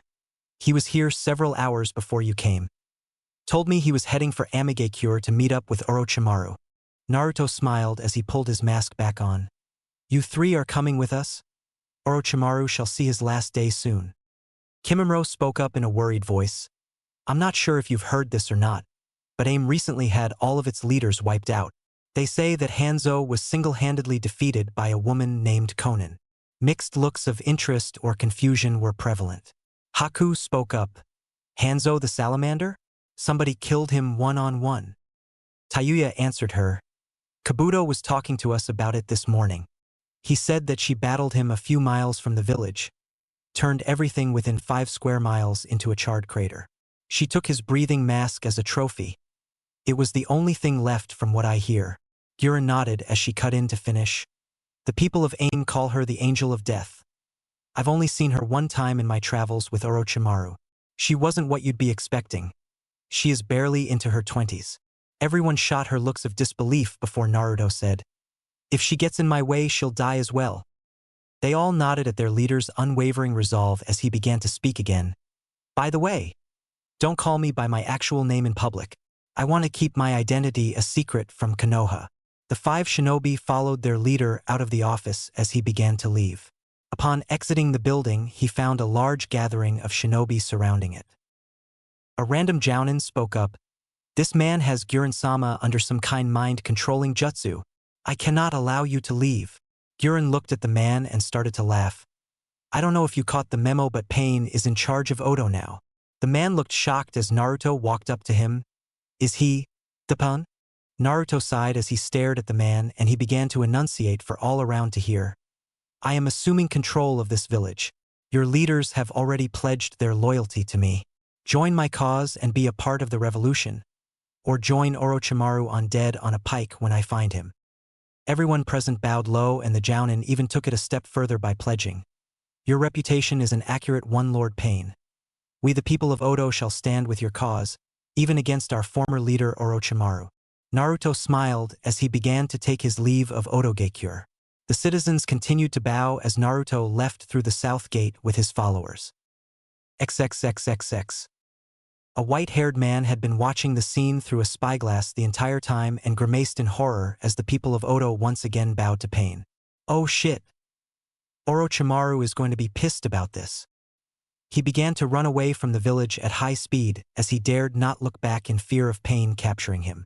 As he passed under a tree, he was stopped by the sound of a familiar voice. You seem worried, Kabuto? Has the plan been compromised? The white-haired man turned to see a familiar plant-like man standing behind him. Zetsu? What is it you want? The plant maw on his head opened as Zetsu replied plainly. I need to know if everything is going according to plan. Toby won't like it if you fail him again. Kabuto looked over his shoulder worried. There has been a strange occurrence in Odo. It seems Pain didn't destroy the village as we had predicted. I saw all of Orochimaru's followers bowing to him. My guess is he took over the village. The normally calm Zetsu had a concerned look on his face. That is a very unsettling turn of events. I will inform Toby, but I still need you to continue to aim as planned. This may still be salvageable. Kabuto held his head down in fear. Conan can offer me some protection, I hope? I just saw him walk in and take over Otogekyure in an hour, and there is no way I am fighting him. Zetsu shrugged at Kabuto's fear carelessly. Do your job and you'll survive. If you fail, then I will be sent to eat you. Zetsu's plant maw closed as he forged back into a nearby tree. Kabuto didn't take a second to think as he began to run southwest. His mind wandered as he ran. So, Pain has the Rinnegan. Toby's plan may work, but I think he seriously underestimates what Pain is capable of. Uchiha pride, I suppose. Alright, there is chapter 6 for you guys. I'd hate to be all stereotypical and throw in a time skip, but I didn't feel like writing 3 years of filler chapters. And I don't want to write lemons with a 14-year-old. Just imagine him in Snow Country if you want LOL. By the way, don't worry, Koyuki Haim will be making an appearance in the near future. Drama makes everything more fun. Am I right? Chapter 7, God's Angel. Close to the borders of Fire Country, a group was making their way through the forest at moderate speed. Among this party of ninja included the former Rookie 9 from Konoha, Kakashi, Yamato, Anko, Shizun, and Niji. Following the masked silver-haired man in unison, they had made decent progress through the chaotic borders of the country without detection. Kakashi raised his arms, signaling them to stop. Wait, guys! Somebody is coming. The large group suddenly stopped as they were intercepted by a group of Sunegakyure shinobi. The Sunanin were silent for a moment, staring the group down. Finally, a man stepped up who had 2 purple streaks down his face and brown hair. I heard that Konoha was sending a strike team to aim to assassinate Conan. The Kazekage would like to pay his regards by offering his aid. Several looks of relief shot through the Konoha shinobi as the 2 sides eased up. The brown-haired man spoke again. Who's in charge here? We'd like to join your forces for the assault. Kakashi stepped forward and held his hand up with a serious look on his face. We won't turn down help. Most of my men assume we're going on a suicide mission. By the way, do you have any more intel on this Conan? The brown-haired man sighed as he looked down. We were hoping to ask you the same thing. The only thing Garasama, our Kazekage, has learned is that she planned on cutting off Earth, Wind, and Fire countries from each other to mount separate offensives. Kakashi raised his one visible eyebrow. She must be pretty arrogant to think she could take down of the 5 great shinobi nations. The man looked away from Kakashi and groaned. Our spies say she was conquering pieces of Earth country. If that's the case, I assume she means to take IWA out first. Sakura spoke up into the conversation. Hey, I know you. You're Kankuro, right? Kankuro looked at the pink-haired girl and laughed. Yeah, that's me. But I'll sign your autograph later, bubblegum babe. Sakura shot him a cheap smile. Yamato cut in. Should we set up camp for the night, Kakashi? It'd be a good idea to pool our knowledge and formulate a plan. The silver-haired Jounin nodded and the 2 groups began to unpack and set up tents into a camp. Kakashi had a map pulled out and was sitting next to Kankuro as he went over the plan with the group. Okay, Tsunade's Umbu plan on going in the first wave and clearing a path through the city for us. They have set up a perimeter around our entry point near the southern part of the village here. Kakashi pointed to another map of Amigakure. If we move fast and stay together, we can take this Conan out. No heroics from anybody though. If she took out Hanzo, she could kill any one of us alone. Kiba began to speak. Shit. I should have just stayed on the tracker squad with my sister. An amused chorus of laughter followed his comment before Shikamaru entered. Yes, you're correct in assuming that we can get there fast, Kakashi. But what about her bodyguards? I'm assuming she has some. The one-eyed Jounin looked back at him and replied, that will be an issue, but that's why we need to stick together. I'm not sure what this Conan is capable of, but I know for a fact that it'll take several of us to fight her and the rest hold off her guards. Ino decided to give input. Maybe I can use my mind transfer technique or Shikamaru can subdue her with his shadow jutsus. Anko began to laugh at her comment. Good luck with that. I doubt you'd live long enough to do that technique. Ino shot back a quick glare before sighing. I suppose not, but we need to think this through. Shikamaru nodded as he spoke up. My Kage main no jutsu, shadow possession/imitation, is our best means to subdue and eliminate her. Kakashi nodded as he continued. I agree, but you won't be able to get it off unless we have 2 or 3 experienced people draw her attention away from you. Shino began to speak, much to everybody's surprise. I don't like this plan. What do we do if it fails? Sakura cut in desperately. It's not going to fail, you downer. Shino pulled off his glasses and gave the group a worried look. It's just, my father died to bring this information to Konoha. Looks of shock were evident as he looked at Kakashi. You're going to have one chance? I doubt our odds tremendously. Don't hesitate to go all out on her. Many in the groups nodded and others gave the man a sad look as he put his glasses back on. I will avenge my father or die trying. Let me be the one to draw her attention. Kakashi looked flabbergasted as he flat out stared at the man. No way. If anyone has to do it, I'll be the guinea pig. If I die, the group falls to Yamato. The morale of the large attack force began to plummet at the thought of Kakashi dying. Kankuro spoke up. You guys won't be alone. I'd gladly die to secure our alliance. It's what my brother would want. A serious feeling of dread and self-sacrifice was sweeping through the hopeless group before Anko broke the tension. Shit, you guys need to lighten the fuck up. Ever heard of a self-fulfilling prophecy? If you keep telling yourself you're gonna die, guess what? You will. Several nodded and Kakashi backed up the statement. She's right. Everybody, just hope for the best and we'll see this mission through. Morale was starting to climb again as several of the Sunanin and Konoha nin began to mingle and converse. The group all sat around a large fire enjoying what would be for some their last meal. Anko began to tune out the conversations convening between the two groups as her mind started to wander.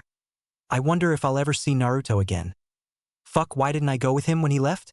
Now I'm stuck on some suicide mission with these hopeless idiots. Kankuro sat next to her and had a playboy look on his face. So, what's your name, miss? Anko shot him a death glare as she was stricken from her thoughts. I miss go fuck off and die. She answered him much to his displeasure. He gave her a confused look as he sighed. I'm just trying to lighten your mood up. You seem a bit distant compared to the others. She looked at him for a moment before groaning in response. Yeah, I have just been thinking about a certain somebody. Kankuro raised an eyebrow as he immediately caught what she meant. Oh? And is this somebody thinking of you too? Anko began to blush as she looked away. I hope so. He began to chuckle at her embarrassment as he spoke. Ah, okay. So you're just worried you won't ever get a chance to tell him how you feel? She looked at him in surprise at his psychological evaluation. Yeah, how did you know? Kankuro shot her another player look as he laughed to himself. Dr. Kankuro is the love guru. I can tell when the babes are distracted. She shot him a skeptical look as she retorted. I bet it works really well for you. He turned his head in irritation. Hey now. No sarcasm, miss, go fuck off and die. She laughed at his foolish remark before he sat down next to her. Well, in all seriousness, if you really love this guy, then nothing is going to happen if you just sit around and wait for him. After you get back from this mission, you should go tell him first thing. Don't make fun of Kankuro the love guru. Dr. Phil to Imo. She smiled as she pictured Naruto. And then she pictured ripping off his clothes and raping him. A beaming grin came to her face before Kankuro added, My work is done. By the way, if things don't work out with your mystery guy, then I'm single and looking for love. She shot him an amused look as she replied, In your dreams, hotshot. Thanks for the talk, though. Kankuro smiled as he walked away. Unfortunately for Anko, Hinata had overheard her conversation and decided to pester her for information. So, Anko-san, Tell me about this mystery guy of yours. She looked at the Hyuga hesitantly as she began to think. You're the last person I'd ever tell, you stalker. Hinata looked at Anko expecting some kind of answer before she sighed. Well, it's kind of a secret and I don't want everybody knowing about it before I tell him how I feel. Hinata gave her an excited look as she complained. Come on. Anko, you know you want to tell me. Is he in our group now? She looked at the blue-haired Hyuga in irritation before she said, It's none of your damn business. But no, he isn't. I missed my chance and now's he's gone. Hinata began to piece things together in her mind. So he's not in Konoha? Anko reluctantly nodded her head as Hinata began to frown. You mean? You can't be serious, Anko. That's just wrong. She shot a fierce look at Hinata before replying. Nothing's wrong with it. I'm in love with him. What's wrong is you lack any kind of spine to stop me. I understand him. You don't. Hinata for the first time ever had an angry look on her face before she retorted venomously. You're a sick whore. How dare you try and steal my man? Anko began to laugh as she leered at Hinata darkly. Last I checked, you don't know a thing about him. Oh wait, you do because you stalked him every day because you lacked the backbone to do anything. The blue-haired girl stood up and activated her Byakugan. Anko laughed as she stood up and pulled out a kunai. The loud camp began to get quiet as they had recently noticed Anko draw a weapon. I'm gonna cut that pretty little face of yours up, you Hyuga bitch. Hinata angrily began to shout back. You fucked with the wrong bitch, you home-wrecking slut. Anko began to laugh as she replied. All's fair in love and war. Suddenly Niji jumped in between the two of them and yelled. What the hell is going on over here? You girls need to calm down. Anko huffed as she began to walk to her tent, ignoring all the weird looks people were giving her as she zipped it up. Niji turned to Hinata. Hinata, what were you two arguing about? Hinata gave him an icy glare as she coldly stated. Nothing. Don't talk to me. Everyone was shocked to see the normally calm and kind Hyuga girl in a bad mood. Sasuke looked at her face and inwardly contemplated. Nothing gets her that emotional. Except Naruto. The raven-haired Uchiha looked to Hinata as she sat down at the campfire and stared into the burning embers blankly. Anko must have said something about Naruto. That's the only explanation for her to outburst like this. Many in the group continued to go back to their conversations, but some were still staring at Hinata. Among this group included most of Rookie 9. Sakura stood up and sat next to Hinata as she put her hand over the girl's back. If you want to talk to somebody in private about this, I'll listen, Hinata. Sasuke nearly choked on his dinner. He had started eating at her comment. If you and her end up alone, she'll eviscerate you, Sakura. Then a smile crossed Sasuke's face as he watched the scene unfold. Hinata looked at Sakura with a cold gaze as she plainly answered, Yes. Maybe that would be a good idea. Led on Sakura. The two kunoichi made their way a distance from the camp and Sasuke started to beam in laughter as saw the figures disappearing into the forest. What's so funny, Sasuke? Shikamaru asked curiously before the Uchiha shrugged. I don't know. The shadow user gave him a cold stare before waving off his comment and going to his tent. Kiba sat next to Sasuke and began to laugh. Sasuke looked at him and said, I bet she fucks Sakura up. Kiba looked at him and thought for a moment. Nah, she'll go easy on her. I'll bet you. Meanwhile, a good 100 yards from the camp, two figures were sitting beneath a tree. So Hinata, tell me what's wrong? Sakura asked genuinely as Hinata stared at the ground. The Hyuga girl sighed deeply as she asked Sakura a question. Sakura, did you ever have any feelings for Naruto? Was there any reason why you constantly rejected him and cruelly used him to your own ends? The pink-haired girl shot a surprised look at Hinata. What's that got to do with anything? Hinata stood up and began to raise her voice. Answer me. Sakura cowered under Hinata's rage-filled posture. I didn't at first, though Tsunade-sama brought up a good point to me. Ever since he's been gone, I've kind of missed him. Are you still mad about me getting him in trouble? Hinata slapped Sakura in the face and sent her to the ground. He's too good for you. I never understood what he saw in you. The only thing I've ever thought of you as is a worthless Sasuke fangirl. Sakura looked horrified as she sat up and felt the bruised imprint on her face. I didn't mean for it to happen this way. I do care about him, but I guess I just never noticed until now. Hinata looked at the girl coldly as she stated. He could have made you happy. As much as it would have pained me to see him with you, at least he would have been happy. But you broke his innocent heart and his dream for Sasuke. And I don't know if you caught the memo, but Sasuke hates you more than I do. Sakura began to cry as she held her head against the tree. I'd give anything to see him one more time, and to tell him how sorry I am about everything. Hinata looked annoyed as she interjected. You missed your one and only chance with him. If I ever see you lay a hand on him again, I'll impale you and hang you in front of the Hyuga mansion as a trophy. Sakura looked down as she spoke softly. I guess that old saying is true. You never appreciate what you have until it's gone. Hinata sighed as she looked down at Sakura. I doubt I could ever find it in myself to forgive you unless he came back. Sakura. The pink-haired girl stood up and looked at her sorrowfully. Maybe we can look for him after this is over. By the way, what was going on with you and Anko? Hinata looked at her for a moment and glanced around as if she were being watched. Finally the girl spoke up. It was about Naruto. Sakura gasped as she inquired further. What did she say? Hinata balled her fists in anger and punched a nearby tree, shattering it in half. Nothing you need to concern yourself with. Let's go back to camp. Sakura watched Hinata fluster up deep in thought and went over the possibilities in her mind.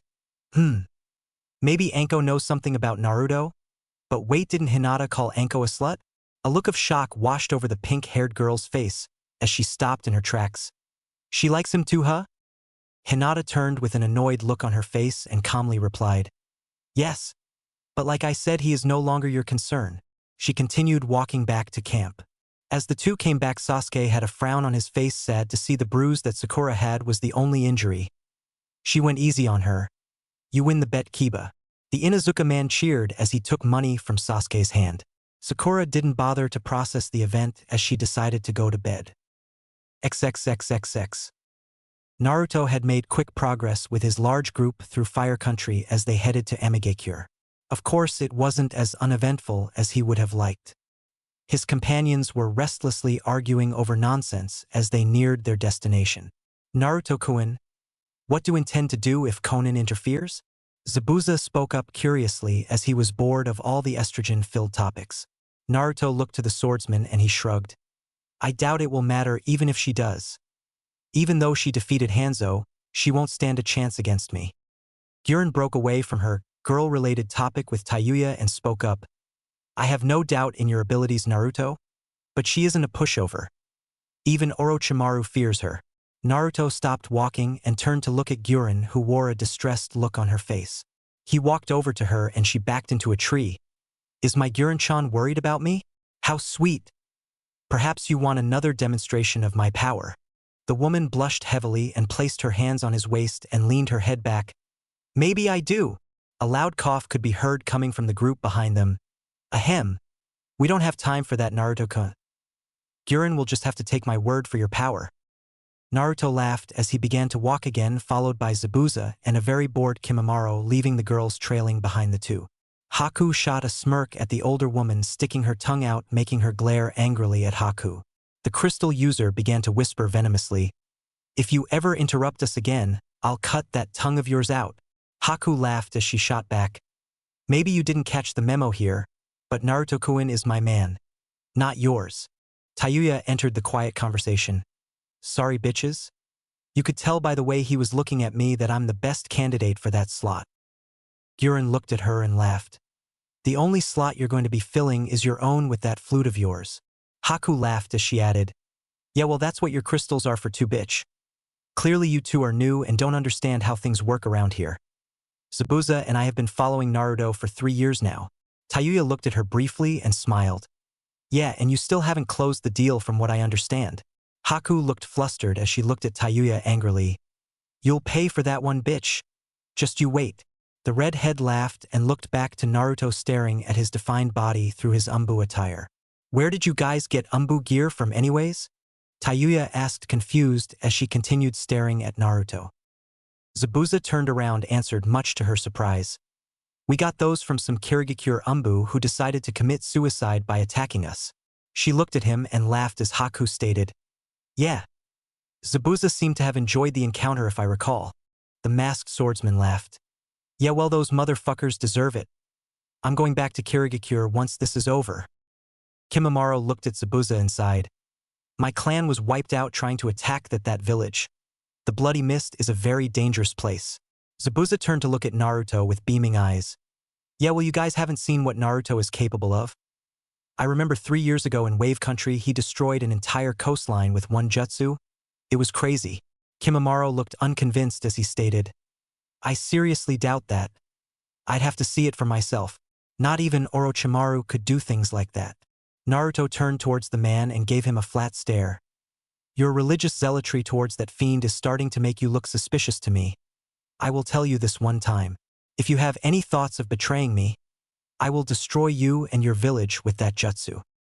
Kimimaro gave Naruto a sharp nod and a worried look as he turned to continue walking. I can understand your hatred for Orochimaru, but you must understand that he has done nothing but good things for me. It shames me to betray him like this. Naruto looked at Kimimaro again with a displeased look. I'm offering you something better. Not a place in some weak secondary shinobi village taking orders from a maniacal, power-hungry ruler whose only concerns are his own. I'm giving you a chance to fulfill your dreams in my service. I can make the nations tremble before me and grant a boon to all of my most loyal subjects. Tell me, would you turn that down? If you have a request, I will make time to hear it. The white-haired man thought for a moment before he spoke his mind. Orochimaru said the same thing. How am I to take your word over his? I am dying. As you know, being the last of my clan gives me a sense of obligation to restore their honor. Naruto placed his hand on the man's shoulder and looked him in the eyes. I am going places others only dare to dream. My name shall be remembered for what I am doing. My legacy shall be written in stone and my power shall be felt even by the stars themselves. Stand with me, Kimimaro, and be a part of that legacy. Let yourself become one of my champions, and see yourself remembered for all time. The white-haired man was taken aback by the inspiring speech. Naruto's promise of power was undeniable to the group that traveled with him. He stared into the Rinnegan eyes of his leader for a moment before he responded. I had once dreamed as a child to become a legend, a hero. I've never thought about trying to do it. Until now, you shall help me achieve my dream, and I shall serve as one of your champions. I am the Ashen Knight. Kimimaro's resolve echoed clearly unwavering as he formed 2 blades from his arms and crossed them as he bowed to Naruto. Everyone with the exception of Naruto was staring in shock at his change of heart. Naruto offered him a hand and the man took it. The Jinchuriki pat him on the back and continued to walk. Zabuza looked at the scene in awe. Those things he said. They seem so distant yet so close at the same time. He is so sure of himself, so dedicated, invincible. Nothing is impossible. Maybe we truly can change this world. The girls were staring at their leader with even more infatuation than before, if it was even possible. Guren smiled as she managed to squeeze in between Kimimaro and Naruto to stand by him. She looked over at him with a smile. My dream is only to follow you forever, and to serve you in any way possible. Naruto looked over to the dreamy-eyed woman and smiled back. He put his arm around her shoulders and whispered in her ear. I'll make sure you live up to those words later. See how loyal you really are. The woman practically squealed with delight as she stared at him. Your wish is my pleasure. Haku broke the two up and pushed Guren away as she stood next to Naruto. She looked at him with a grin and spoke. Don't forget. You owe me a favor, Naruto-kun. He laughed as he nodded his head. Kimimaro was standing next to Zabuza now and began to speak to the man. It seems Naruto-sama is very popular among the ladies. Zabuza looked at him and laughed as he nodded. Yeah, you should see this guy play off the smooth criminal thing. It's so funny. I remember this one time in Snow Country he walked into the daimyo's palace and demanded rooms for the night in exchange for their lives. So we all get separate rooms when we went to bed for the night and I hear a bit of noise from Naruto's. So I go and check it out and I walked in on the daimyo's daughter pounding into him. Kimimaro had a plain look on his face for a second before his eyes shot open. That is a bit too much information, Zabuza. The masked man laughed as he continued. Yeah, it was so funny because Haku was pissed. Nearly killed the woman. But that's not the reason I told you that. You see, I've recently started writing in the journal here. Zabuza pulled out a journal. Kimimaro looked at it and read the title out loud. Chronicles of the Super Pimp. He looked over to Zabuza with a confused look on his face. Is there a reason why you're writing this? The masked man nodded his head. Of course. You see, I figure I can make a fortune if I write down all these stories about Naruto's love life. One to rival Ika Paradise. Naruto looked over at Zabuza, brought away from the female attention, and asked, "You're doing what?" The masked swordsman laughed nervously as he replied, "Nothing. I was just talking to Kimimaro about Ika Paradise." Naruto laughed as he spoke up to the group. "All right guys, enough fooling around. We have to get there soon if we're going to catch Kabuto." Everyone instantly dropped into a serious mood and the group began to follow their leader at high speed. XXXXX. In the city of Amigakure, a certain azure-haired woman was sitting on what resembled a throne as she leaned back with a bored look on her face. Konan had been ruling Amigakure for over 2 years. In that time, she had wreaked nothing but havoc for the other shinobi nations as she aggressively assimilated smaller countries' territory and monopolized most of the trade around the western part of the continent. On more than one occasion, she would think about what Madara had asked her to do.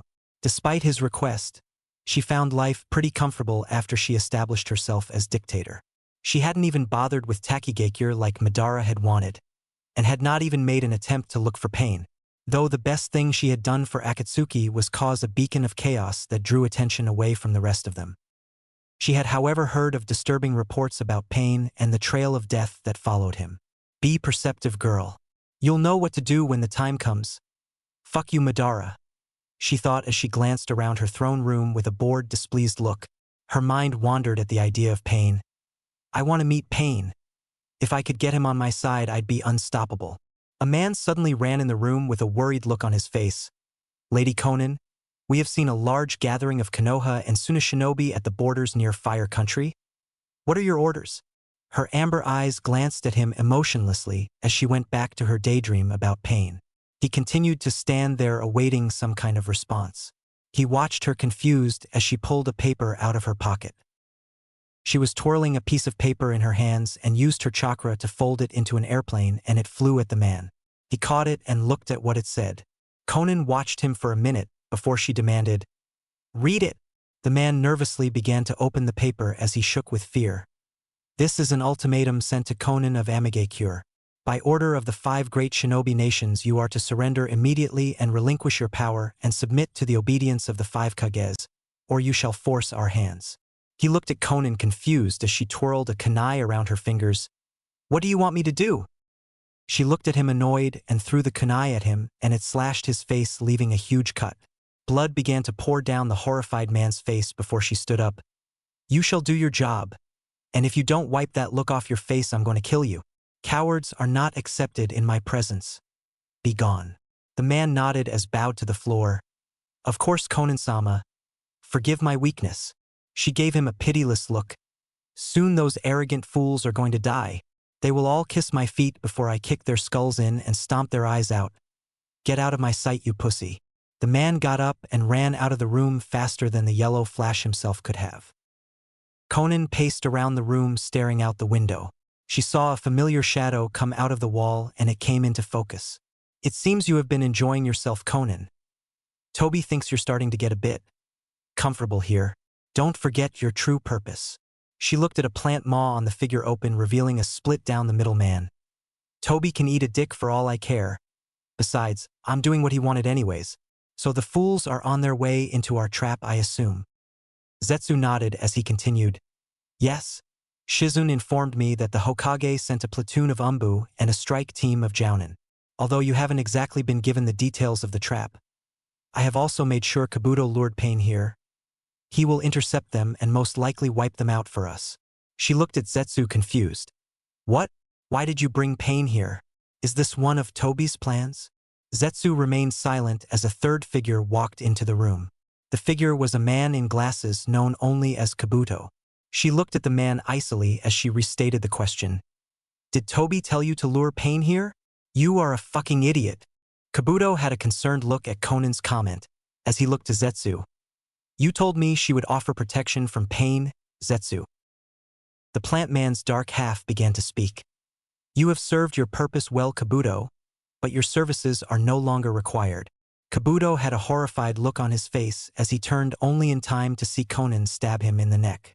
She dug the blade around for a moment before slicing all the way across, beheading Kabuto completely. Konan wiped the blood from her blade as she looked at Zetsu bored. Bringing Pain here was a mistake. I can handle those Konoha fools without much trouble, but the Rinnegan is a different story. Zetsu looked at her for a moment and replied, "Didn't he ask you to go undercover and learn about Pain?" She shot an angry glare at him. "How do you know about that?" He looked at her plainly and answered, "I know everything that goes on. I'm just that good." She roared furiously at him. "Tell Toby to go fuck off. I am staying in AIM until we do our takeover." Zetsu sighed as he simply nodded. "Very well. Would you like me to quote that to him?" She smirked at his hidden joke. "I'll take care of Pain. And these Konoha pencil-pushing pussies. You got your report, now go." She waved off Zetsu and he left without another word. Conan looked at Kabuto's bloody body and just laughed at it. What a fool. Rule number 1 about being a ninja is never trust your friends. Conan picked up Kabuto's head and placed it on a pike next to her throne as she sat back down. Loud noises could be heard outside as Amigekure Jounin ran into the room panting. The group saw the headless body on the floor and looked over to their leader in shock. She casually spoke. "He was a liability. People who fail to serve their purpose shall end up decorating my throne room. You, take that corpse out of my throne room." A Jounin began to drag the body out. Looks of fear were evident on the battle-hardened Jounin. Conan stood up and looked at them with amusement. "Is there some reason you needed to speak with me?" They traded worried glances as one man fearfully spoke up. "Konoha Nin have breached the walls to the village. They are on their way as we speak." She looked at the man and sighed. "Calm down. I will deal with them. Fear is the greatest weapon of any shinobi. Don't let this pathetic attack weaken your mental fortitude." They all seemed to relax at their leader's calm attitude compared to her usual bloodthirsty manner. She walked over to a wall and pulled off a mask that could only be recognized as Hanzo's breathing mask. Conan began to put it on, much to the surprise of the Jounin present. They feared Hanzo. They shall fear him in death as well. The group bowed as Conan turned to them with the breathing mask of the legendary Hanzo on. One man spoke up. "Long live the Amikage." She nodded as she heard a large explosion coming from outside again. The AIM Jounin all jumped in front of Conan as she sat back down on her throne and crossed her legs. Suddenly, a large group of Konoha and Sunanin poured into the room, all with weapons drawn in battle stances. One man who Conan assumed was the leader of the group had silver hair and a mask. He had one Sharingan eye as well. The shinobi all stared at Conan in wonder as she stood up and walked over to them. "Well, isn't this cute? A bunch of wannabe heroes working so hard to come meet me in person. If this is the best that Konoha has, then I might take it next. How pathetic." She laughed as she inspected the ragtag team of Jounin in front of her with little interest. "Seems Suna has a death wish as well." Not taking kindly to her condescending manner, Sakura spoke up. "We've come to kill you, Conan. Konohagakure is the greatest shinobi village for a reason. And you're a fool if you presume you can defeat us." Conan looked at the pink-haired girl and began to laugh. "Well, you and I must be talking about a different Konohas if they allowed a pink-haired Barbie bitch to become a Jounin." Sakura gave the woman a glare as she violently retorted. "You've got some nerve, you masked freak. You wretch." Conan had a brief flashback of a similar dolled-up woman calling her a wretch, and she boiled in anger. "What did you just call me?" Conan was releasing enough killer intent to drown the room in fear as she felt her anger rising. Conan's arm shot out a barrage of paper that flew around Sakura and dragged her across the room. The woman looked at the pink-haired girl suspended in air wrapped in paper. Everyone present in the room was too afraid to move as Conan pulled out a kunai and looked at Sakura deviously. "I would just kill you, but it'd be far too merciful. No, I want you to suffer." Conan began to slice across Sakura's cheek, leaving blood trailing down the girl's face, making her cry out in agony. Shikamaru began to go through several hand seals, Kagemain no Jutsu, and suddenly shadows caught Conan in the jutsu. Shikamaru smirked as he boasted. "Seems you weren't as powerful as they said, or as smart." The woman looked at him mildly amused and began to mock him. "Oh, I'm caught in a shadow imitation jutsu. Whatever shall I do?" The others looked shocked as she began to disperse into hundreds of sheets of paper and reform behind Shikamaru. She stabbed in the back before he had a chance to react. Everyone gasped in horror as the man fell over bleeding. Conan casually released Sakura as she created more paper and began sending a barrage of explosive tags at the group. Most of them dodged the assaulting tags, although a large portion of the Sunanin weren't so lucky and fell over dead. Everyone looked shocked as they looked at the injured Shikamaru. Konan began to laugh as she looked to her jounin. Deal with them! The group did as commanded and a battle broke out between the two sides. During all the commotion, Kankuro managed to sneak out behind the door and started running away. We need backup!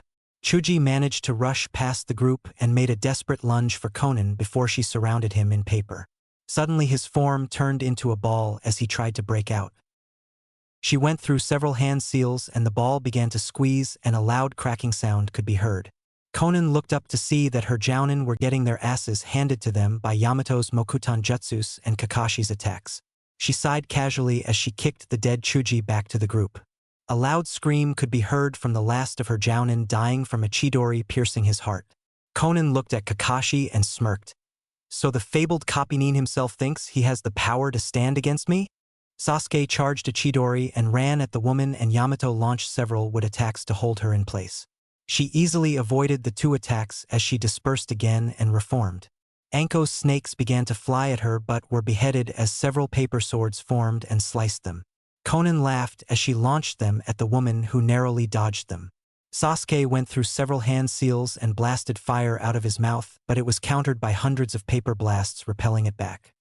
He growled in frustration as Konan levitated around the room and appeared behind him, elbowing him in the back of the head, bringing him to his knees. Yamato tried again to snag her in wood but was unsuccessful as she easily wrapped it in her chakra paper, making it blow up. Yamato began to shout, Mokutan, Jubaku Iso, would release. Curse binding nest. A large tree formed around the floating Konan and held her still. Ino Geld, Shintensin no Jutsu. Mind-body switch technique. Ino managed to land the attack on Konan, but it was immediately dispelled by Konan's strong willpower. Shino sent his insects to attack Konan in a desperate mad dash at her. He pulled out a kunai and wildly stabbed at her only to have his arms caught. She smiled as she wrapped his arms and began to twist them around his back. Cracking could be heard as she laughed out loud at the pain the man was in. She decided to spare him a bit longer and threw him down, carelessly staring at the group with a plain look on her face. She launched a large amount of paper and completely immobilized Yamato as she tried to asphyxiate him. After he passed out, she released the paper and it formed back into her body. Everyone stared in shock at how powerful she was. Sasuke spoke up again as he began to yell at her. You can't defeat all of us. She looked at him amused and laughed. Quite the contrary, none of you are even making a dent. It's so much fun to toy with arrogant fools. The masked man spoke up emotionally. You'll pay for what you've done to them.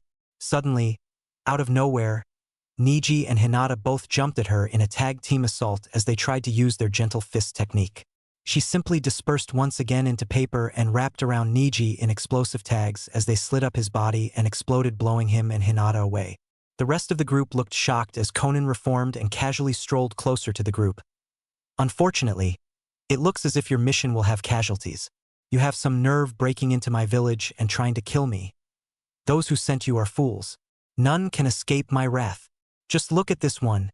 She pointed to Kabuto's head on a pike on her wall. Sasuke looked at the head in disbelief at the sight and looked to Konan. You killed Orochimaru's right-hand man? So you're not on good terms with him? She looked at him and nodded. The snake is hiding in his hole, too afraid to face me. Soon his head shall be on the wall as well, along with all of yours. Kakashi looked horrified at the sight of Orochimaru's servant beheaded. He looked at the mask Konan was wearing and spoke up. That's Hanzo's mask. Konan laughed as she looked at a serious Kakashi. His death was long overdue. He served his purpose. Anko looked at the masked woman in shock as she asked, So you really did defeat Hanzo? I have to ask, why did you do it? Konan looked at Anko with a careless glance. He lacked the strength necessary to do what must be done.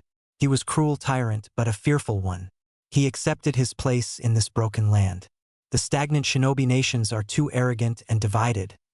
They must all be purified and reforged. I plan on changing that. The Kages will all kneel before me and gladly beg for death as I watch them crumble in defeat.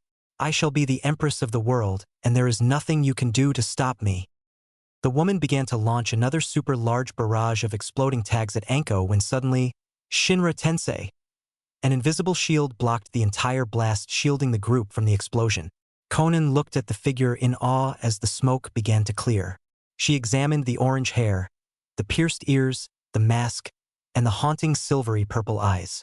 Everyone turned in shock as they saw the man standing in front of Anko. Conan looked at him and smiled through her breathing mask. "Well, I never thought I'd get the honor of meeting you, Pain. Believe me when I say that it is truly an honor." Anko looked at the masked man in shock that he had just saved her life and looked at him up and down. He looked at Anko for a moment and said, "I owe you a favor." She gave him a completely shocked look as she backed away in disbelief. Ino eyed the newcomer lustfully as she looked at him. "That's Pun. Damn. He's hot." The rest of the group simply looked horrified that they now had two Kage-level enemies in the room. Conan looked at Naruto's whirlpool headband and smiled. "So I guess Itachi was right after all." A kneeling Sasuke looked up at Conan in horror and shouted, "You know where he is, don't you?" She looked at him as if he were trash and kicked him in the face, sending him to the ground. Blood began pouring out of his mouth as he lied still, watching the scene unfold. Sakura managed to get up from her ordeal with a blood-covered face, and she looked at the man who had just entered the room. Slowly walking into the room were 5 individuals behind the man known as Pain. The conscious or surviving members of the Konoha strike team gasped in horror at the sight of seeing Zabuza, Haku, Kimimaro, Tayuya, and a woman they didn't know who was known as Guren. Sakura looked at the man in terrified as he gave her a death glare, causing her to fall on her ass and stare. Naruto turned back to look at Conan, who had a very interested look on her face. "I hear you've been doing some of my dirty work over in the east.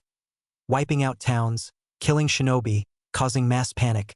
It's such a shame that you have to die." Naruto continued to remain silent as he stared at her. Conan turned her eyes to his companions and looked impressed. "Well, it seems you have Otoge-cure on your side, I see. And if I'm not mistaken, those must be the 2 dead people following you around." Kakashi looked shocked as he noticed Zabuza and Haku walk up to their leader's flanks. Naruto finally decided to break his silence. "I came for Kabuto. I have no interest in you." She looked at the man plainly before pointing to a pike on her wall with the man's head on it. Naruto looked at it and sighed. "You killed my only lead to Orochimaru, he must die. I can't afford him interfering with my plans for world domination." Sasuke looked shocked as he asked, "If Orochimaru's servants are following you, then why are you trying to kill him?" Naruto looked at him and plainly answered, "Otoge-cure is under my control now. Hell, the whole eastern coastline is as far as I'm concerned." Conan giggled evilly as Naruto finished his sentence. "Orochimaru is in Kusagakure hiding in a hole, though he will be the least of your troubles once I start to conquer the other nations. I am taking over. It seems you are too much trouble to let live. But I find myself in a position where I could get much more use out of you alive. I'll give you 2 choices. Bow before me and accept me as your master, or die." Everyone remained silent, awaiting Naruto's answer before he bluntly replied, "No, I bow to no one." Sakura made an attempt to stab Conan in the back as she was gazing at Naruto, but Conan caught her arm and turned to look at the bloodied face of the pink-haired girl. She threw the kunoichi to the ground in front of Naruto's feet. Sakura turned to the figure and started to beg, "Please, help us." She was immediately silenced by Zabuza kicking her in the face. Naruto began to speak again. "I was thinking the exact same thing, except you bow to me." The 2 powerful shinobi simply stared at each other. Kakashi was watching the stare-off and thought, "This is what happens when an unstoppable force meets an immovable object." Conan began to pace in front of Naruto as she looked over his group. "You know, I kinda hoped you would say that." Suddenly Conan filled the entire room with explosive tags, detonating everything in the room. "Shinra Tensei." She looked over to see a completely unfazed Pain standing there. Naruto turned to his followers and he stated plainly, "This is between me and her. The rest of you go to Kusagakure and find Orochimaru. I'll catch up with you." The group had mixed looks of disappointment as they left the room. Haku voiced her opinion. "Are you sure, Pain?" He looked at the masked woman and nodded. She reluctantly left the room as he stared Conan down. "I don't know whether to find you arrogant or brave. Let's see how true the legend of Pain really is." Sasuke cut in unexpectedly. "Wait, if you're Pain, then you must know something about Naruto. What happened to him?" Anko tensed up at the mention of Naruto and began to stare at the man curiously. Naruto looked over at the Uchiha and laughed. He died 3 years ago. Sasuke looked at him confused as he stared at the Rinnegan eyes in horror. Kakashi decided to speak up. Are you really the sage of 6 paths? He completely ignored the man as he glanced around at the dead or injured shinobi. Seems you had no trouble with these fools, Conan. Though I'm surprised you let this many live until I got here. She looked at him for a moment and nodded. I'm glad you appreciate my handiwork. Such a shame that you won't submit to me. I've been looking forward to this day for a long time. Oh? Why would that be? She began to form her chakra paper into wings on her back as she began to float in the air. I think you know why. The 2 wings began to launch a non-stop blast of rapid paper shuriken. Naruto went through a series of hand seals and shouted, Yuha Repusho, Beast Wave Violent Wind Palm / Beast Wave Gale Palm. A demonic claw of blue chakra shot out of Naruto's palm and blocked the rapid fire and attempted to grab Conan. She laughed as she split into a dozen paper clones and they all randomly flew around at him. One managed to grab him and exploded, launching him out the window. He landed on an outside rooftop. The rest of the exploding paper clones followed suit, and Naruto blocked the remaining ones. Shinra Tensei. Conan flew out the window and began to levitate around him. Come on, Pain. I know you can do better than that. Don't play games with me. I want you. Naruto channeled his chakra into his back and felt 2 blue chakra wings emerge as he flew into the air to battle Conan. So you can fly too. We have such great chemistry. Naruto growled at her mocking humor as he began to channel chakra into hands. Conan watched curiously as a Naruto channeled wind chakra in one arm and fire in the other. He harmonically spun his arms and went through several hand seals. See if you can handle this bitch. A massive hurricane of fire began to circle the 2 and burned a large portion of the rooftops in aim as it enveloped Conan. Her chakra paper burned from the powerful fire as she swirled it in an attempt to keep herself from getting hit. Finally, she flew up as the hurricane of fire closed in and dispersed. She flew around and channeled more paper into a swirling death trap. Naruto began to charge his hands with chakra again before he roared, Eat these raisin shurikens. The man launched the 2 large chakra shuriken at her with tremendous force. She made a wall with her paper, but they were cut in half. Shit. You're just full of surprises, aren't you? The 2 shuriken closed in on her as she took a deep breath. Her entire body scattered into paper butterflies and they flew in all directions, allowing the 2 shuriken to fly off into the distance. She reformed shortly after and began to laugh. Hanzo had the same problem. All of his most powerful attacks count for nothing since he couldn't even hit me. Naruto glared at the woman in anger as he drew his sword. She began to laugh at him. You fool. You don't understand this yet, but you belong to me now. Naruto's anger rose. I am a god. I belong to nobody. She drew a kunai as he flew at her with incredible speed and tried to hit her. She formed the paper over her kunai and formed it into a sword. An intense sword fight broke out as Naruto began to fly around her at incredible speed, breaking and smashing his weapon fiercely against hers.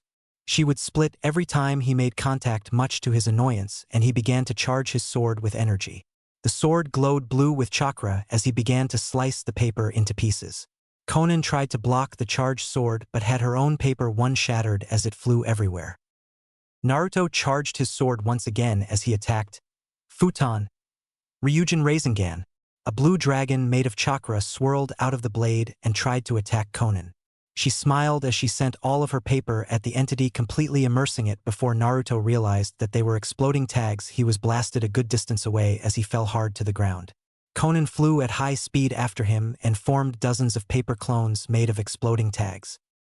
He blocked the first wave, Shinra Tensei, but unfortunately wave after wave kept coming at him and he flew into the air to avoid them but was met with a tremendous aerial kick, sending him flying away at insane speed. Finally, he crashed on the side of cliff edge and barely got out in time to dodge a storm of paper shuriken flying at him. Kyuubi began to speak in his head, much to his surprise. This bitch a fucking god too, it seems. This is ridiculous. Naruto inwardly growled as he responded. I've never faced an opponent like this before. Kyuubi started to sigh. She seems like she's trying to impress you. Naruto stood on the cliff edge and saw her land next to him. She looked at him curiously as he didn't even bother attacking her. Conan stared at Naruto as she panted heavily. The look he saw in her eye was one of regret. The two stared at each other silently as rain began to fall down heavily from the sky. Finally she spoke. "We're not so different, are we, Pain? I can see it in your eyes. The hunger for power, the anger against the world, the overwhelming sense of loneliness. You must have been an orphan, am I correct?" He looked at her for a moment as he sighed. He pulled his mask off and threw it to the ground. She examined the whisker marks on his cheeks curiously before asking, "So they treated you differently because you were a Jinchuriki?" Naruto looked at her sadly as a frown graced his face. "You know nothing of my pain. I fight because I must. From the day I was born I was forced to fend for myself. I had nothing and nobody." She looked at him sadly as she took off Hanzo's breathing mask and threw it to the ground as well. Tragedy was written over her face as she stared at Naruto. He stared at her captivating beauty but found it was almost sad to see her with such pain on her face. "I was an orphan too. Nobody cared about me. I had to steal, live in gutters, and get beaten to get by. Pain makes people strong.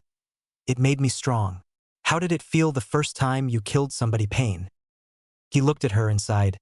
"I felt nothing. And it pisses me off that I couldn't force myself to care about ending the life of another person. But after a while you just get numb to everything." She frowned as she replied, "The first person I killed was a rich woman. She deserved to die. They all deserve to die. For the way I was treated. For the way I was forced to live. I am a fucking person, not a wretch."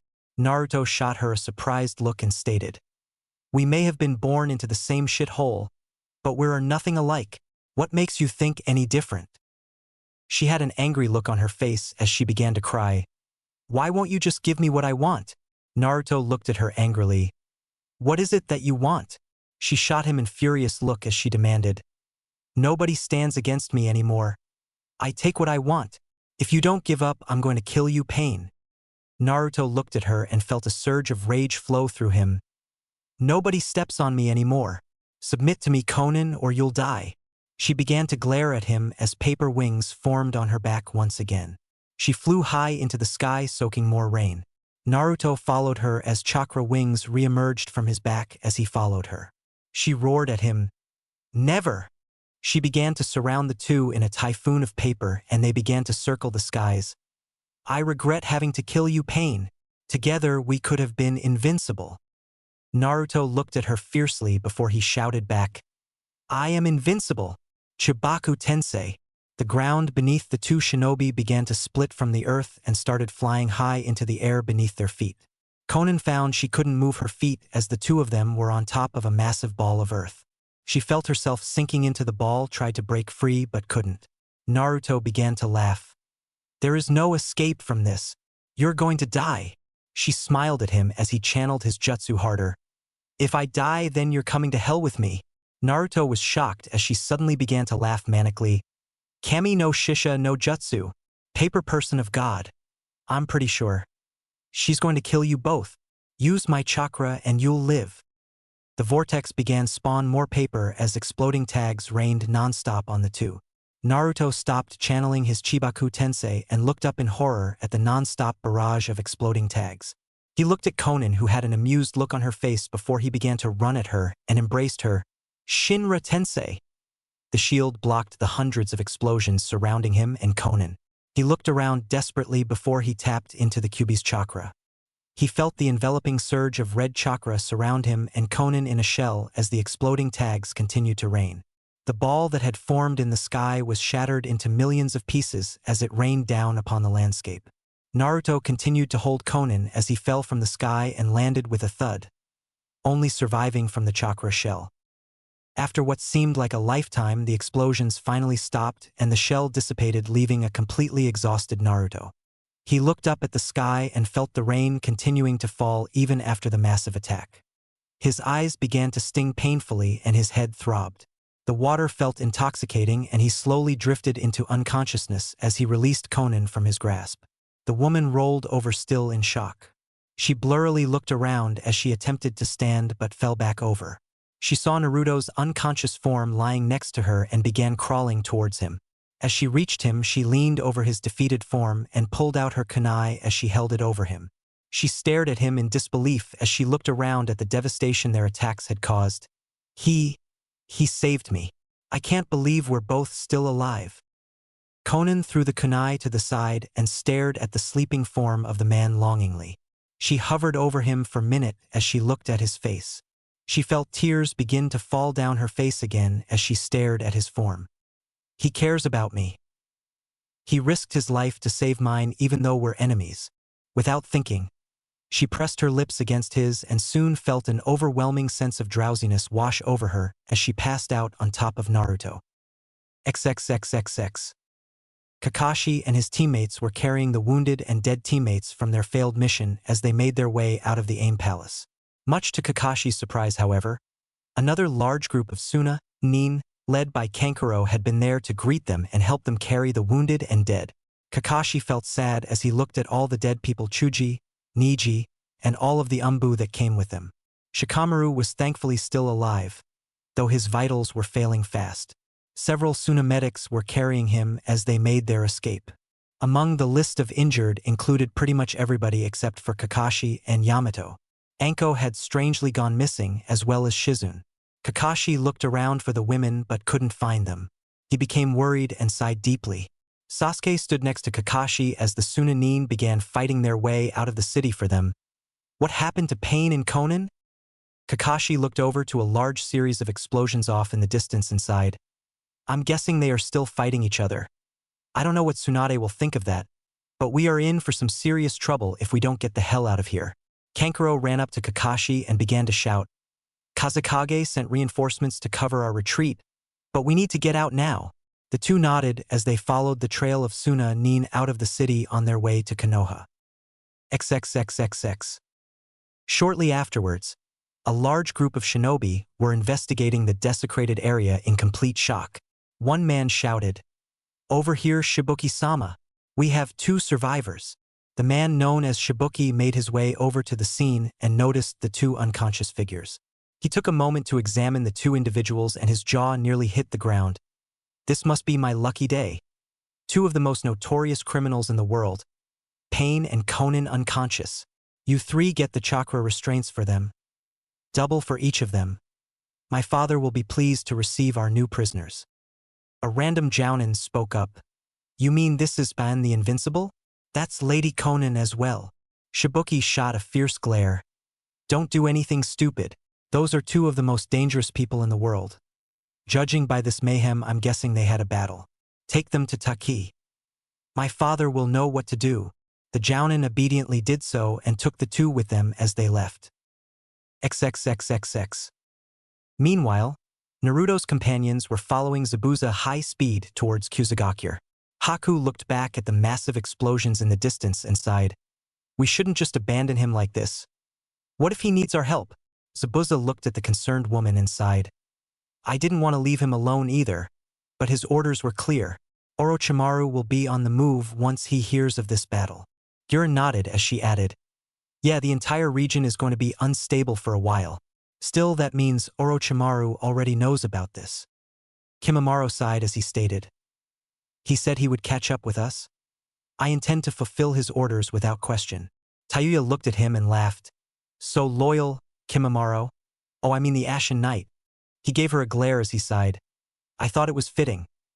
Plus the rest of you all have cool alias names. Zabuza the Demon of the Mist, Haku the Sanguine Hunter. Guren laughed as she chimed in. Well, since everybody gets to have a cool name, I guess you guys can call me Guren the Criddle Diva. Everyone looked at her with mixed humor. Tayuya laughed as she responded, sounds so scary. Hanat, guess I'll be Tayuya the Nocturne of Pain. Zabuza sighed as he cut in. Well, now that we all have fun little superhero names, I suggest we go find Orochimaru. Guren looked at him and asked, what if we find him before Naruto catches up to us? Should we kill him? He nodded his head. I'm not taking any chances with that motherfucker. Plus, it'd be a gift to Naruto from all of us if we decided to bring his head as an offering. Haku sighed deeply. I hope he's okay. Guren looked back and heard a non-stop explosion echoing in the distance. They seem really hell-bent on killing each other, that's for sure. The group began to run faster as they disappeared into the distance. Unknown to them, a purple-haired kunoichi was following them closely. So Pain is Naruto, and he's trying to kill Orochimaru. Maybe if he shows back up, I can beg him to let me join his group. She continued to follow the group stealthily, hoping they wouldn't notice. XXXXX. A masked man was sitting by a lake at the Valley of the End. He stared at his statue and looked at it with pride. Now we just need about 10 of those in every village. And a dark figure emerged from the wall next to him and walked up to him. Toby, we have a problem. The man turned to look at Zetsu. So the plan didn't work? Zetsu sighed as he sat down next to the masked man and looked at him. Conan killed Kabuto as you requested, but she also broke the plan. Madara turned to look at the plant-like man as he sighed. That foolish girl and her own ambitions. What did she do? Zetsu looked at Madara and plainly stated. She engaged Pain in combat. I don't know who won though. By the time I reached the crater of the devastation, both of their bodies were missing. I am not sure, but I think that Conan killed them both. Madara felt an angry tone rise in his voice. What? That stupid girl. All of the pieces were falling into place. I had Pain in my grasp. Are you certain they are both dead? Zetsu's dark half began to speak. She used her most powerful technique. Nothing could have survived that. Madara looked back at him angrily.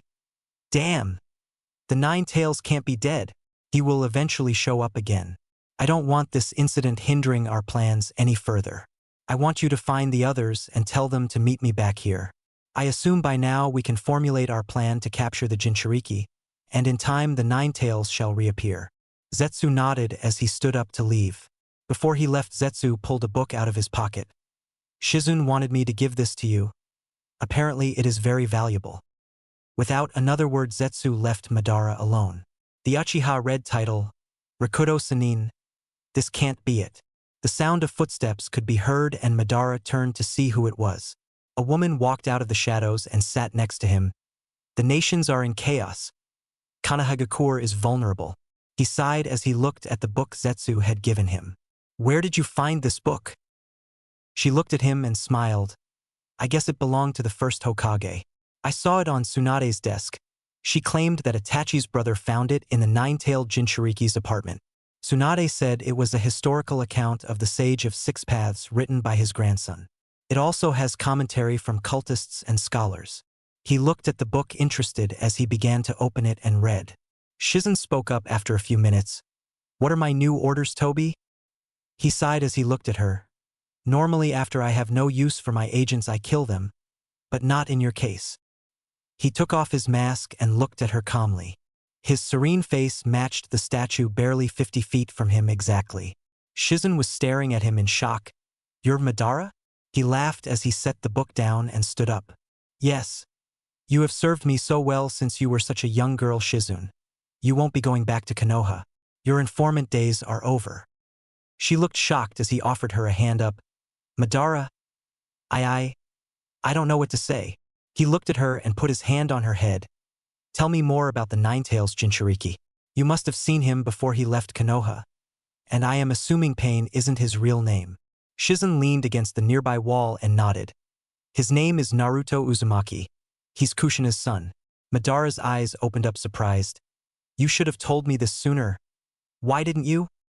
Itachi requested for me to tell only him about Naruto and nobody else. Plus, I didn't think it would matter that much. Madara grabbed Shizun's throat and held her against the wall. Oh? So you think it's a good idea to keep things like this a secret from your leader? She was choking as she barely answered. No. But Itachi threatened to kill me if I didn't. He released his grip, looked at her for a moment. He grabbed her chin and looked into her eyes. I suppose it's not your fault. Your weaknesses are my own failures as your sensei. I will deal with Itachi. So you can start by telling me everything about this Naruto. She looked at him as she said, He's the fourth Hokage's son as well. Madara raised an eyebrow in irritation as he sighed. Well shit. I had always wondered who Kushina's lover was. Shizun looked at him curiously and asked, Did you know her? An angry look crossed Madara's face as he replied, Yeah. She was my only regret in life. It shames me that I had to kill her, but I needed the Nine Tails to attack Konoha. It only figures that her son is the Jinchuriki of Kyubi now. Shizen watched as Madara had a scowl on his face. That fox is more than just a biju. Chapter 8. Obsession. In the village of Konoha, a very pissed-off Hokage was sitting at her desk looking out a window. You got my entire Umbu platoon killed, and you had 2 casualties without even managing to get a single attack off on Konan. Kakashi, explain to me what went wrong. The masked Jounin sighed deeply as he held his head down in shame. We underestimated our enemy. I shall personally accept responsibility for those that died and inform their families. We also have 2 MIAs. Shizune and Anko both just disappeared. Tsunade turned to Kakashi with a pained face. So I read your report and you mentioned Pain showed up.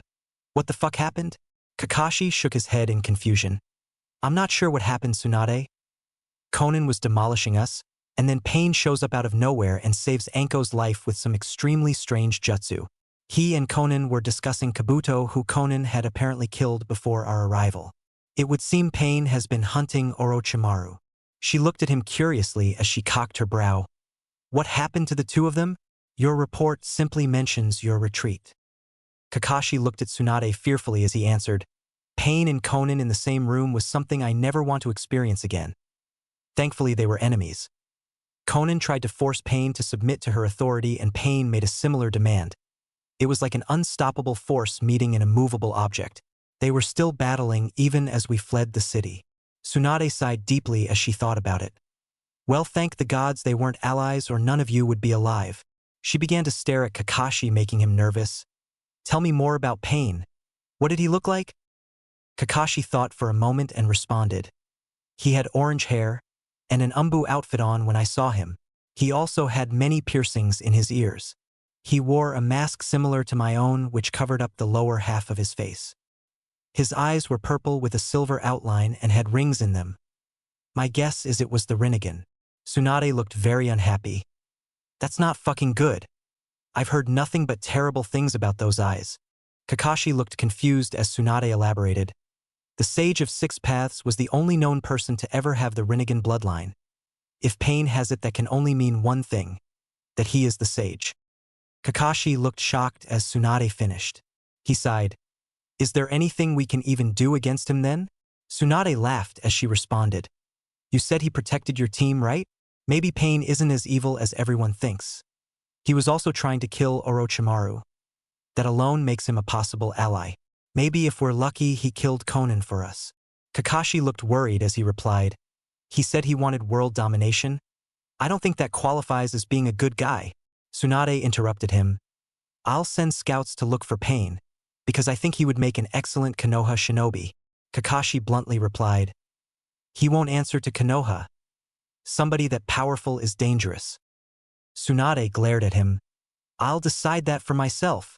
Kakashi was quiet for a moment. You know, Pain knows what happened to Naruto. Sasuke asked him, and he told us that Naruto died 3 years ago. A loud cough could be heard from the window, making both Tsunade and Kakashi turn to look. Standing in the window's entrance was a white-haired man with a distressed look on his face. Naruto isn't dead. His name is still on the Toad's summoning contract. My guess is that Pain is trying to protect him. Both gave him shocked looks before Tsunade spoke up. Well, at least he's alive. But if that's the case, then that only reinforces my statement that we need to find Pain and see if he knows what happened to Naruto. A fourth individual cut into the conversation. Unless Konan killed Pain. The 3 shinobi turned to see a bandaged man standing at the doorway with a smile on his face. Tsunade, I have important news for you. My root agents have uncovered some interesting information pertaining to the Battle of Amigakure. She raised an eyebrow and looked at him callously. There were several eyewitnesses we apprehended in AIM who claimed that Pain and Konan were both battling in the sky. It would seem that had quite the battle. Several kilometers from the village, there was a massive crater covered in rubble. One man claims to have seen the whole fight. Go on, tell her. Danzo pushed a timid-looking civilian into the Hokage's office, and he met cold blank stares. Forgive me, Hokage-sama. You see, I saw what caused the crater. Tsunade looked at him sharply and asked, Well, are you going to tell me or waste my time staring all day? The man started shaking in fear as he began. Those 2 fighting. They were flying in the air. I saw some of their battle over Amigacure and made it close enough to see them create the crater. The man did this crazy thing that literally sucked all the earth below them into this gigantic ball. But what the woman did was suicidal. She did some weird attack that caused it to rain explosive tags for 10 minutes straight. If I would have been any closer, I would have died. Danzo looked at Tsunade for a moment before stating, I've had dozens of agents scour that crater, but we can find no sign of either Pain or Conan. I'm assuming they killed each other. Tsunade frowned as she looked at Danzo for a moment. What? You're sure of this? He nodded as he began to pace. That's the only logical explanation. At any rate, we had two of the most powerful criminals in the world take each other out simultaneously. That's nothing short of a miracle. Tsunade sighed as Danzo began to take his leave. Okay, Danzo, we'll talk more about this later. As he walked out of the office along with the cowering civilian man, Jiraiya had a very disturbed look on his face. If I know anything about Conan, it's that she is a survivor. The fact that she would commit suicide to kill Pain just doesn't seem right to me. Kakashi looked at him curiously. Why? Did you know her? Jiraiya gave him an annoyed nod. Yes. She was my apprentice after Minato and before Naruto. Kakashi's eye shot open. Can you explain to me how she's so powerful then? I honestly doubt any of us would have survived unless Pain showed up.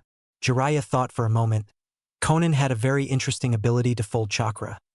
I am not sure if it was a bloodline or not, but she could essentially do anything with it. As her chakra levels rose, I am assuming she became far more skilled at it. Kakashi sighed as he looked down. I'll say, we didn't even get a hit on her. She was toying with us the whole time. Jiraiya laughed as he responded. Well, it's a good thing neither she nor Pain would submit to each other. Those two together would be the apocalypse. I still can't believe Shizune and Anko just went missing. You have no idea where they went? Kakashi shook his head. I have no idea where Shizune went. She disappeared sometime before we made it to Conan. As for Anko, I have a theory. Tsunade folded her arms. Let's hear it, Kakashi. He nodded as he began. Pain had 5 followers when we arrived. Conan recognized some of them to be Orochimaru's lieutenants, and Pain claimed that he usurped Otogakure. The other 2 followers were Haku and Zabuza. Seeing them alive was just wrong. Tsunade impatiently stared at him. I'm hoping you're coming to your point soon. He nodded. Conan told Pain where Orochimaru was, and Pain ordered his followers to go there. I'm assuming that Anko followed them. She was Orochimaru's former pupil, and I am guessing she still wants revenge. The blonde woman sighed as she turned to Jiraiya. What do you think about that? He looked down and shook his head. Being one of Orochimaru's former students is enough to make anybody slightly crazy. She probably hopes to find Orochimaru and try and kill him with the aid of Pain's followers. If that's the case, then maybe we can use Anko as a way to contact Pain. Tsunade nodded. I guess she was just taking initiative to find out more. At any rate, there's one thing that is still bothering me. That book Rakuto Sannin is missing. Besides you two, the only other people who were in my office before it happened were Shizune and Sasuke. Both men looked at her questioningly. Sasuke is the one who originally brought that book to me. I know he's read the whole thing, she sighed. Shizune and the book both going missing doesn't seem like a coincidence. Jiraiya had a worried look on his face. I think I saw her put a book in her bag a few days ago when you were talking to Kakashi and Sasuke. I didn't think it was that book. The Hokage had a pissed look on her face. What? Why would Shizune do that? She's one of my most trusted subordinates. Kakashi looked down. She did seem a bit off last time I saw her. Tsunade glared. What do you mean, off? He laughed nervously. I mean, she wouldn't stop talking about Pain to Yamato, and she had this weird look on her face. Jiraiya cut in. Maybe she knew Pain was going to show up. If that's the case, then Shizune might not be as loyal as you think, Tsunade. She only huffed as she turned to look out the window. One fucking bad thing after another. XXXXX. Madara was sitting down at his favorite spot in the Valley of the End, on a cliff edge across from his statue near the waterfall. He was without his usual mask, casually reading a book. Very interesting. Seems revenge and suffering are the main themes of this chapter. Pain makes one powerful, and they use revenge to harness that power. So the Rinnegan was born from Pain. Kind of ironic that a Rinnegan wielder has the alias of Pain then.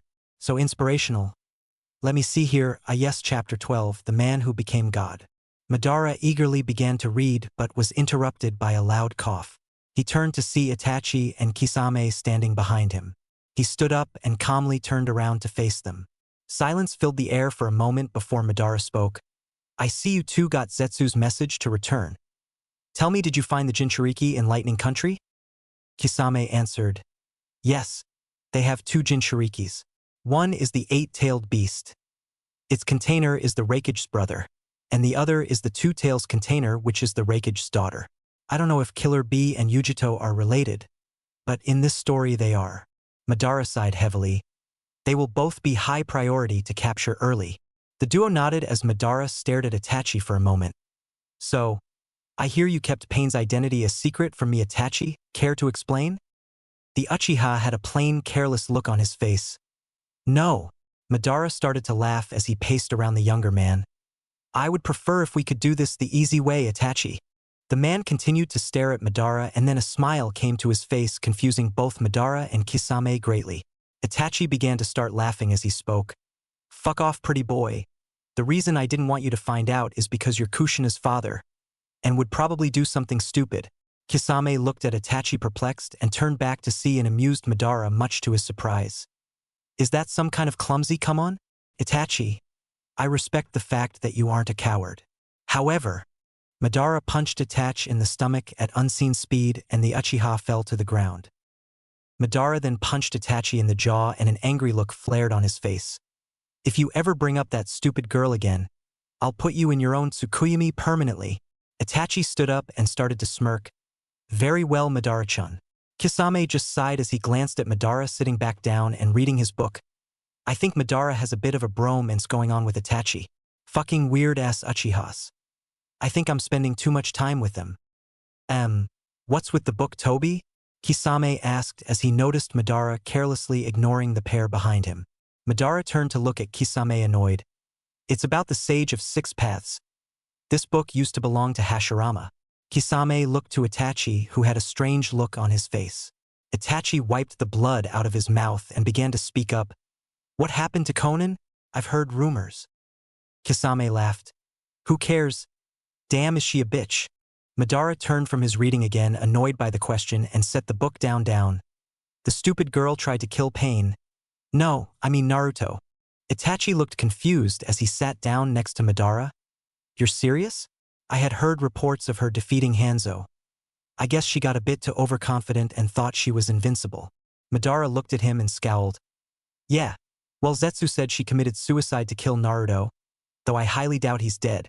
The Kyuubi cares very much about its survival. Kisame started choking. Wait, Conan did what? Damn it, I knew she was a bitch. Has to go off and kill herself before I can apologize to her and tell her. Both Uchihas were looking at the shark man, perplexed as he started to laugh. Ah, well, never mind that. Anyways, when are the others going to get here? Madara sighed as stared off into the distance. A few days, I suppose. You two get out of my sight until the others arrive. They both obeyed and left without a word. Madara looked back at the book and began to ponder. Naruto, if you truly are Kushina's son, then… Toby? The Uchiha was brought out of his thoughts by Shizune. You better have a good reason for interrupting me, Shizune. He stood up and turned around to see Shizune staring at him. Yes. It's just that somebody is here. He sighed as he began to look at her. Who? A blonde-haired woman walked around the corner of the cliff edge and smiled at him. You're dressed like those guys who recently came to Kumogakure. If I had to guess, I'd say you're Akatsuki. Madara looked at the woman curiously. She had a long blonde ponytail wrapped in taut bandages. She wore a mostly black outfit with a black and white shirt and purple gloves, and had a Kumogakure headband. Madara looked pissed. Why can't these people just leave me alone? All I want to do is read my fucking book. You have 3 seconds. Exactly 3 fucking seconds to turn around and go home, and Elle might let you live. She smirked as she looked at him. I want to know what your organization is up to. He glared at her as he sighed. Listen, little girl. Unless you intend to go missing, I suggest you leave. This is your final warning. She laughed at the Uchiha and smiled. You don't look tough at all. How's about you tell me why your organization is snooping around the Raikage? Out of nowhere, Itachi and Kisame both showed up and landed next to Madara. Itachi looked at her and smirked. Seems she saved us the trouble of capturing her. That's the Two-Tails Jinchuriki. She is the Raikage's daughter Tobi. Yujito looked at Itachi, and a distressed look came to her face. You're the ones who have been stalking my family. What do you want with me? Madara answered the question for her. We don't care about you at all. We need the Nibi. Yujito had a horrified look on her face as she realized she was in danger. You want the cat, you can face it. She began to glow with a fiery blue chakra. Madara sighed heavily as he looked to Itachi. Deal with this problem. Bring her to me when you're finished. Itachi and Kisame both nodded as Madara walked away completely uninterested. Yujito began to shout. Hey, where are you going, Amur? Badass? Get back here. She was completely enveloped in the fiery blue chakra, and her eyes changed to a cat-like yellow. Kisame raised an eyebrow as she fell to all fours and began to grow in size. After a minute, she had a full transformation into a miniature Nibi. Itachi looked at her and stated, You stand no chance. She growled as she leapt at the duo at insanely fast speed. Kisame pulled out his sword and began to draw her attention. She pounced on him and tried to bite but was blocked as he held Samahata by the hilt and the tip into her mouth. As she bit the weapon, it began to suck her chakra up. Kisame grimaced as the Jinchuriki tried to overpower him. Itachi activated his Sharingan. Black flames suddenly enveloped Yujito, causing her to hiss in agony as she thrashed about in pain. Kisame then regained a grip on his sword and began to batter the Jinchuriki with it. The fiery blue chakra was sucked into the sword as he furiously sliced away at the giant cat. Finally, he stabbed the tip of the weapon into the cat's chest and sucked the rest of its chakra out. The black flames from Amaterasu dissipated soon after.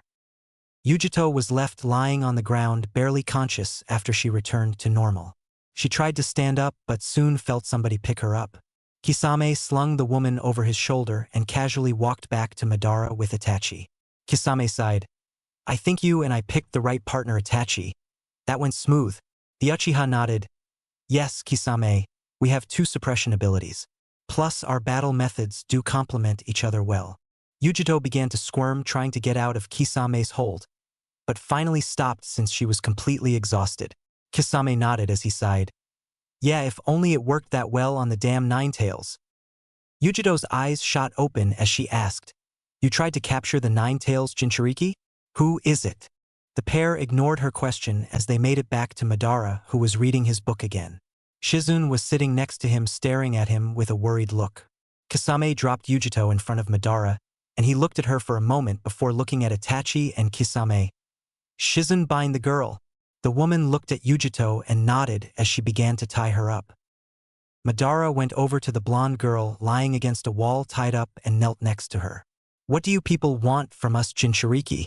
Madara sighed as he examined her further. She spit on him and he had a blank look on his face. Finally, he just punched her temple, knocking her out cold. He wiped off his face and began to laugh. Keep an eye on her, Shizune. The woman nodded as Madara returned to his favorite spot and began to read again. XXXXX. Sasuke was brooding in the Uchiha compound in Konoha. In his dark room at his house, he was lying on his bed staring at the ceiling as he began to think of Naruto. I guess he really is dead. But he did know Pain. Maybe Itachi killed Naruto. That must be why Pain fought Itachi. Pain did save us. He can't be completely evil. He was trying to kill Orochimaru too. Seems strange. Maybe he is trying to avenge Naruto's death. After all, if anybody knows where Itachi is, it'd be Orochimaru. Something's not right though. Those eyes. Naruto had those eyes in the Valley of the End. Could Pain be Naruto? No, it can't be true. Pain is the most dangerous criminal in the world. That's not Naruto. Images of Itachi came flooding into Sasuke's head and he boiled in anger. He killed everyone. Our clan, mom and dad, and now Naruto. Fuck. Screw this village, I'm going to find Itachi and kill him. Sasuke stood up and picked up his supplies from the return trip to Konoha, which he thankfully hadn't unpacked. He began to walk to the door. This time I won't be coming back until Itachi's dead. And I've discovered what really happened to Naruto. Sasuke began to walk out of the door to his house. XXXXX. Naruto was having a strange dream. He was in a cage in the middle of Konoha and was being pointed to and shouted at. Suddenly, the hundreds of people surrounding the cage began to shout as the sky went dark. An eruption of insults began to spew forth. "You killed my mother, you monster!" Another voice resonated loudly. "My two wonderful children. You butchered them, you fiend." He began to panic as the shouting became louder. "You're a fucking animal. You demon freak. I hope you suffer, monster." He felt rage course through him as the people shouted obscenities at him. He looked at all the people around him and he saw three figures walk up. One was Kakashi. "You don't belong on my team, demon." He looked around desperately as the other two figures began to speak. "You're such a dope. You could never be as good as me." The third figure was a pink-haired girl and she had a venomous smile as she spoke. "You are a loser, Naruto? What woman could ever love you? You deserve to be dead." He grabbed the bars of the cage and noticed his hands were covered in blood. Naruto exploded in anger as he reached through the cage and grabbed the girl's throat. Gasps of horror erupted as he squeezed so hard that her neck snapped. He began to roar, "Die!" His body glowed with red chakra and began to burn painfully as he destroyed his cage. Then he grew large and transformed into the Kyuubi. People were shouting in horror as he thrashed through the crowd, killing everyone. The sky began to rain blood as people were being massacred and Naruto soon lost his vision as it was enveloped in nothing but red. Finally, he heard a distant voice yelling at him, "Pain! Pain, wake up!" Naruto's eyes shot open in shock as he examined his surroundings quickly. He was underneath a very large tree on an island in the middle of a lake and was chained next to a huge pole in the ground. Across from him, next to a chakra pole, was a restrained Konin who was staring at him worried. He noticed the chakra restraints on his arms and legs and also noticed he was glowing dangerously with red chakra. Anger swept through him as he looked at them and he easily overpowered them and tore them off. Konin only stared in shock. "Pain!" He turned to look at the woman and growled. She only gave him a look of horror as he ran at her and kicked the chakra pole she was held to full force, snapping it in half. The red chakra began to pour out violently as Naruto heard an evil chorus of cackling in his mind. "She tried to kill you? Now take your revenge." Konin managed to slip out of the chakra cuffs after he snapped the pole that she was tied to. Naruto was glaring at her fiercely as if he was about to kill her. Konin began to speak. "Pain, wait. I was wrong about you. Calm down and we'll talk." He walked over to her and grabbed her by the throat and held her against the nearby tree. She made no attempts to resist as she stared at him sadly. "Pain." Naruto looked into her sorrow-filled eyes and released his grip as he began to calm down. The red chakra began to recede, much to Konin's relief. An evil roar was heard in his mind. "Destroy her!" Naruto shouted back in his mindscape at the fox. "Fuck you!" A deafening howl echoed in his head as the red chakra finished receding. Finally, he was back to normal, leaving a very relieved-looking Konin. She began to speak. "We're both in Takigakure right now. I don't know who brought us here, but I say we should go find out. I know we're not on the best of terms right now, Pain, but we owe it to each other to massacre this place." He began to look around and noticed a bridge nearby.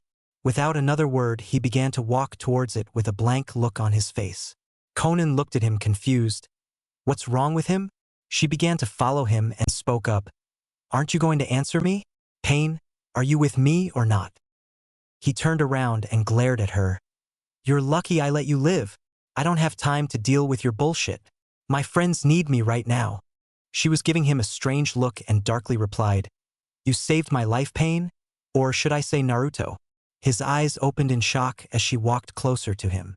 "How do you know who I am?" She sighed as she elaborated. "I'm not stupid like those Konoha nin who asked about you. Judging by the fact that you told them you died 3 years ago, which just so happens to be around the time Pain appears." He stared at her and let out a long, drawn-out sigh. "What do you want from me, Konin?" She looked at him oddly and looked away. "Isn't it obvious?" He glared at her angrily. "Go away. You made your intentions clear. I won't bother with one such as you. If you stay out of my way, I'll let you live." He started walking off again with an irritated look on his face.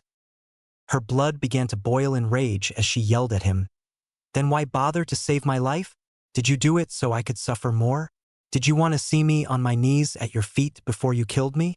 He continued walking as he ignored her comment. She began to shout, Don't turn your back on me.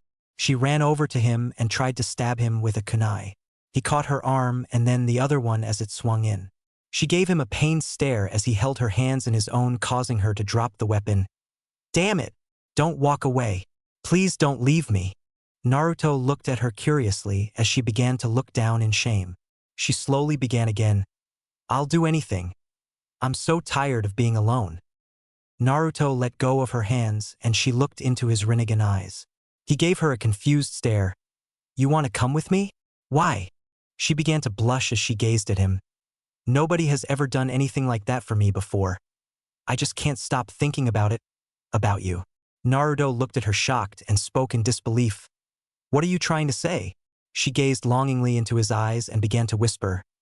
You're not like the others, you understand me, and whether you'll admit it or not, you nearly sacrificed everything for me. His tone began to soften as his angry attitude receded. Some beauty in the world is worth saving, such as yourself. I was wrong, Kanan, we are the same. I saved your life because you are a worthy adversary deserving of my respect. She blushed scarlet as he smiled at her. She knelt down in front of him much to his surprise and began to speak.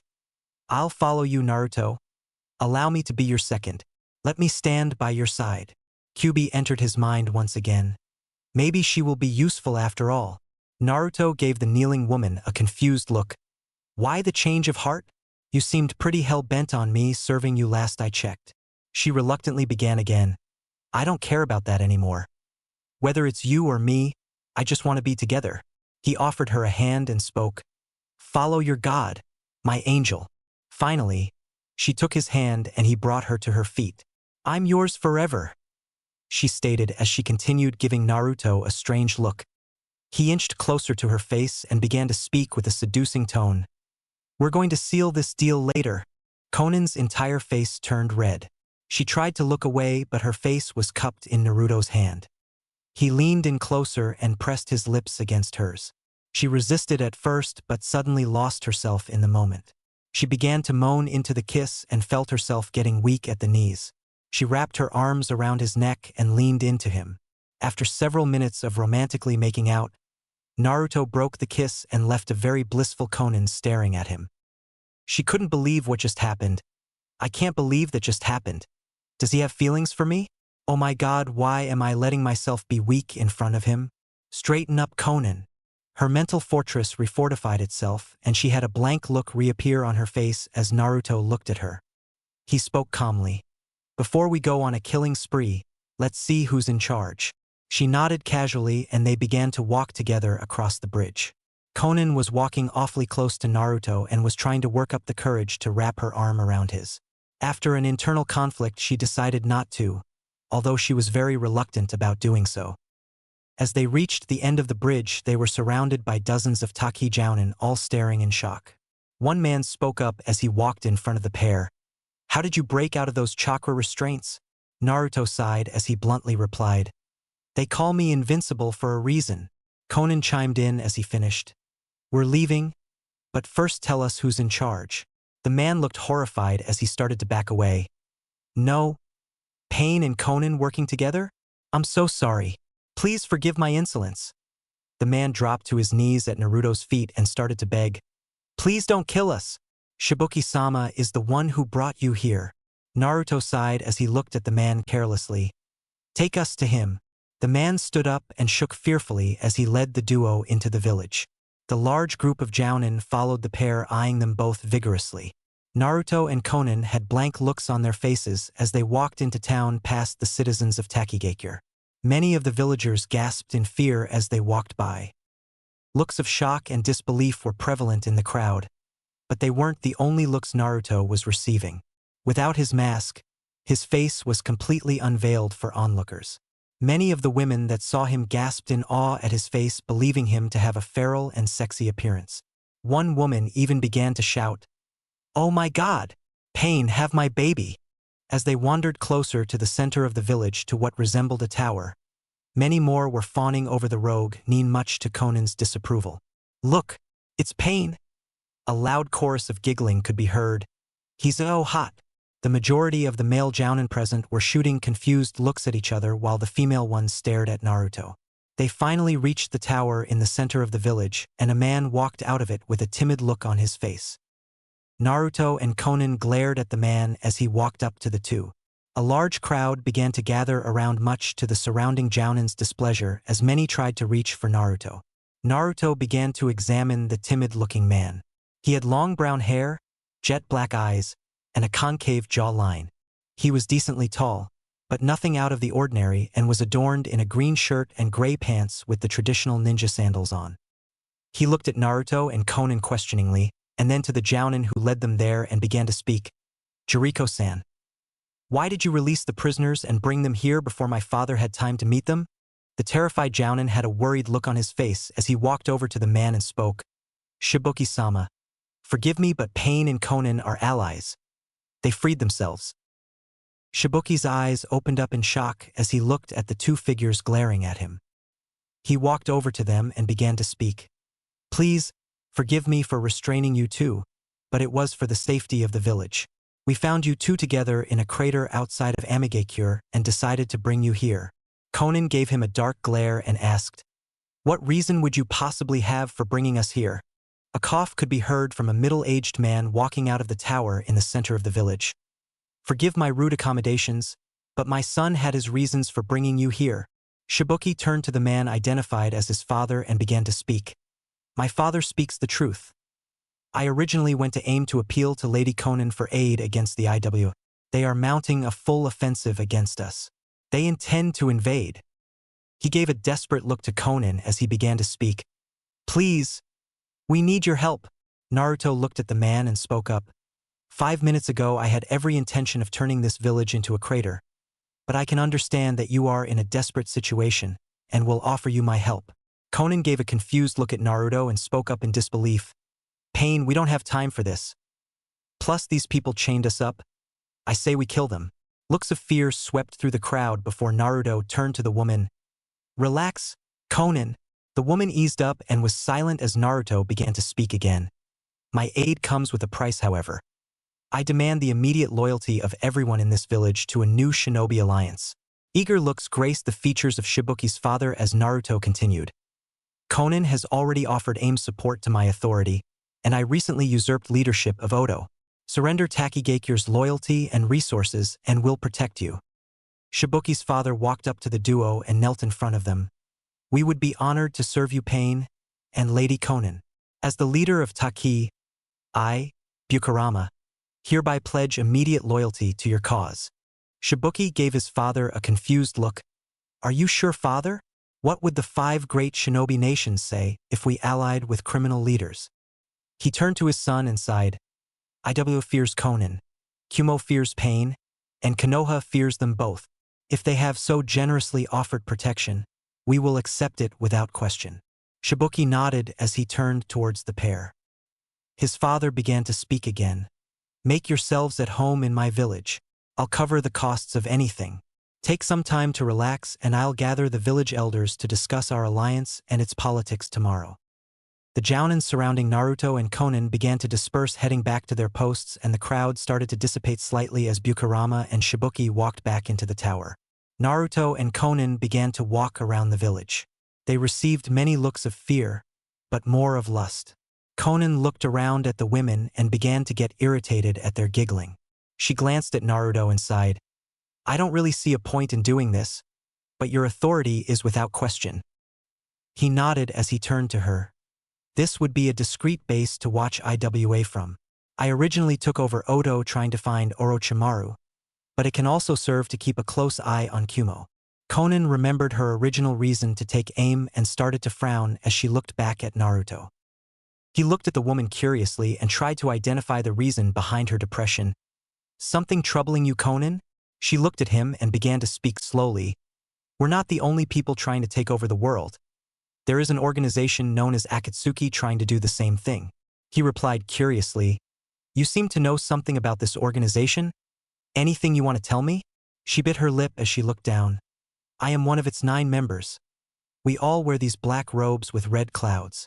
He looked at her outfit and shot her a look of disbelief. Then a flashback of Itachi and Kisame came to his mind and his eyes hot open. "Itachi and Kisame are members as well then?" She shot him a surprised glance and nodded. She began to elaborate. They were tasked to search for the Nine Tails container. That's why they wanted you. Naruto sighed as he pieced the fight back together in his head.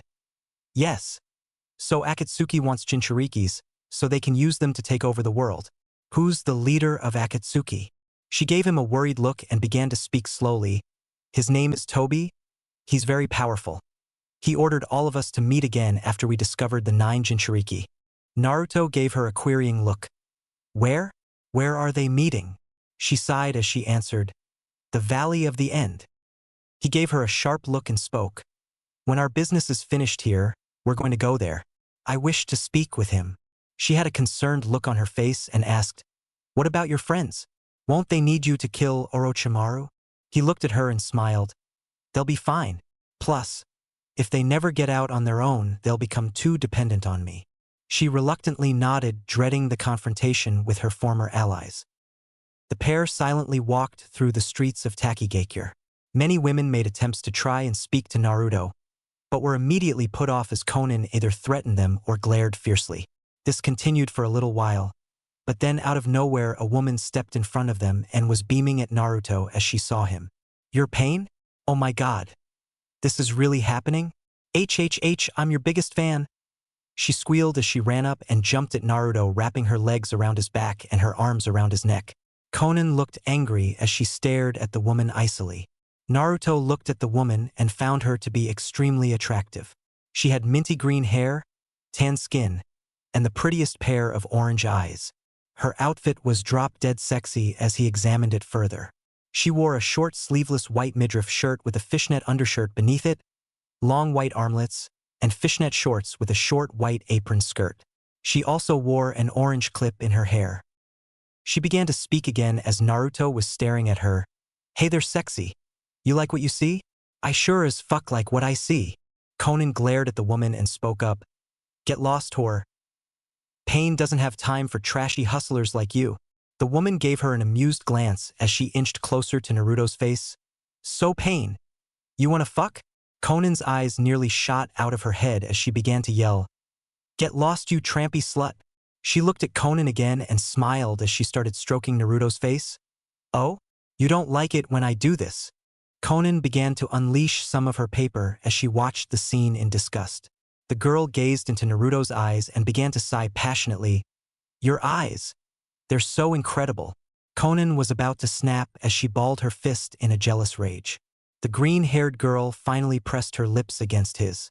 Naruto was shocked at first, but made no attempts to resist the beautiful woman as she explored his mouth with her tongue. She moaned into the kiss caused Konan to explode in rage as she ripped the girl off of him and covered her in paper. Konan started to punch her repeatedly, much to Naruto's surprise. After a few punches, spikes jutted out of the paper-covered girl, and she sliced her way out of it and glared at Konan. What's your fucking problem, you stuck-up bitch? Konan leered at the woman darkly and spoke. You don't get to touch him. The woman laughed as she stuck her tongue out at Konan. Ah, somebody's jealous. Don't be mad because he likes me more than you. Konan venomously retorted. You slut. Keep your hands off my man. Naruto looked at her confusedly and Konan blushed deeply, realizing what she just said. She looked away in embarrassment as Naruto looked back to the mint-haired perky girl. I'm sorry, miss. I don't think we caught your name? She grabbed his hands in her own and inched close to his face again. So you want to get on a first-name basis after all? My name is Fu. Now that that's over with. She immediately began kissing Naruto again, and he heard laughter in his head. Ha ha ha ha ha ha. This is priceless. Tell me you're going to mate with this girl. I think she's into you. Naruto laughed inwardly at Kyuubi's comment as Fu deepened the kiss and began to moan again. Konan had never been so jealous in her entire life, and she pounced on Naruto and Fu in a fit of envious rage. She grabbed Fu's neck and the two began to roll around on the ground. A group of onlookers watched the scene curiously as they noticed the two women fist fighting on the ground. Naruto sighed as he walked away, leaving the two girls alone. Fu was wrestling with Konan in a jealous fit of anger. Fu began to ask, What's the big deal? I'm not stealing your boyfriend. I just want to have sex with him. Konan growled back. And you think that's okay? Pain's mine. Get lost, you sleazy nymphomaniac. Fu gave Conan an irritated glance as her perky mood turned sour. I'm gonna tie you up and force you to watch him fuck me.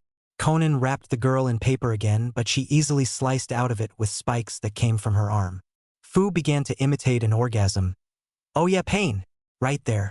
You know what I like? Conan roared as she pulled out a kunai.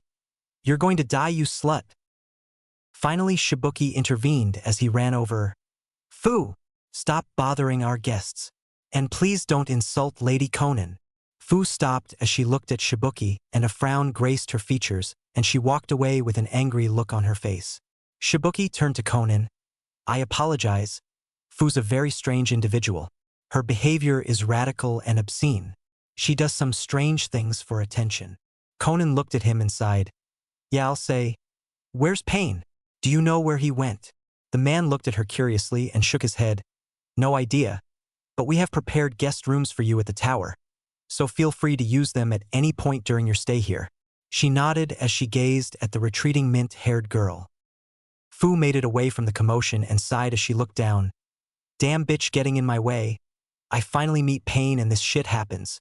She began to sulk into a depressed mood as she wandered across the bridge to the large tree in the middle of the lake. She made it halfway across and sat down on the side of the bridge and let her legs hang over. I guess I really am going to be alone forever. They all hate me. Why can't I ever get what I want? Fuck, I hate them all. Fu's mood was darkening as she glared into lake at her reflection. All they see is a monster. What man could ever love me? Suddenly, she saw another face in her reflection in the water and turned to see who it was. Naruto was standing over her with a confused look on his face. She looked up shocked as he sat down next to her. They were both silent for a moment before Naruto began to speak. You seem unhappy. I'm sorry about Conan. She's just a bit obsessive. Fu looked at him sadly and nodded. I'm used to it by now. Every guy I've ever liked has chased me off or his woman has. Naruto gave her a look of disbelief. Why would they do that? She gave him a glare and stated, Everybody here hates me. It's been that way since I was a child. The way they look at me. They all fear me. They think I'm a monster. I can't explain it. You wouldn't understand. Naruto felt his stomach churn as her sorrow brought up his own memories. I understand your pain, Fu. She looked at him skeptically and shouted back. No, you don't. Nobody understands how I feel. I'm a Jinchuriki. Kyuubi began to cheer in Naruto's mind. Kit, this one is a keeper. Naruto looked at her shocked as she turned away, desperately trying to hide her tears. Naruto put his hand on her shoulder and she turned to look at him with tear-stained eyes. He frowned as he spoke. I am a Jinchuriki as well, more specifically the container of the nine-tailed fox. 1,000 emotions coursed through Fu's heart at that moment. She stared at the man, desperately confused. She spoke up quietly. I'm the container of the seven-tailed beetle. They both stared at each other, unsure of what the other was going to do. Finally, Naruto embraced her in a hug. She began to cry harder as she pressed her face against his chest. Naruto patted her back and rubbed the back of her head as she sobbed her heart out. He held her close and began to whisper to her. You don't have to be alone anymore. I'm going to take care of you. We're the same, Fu. Finally, she stopped crying and gave him a hopeful look. You're everything I've ever wanted. Fu straddled Naruto as she began to trace his whisker marks. She looked at him longingly and started to beg. Please let me come with you, Pain. I am tired of being afraid and alone. He gazed into her eyes and spoke. I'll protect you. We're both Jinchuriki and owe each other kinship. Her face moved in closer to his and she spoke softly. Promise me we'll be there for each other forever. Naruto gave her a smile and replied, I promise you, Fu. She began to kiss him again greedily and moaned passionately. Their tongues danced through each other's mouths as they both tried to overpower each other. Finally, Naruto gave in as she pushed him down on his back and they continued to make out. She laid kisses across his face, over his whisker marks and down to his neck. Fu felt him as he wrapped his arms around her back and rolled over on top of her. Naruto's Rinnegan eyes stared into her orange ones. She passionately sighed as she gazed into them. Your eyes. They are so amazing. Naruto began to kiss her again and she wrapped her legs around his waist. A nervous cough could be heard and it brought the two from their blissful kiss as they turned to see who it was. A blushing Shibuki was rubbing the back of his head. I am sorry to interrupt you too, but Conan was looking for you, Pain. Naruto stood up much to Fu's disappointment and responded, oh yes. Where is she? Shibuki nervously turned around and looked back to Naruto. She's in the tower, but she said she was about to go looking for you. Naruto nodded as he began to head to the tower, followed by Fu, who had her arms wrapped around one of his. She leaned her head against his shoulder as they walked across the bridge. Shibuki watched the scene in utter confusion. I wonder why Pain was kissing Fu. Does he know she's a Jinchuriki? If he does know, then I doubt he'd kiss her. Shibuki silently began to walk back to the village. As Naruto and Fu walked through the village, many looks of shock and envy were directed to Fu as she held Naruto's arm. People whispered as the pair walked by, and one woman even had the nerve to step in front of them and stare. Let him go, you succubus! Naruto gave the woman a cold glare and told her, move aside or die. She shot him a fearful glance as she backed away from the pair. Fu looked at him dreamily as she sighed with passion. As they finally reached the tower, Fu looked down nervously and started, so, mind if I stay with you tonight? He laughed as he looked at her. I wouldn't mind at all, but Conan might blow up the village if she found out. She pushed him against a wall and looked at him lustfully. Forget her. We should fuck. A loud cough was heard and a flustered Conan was glaring at Fu angrily. The only fucking that's going to be happening around here is me fucking you up. Fu sighed as she looked at Naruto again and then back to Conan. I'm sorry. Last I checked he didn't have a ring on his finger. Not to mention, where do you get off thinking you own him? Naruto face palmed as the two women were at each other's throats again. You little green-haired hooker. I warned you what would happen if you didn't keep your hands off of him. Fu shouted back at her. I'm sorry, your pussy must be pretty dry, you flower-haired control freak. Just because he wants to fuck me more than you doesn't mean you have to be such a damn whore. Conan tackled Fu into the wall and the pair started wrestling once again before Naruto put a hand on each of their shoulders. Listen, I know there's some sexual tension flying around, so how's about we get this out of your systems? Both girls looked at him eagerly as they each grabbed an arm and leered at each other. They made their way inside the tower and up the stairs to Naruto's room. Go lemon time. Woo-hoo hooray. Oh, warning lemon here. Naruto closed the door behind him as he entered his room with the two women. They immediately began to strip him of his clothes. Conan took a kunai and sliced a line down his shirt, ripping it off as Fu pulled his pants down. She blushed deeply at the bulge in his boxers as she stared up at him with seducing smile. Conan wrapped her arms around Naruto and pushed him onto the bed in the room and began to kiss him passionately. Fu then pulled his boxers down and stared at his manhood hungrily. Such a big cock! She grabbed it and began to jerk it up and down, causing him to moan deeper into his kiss with Conan. Fu smiled at his reaction and began to suck his cock. Conan got off of Naruto and began to undress. Her Akatsuki robe came off, revealing thigh-high black leather boots, spandex shorts, and a skin-tight V-neck shirt showing lots of cleavage. Obviously, you know what turns me on? Oh. Fu began to bob her head as she attempted to deep-throat Naruto. She hummed after each intake and he held his head back in pleasure. Conan pulled off her shirt and shorts, leaving her only in her leather boots as she climbed on top of Naruto. He couldn't help but stare at her incredible breasts as she spread her legs in front of his mouth. Please me! Naruto obeyed her demand without question as he slid his tongue across the lips of her vagina, causing a deep moan to escape her mouth. He moaned as well from Fu's oral massage.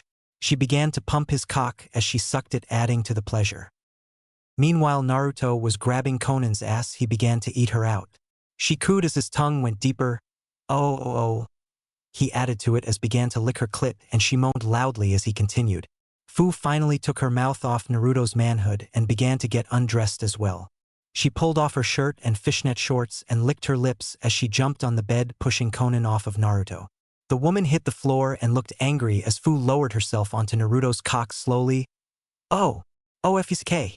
She went down slowly at first but soon crashed on top of him. Insane pleasure began to course through her body as she slowly began to go up and down. That feels so good! Conan glared in jealousy but found herself completely turned on as she watched it. She began to rub her wet pussy watching Fu ride Naruto. The mint-haired girl's pace began to pick up. Oh yeah, bitch. She moaned every time she crashed back on top of him. Naruto cupped the woman's boobs and began to squeeze them as she rode harder and faster. Conan continued masturbating to the scene as she watched in anticipation. Fu squealed in delight as she started bucking wildly on top of him and felt herself reaching her climax. Naruto began to rock his hips and bucked back, meeting her in a rhythmic pace. Finally, she began to scream in pleasure as her orgasm reached its climax. "I'm coming!" Her walls began to tighten around him as she smashed on top of him. She rode out her orgasm and began to giggle. Ha ha ha. Conan couldn't take it anymore and kicked Fu off of Naruto, causing her to violently fall off of his cock. He turned to Conan and she pounced on top of him as she kissed him romantically once again. Fu looked at her irritated as Conan began to suck Naruto's cock. She slowly licked up and down the shaft of his penis as she looked at him eagerly. Finally she spoke sexily. "You have no idea how bad I want this." He stood up off the bed and pushed her against a wall as he smiled. "Oh, I think I do." Naruto grabbed each one of her thighs in his hands and spread her legs as he held her against the wall. She yelped as he entered her, and she wrapped her hands around his neck. He began to pound into her, causing loud moans to escape her mouth. She banged her head against the wall every time he hit her G-spot. OH right there. Fu was lying on the bed and decided to follow Conan's example as she masturbated to the scene. Naruto continued to pound into her, and as his pace sped up she began to pant desperately. Conan moaned like a whore as Naruto smashed her pussy. She began to buck off the wall and swung her hips to match his pace. "Oh, Naruto. Yes, right there. Oh, fuck me." Fu's eyebrows rose as she heard the foreign name and looked at Naruto. "Naruto? So that's what Pain's name is." She continued to watch as Naruto demolished Conan against a wall. The woman was lost in a sea of pleasure as Naruto continued fucking her. And Conan's orgasm reached its peak. HHHH. Naruto. Coming. Conan shrieked as she was enveloped in pure ecstasy. Fu got up and walked over to Naruto and began to kiss him as he pulled out of Conan. Fu cut in playfully. "My turn." Naruto laughed, but Conan pushed Fu back and began to shout. "Back off, bitch. I'm not done yet." Fu tackled her but was thrown against the bed as Conan jumped on top of her. Kyuubi began to cheer in his head. "He shoots, he scores. Twice." Naruto began to laugh as they wrestled on the bed. "This is going to be a long night." XXXXX. Naruto's team had made it to Kusagakure without much trouble and had been searching for sign of Orochimaru. So far, Guren appeared to be the only person even finding leads as they had been wandering through the small village.